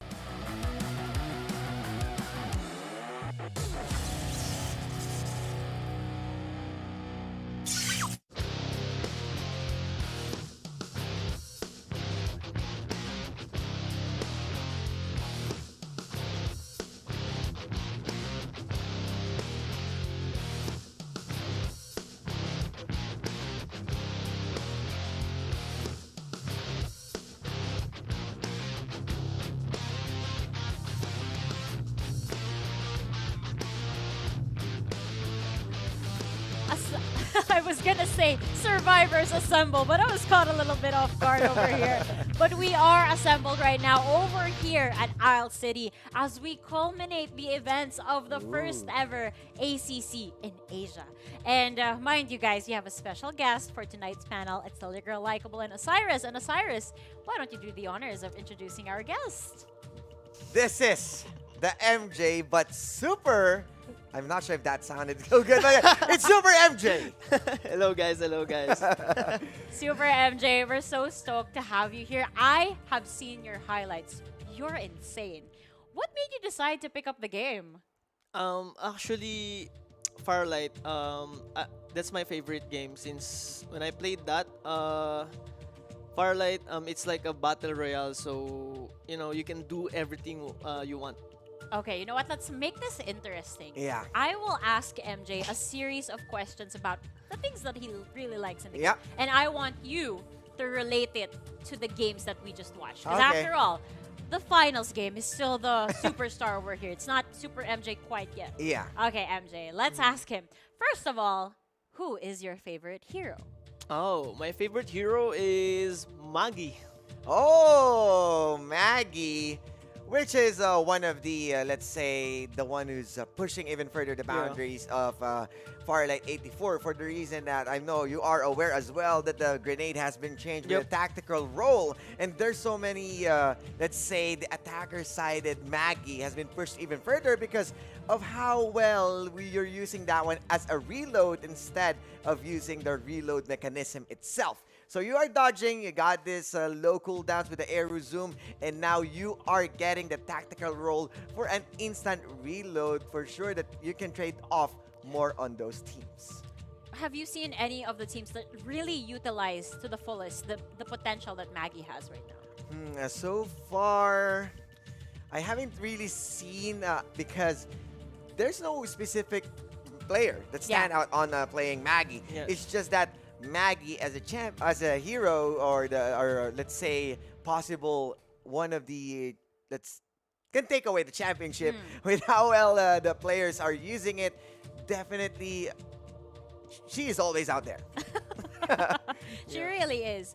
How has your win rate been ever since she got patched? Because I heard that there are some mixed opinions on this patch, but I feel like you're enjoying her tactical rollout. Since they patched the Maggie's like C, it's the grenade, and then they changed it into The roll. The roll. Yeah. It's so OP. So my Oh. it's so OP for me because I can like win my duels because of it, because it automatically reload your gun, and it's easy for you to duel with against your opponent. I can imagine that too. This Yeah. guy is a movement god. Have you seen him play? Yeah, of course. Exactly. Insane. Movement plus movement, so you can just. I saw his eyes go. Movement. And he's there. He's enjoying the game. Yeah. Movement starts with M. M is for MJ. Hey. So it's Super Movement J. Oh, it's not Super MJ too fast Yeah, anymore. We're changing his. We're waiting for the J. Yeah, to be by the finished. way, for our viewers out there, if you guys aren't familiar, MJ is actually part of our Farlight Star Creator Program. Yes, that's a one-up from the Farlight Content Creator Program. So this guy is really cracked. Oh, we should make him do the ritual every time we're here on the panel. We like to show the people our big guns. Oh, the big guns. Big guns. You go with the right first. Right big first. Big guns. Okay, let's do it together. Okay. Ladies and gentlemen, let us welcome to the show Super MJ and his Big Guns! Roar! A roar! I love Everything is super with this guy. I love the energy. Okay, let's talk about the super vehicles instead. What is your favorite vehicle? I know that we saw a lot of blazing infantries today, but is that your favorite as well, or is there something else on your mind? Yes, actually, my favorite vehicle is Blazing Infantry because it's so OP. There's like what you call EMP. the EMP yeah, shock. if Yeah. you hit that to your opponent, it's like he's gonna get silenced. And he cannot do anything. Yeah, and what's good about that is also it disables vehicles as well, right? Exactly, Yeah, exactly. so you wanted to go chasing those escaping other players, and that's what MJ told us a while ago. With how super Blazing Infantry at the very final moment of ACC, we saw 2 or 3 Blazing Yeah. Infantry, and So OP. that's 4, and raiding the warehouse. And it's really that how strong these guys are, and that's why it's part of the rotation, the vehicle's rotation. Oh, Extreme Elite 1 really made it work as well. They love their Blazing Infantries. And I understand why MJ gets it too. You get it. Yeah. Autolus has been hyping up the, Yeah. the Blazing Infantry the entire day, so he gets it too. But it is what it is, and we did see that in that final round over there. Now, okay, so we've got heroes out of the way, we've got vehicles out of the way. I think what's next is pew, pew, pew. The weapons. Oh. MJ, favorite weapon. So I think my favorite weapon right now is AK-47 because there's like a nerf on Jupiter. And, Yeah. my I think it has smaller bullets now and less ammo count if I'm not So it's mistaken. hard for you to hit those opponents. So for me, AK-47, it has a slow, slow Fire rate. but the damage. Yeah, so if you're keeping your bullets count, definitely AK is the best way to go. We saw a lot of teams opting for an AK and M4A1s. A less side of the Jupiter 6 isn't really that accurate compared from last patch or before the patch. And at the same time, we saw the recoil pattern isn't really that good. So if you really wanted to go for a solid damage, as what Super MJ told us, you can go Super AK. The AK-77 is so good right now, and we have seen these players kind of shift their loadout since the patch. We used to see a lot of these Jupiters and the UMPs together, Yeah. but now we're seeing more of the AK-77s as well as the White Dwarfs as well. Yeah. And I love to see the variety. You know me, I like it when people spice things up in the game. Of course, we have things covered a little bit. one more question for MJ, of course. What is it? Drop point. Where do you like to drop? I know a lot of favorite people like drop dropping point. at Nova, but maybe he has a different answer. Right now, I love dropping in I feel like he's gonna say Carnival. Tuds. No, Oh! it's Tuds. Okay. Because Carnival is it's like dangerous there. It's Yeah. risky. So Tuds has a lot of shield and you can farm shield there, and then you can go level 3 shield, which is blue. Yeah. And then you can have the advantage against your opponents when they're fighting in Teen Man. You can third party. Yeah, okay. Because Tuds and Teen Teen Man, Man is- they're close. Yeah, so Teen Man is just across the street, and definitely Todd's Hot Rod with 3 Shield XP devices. Once you fail to fight the Tods, you can just drop to the Tods Tower, which is onto the left side, and then across the Tods Tower is another compound, which is another resource, right? And you can raid Tin Man Flex, and at the bridge, at the right side of Tin Man Flex containers, there's a car, right? There's a vehicle. Yeah. So definitely, what a good drop. I do strongly agree how good Super MJ at Todd's Hot Rod is. Oh, you can tell. This. Okay, one more question. I want to know what your rank is. What is the highest rank you've reached? Legend. See, I knew it. He There- knows so much about the game. It's all Super. accurate. And he's so sweaty, you Super. can tell from his answers. Sweaty, Super like MJ. being- All right, enough asking questions in the meantime for Super MJ. Let's welcome. I need to take a deep breath before I officially announce this. Ladies and gentlemen, allow me to welcome the one, the only, the first ever champions for our ACC Asia 2023. None other than Extreme Elite 1 or FCA. Here he is. Hello, BBC. Congratulations. Thank you very much. Oh my goodness. That was an intense matchup to say the least. But I have to ask you, how many Blazing Infantries did you guys have last time? We got 4 Blazing wow. Infantries. Yeah. One for each member. Uh-huh. That's how they love it. Okay, I'm just stunned. Yeah. All right, so first things first, I want to know what's going through your head. You guys are the first ever champions. You guys made history.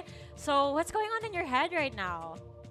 I feel super excited that we won the ACC tournament. Guys, this is so cool. Like, we're just excited. We were super enlightened. And we celebrated. And did you ever expect to win? Because it feels like from yesterday's group, there are more shining teams. And for today, having those 15 in one map, did you expect that you're going to bag the championship? Actually, the tournament was super lag. We were tilted because the rooms keeps getting errored, and we were entering different rooms. But how did you reset? How did you have the attitude of champion? We talked in Discord and we said to each other, we push each other morale. Ooh. up. That's awesome. That's the best thing you can do with a DM, to really push each other, Positivity. forward, not to let the tilt get to you. I can't imagine. Have you ever been tilted in Farlight? Yes. As a legend. Really? Okay, let's relate that to BBC right now. I know that you mentioned your teammates, but when you're playing solo from time to time, how do you free yourself from tilting or anything like that? Yeah. Oh, I just watch videos from other content creators. No. Maybe you've To seen relieve my Super guilt. MJ. I'm just kidding. I'm just kidding. That's awesome. Okay, what are your plans for celebrating though? You guys should celebrate. I'm telling you right now. We were planning to meet up and celebrate as a team. Oh. Any food in mind? Not yet. We haven't talked about it. I feel like usually the go-to options when you celebrate are either Korean barbecue or Yeah. hot pot. Yeah. Those are the best, especially now that it's kind of rainy. Do you have any more questions, Osiris? Well, to be honest, I don't have anything in mind because I am still in awe how they won the championship. No one really expect. I mean, the caster predictions. So congratulations once again, BBC. Oh yeah, congratulations. Oh, of course, we can't let the shout-out slip by. BBC, we're live on all of the platforms of Farlight84 and we're live globally. So this is your chance to give some shout-outs to the people that support and love you. Shout out to our boss, Madam Bianca Meneses, the founder of Extreme Elite Esports. And I would like to shout out my team, Macro, Bert, Revs, and Ludi. They are the greatest teammate that I ever had in this team. And thank you very much for them. And shout out to JJ and our Extreme Elite Casuals. And also follow our page, BBC Plays, Ludi Gaming, Revs, and Macro Gaming, and Bert. Thank you. Thank you. Thank you so much. And congratulations once again, our champions, XEA. Thank you very much. That is so nice. To be able to reset your mindset mid-game, that is huge. And that's something that every team should be able or capable of doing. So I like that interview. That was very chill. I hope they celebrate together as a team real soon. Yeah, I'm also curious, what do you do when you are tilted, just to let your freshen up your mind as a legend player? Actually, you gotta think first, like, you gotta chill. I mean, try your best to relax because if you're tilted, think first of like this tournament. So if you're gonna lose this, what's gonna happen next? You're gonna lose the chance, and of course you have your teammates there. They're gonna cheer you up. I mean, based on my experience, all of my teammates, they're cheering me up. So whenever I'm tilted, they're just cheering me up. Okay. So I think we need him on our squad. teammates, yeah. We're in agreement. Yeah. Okay. Not the sweaty ones. We'll leave the sweaty ones. We will bring the positive ones in, such as Super MJ. Positivity. I wonder who the sweaty ones are. I feel like it's directed at certain people in the room, but we're not gonna dwell on that. We're not gonna dwell. You know what, MJ? What I haven't asked you though yet is, what is your favorite thing about Farlight 84? I think the community and the gameplay of the game, because, well, the community right now, for me, it's so happy. Like when you're gonna play this game, it's so happy, it's so energized. The game is so energized, and everyone's talking. Everyone's, I mean, lobby itself is really energetic, right? And then what I like about the game as well is there's like a mobile and PC, like a cross-platform. Yeah, cross-platform. So it's so big. Yeah, it's very wide in terms of player audience. Yeah. And the PC requirements for me, it's so like not that high. Yeah, so everyone can play it. It's accessible to anyone who wanted to play Farlight. And to be honest, that's the reason why we're having a large player base, and even the content creator program is looking good, right? He's having so much fun.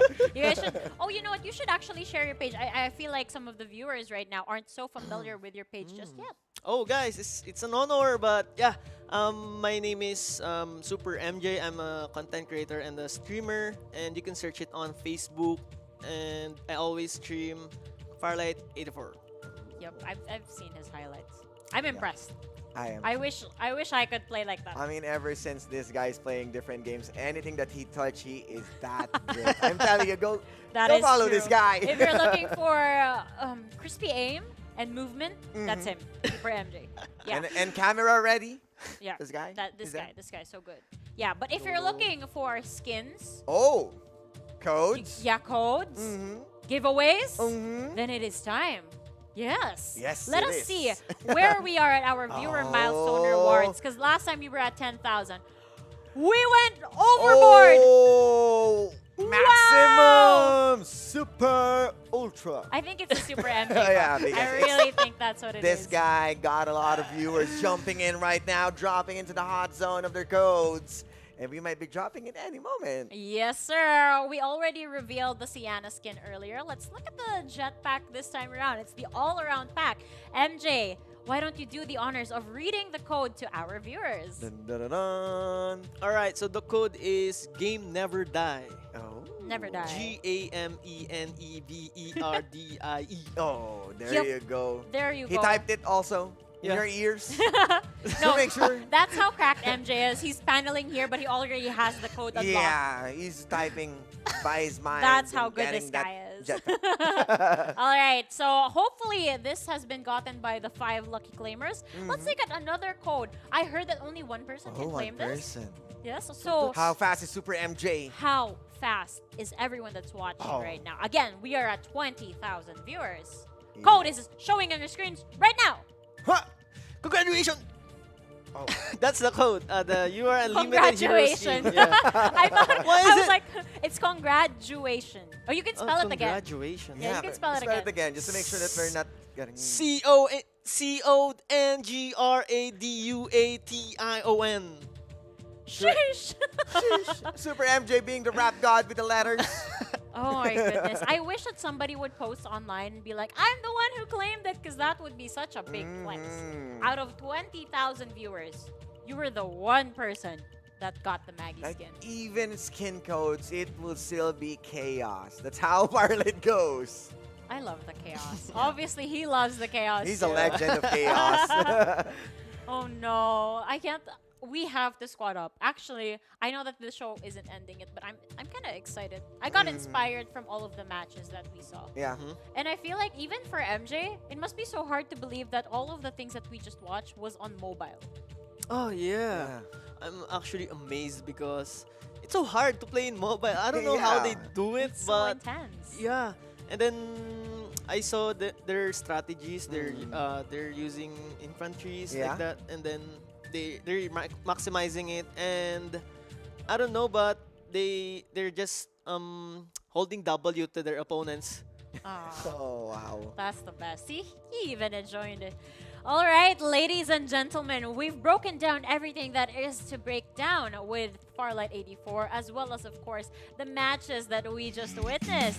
In the meantime, though, once again, ladies and gentlemen, let us congratulate Extreme Elite 1, our champions for the first ever All-Capsulers Cup Asia 2023.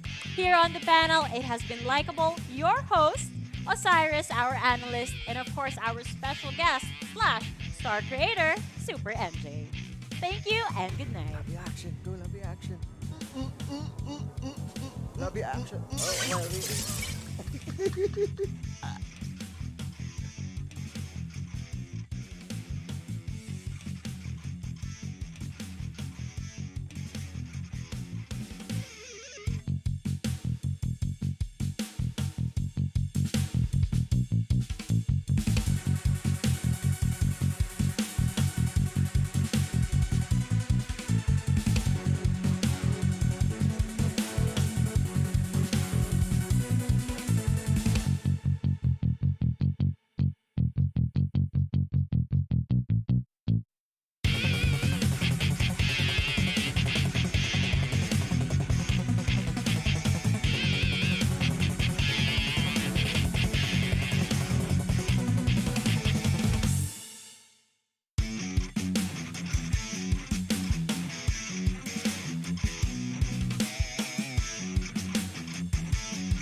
Sunset City again. And this time, we're gonna find out who is gonna emerge as the top survivors, all in this one game.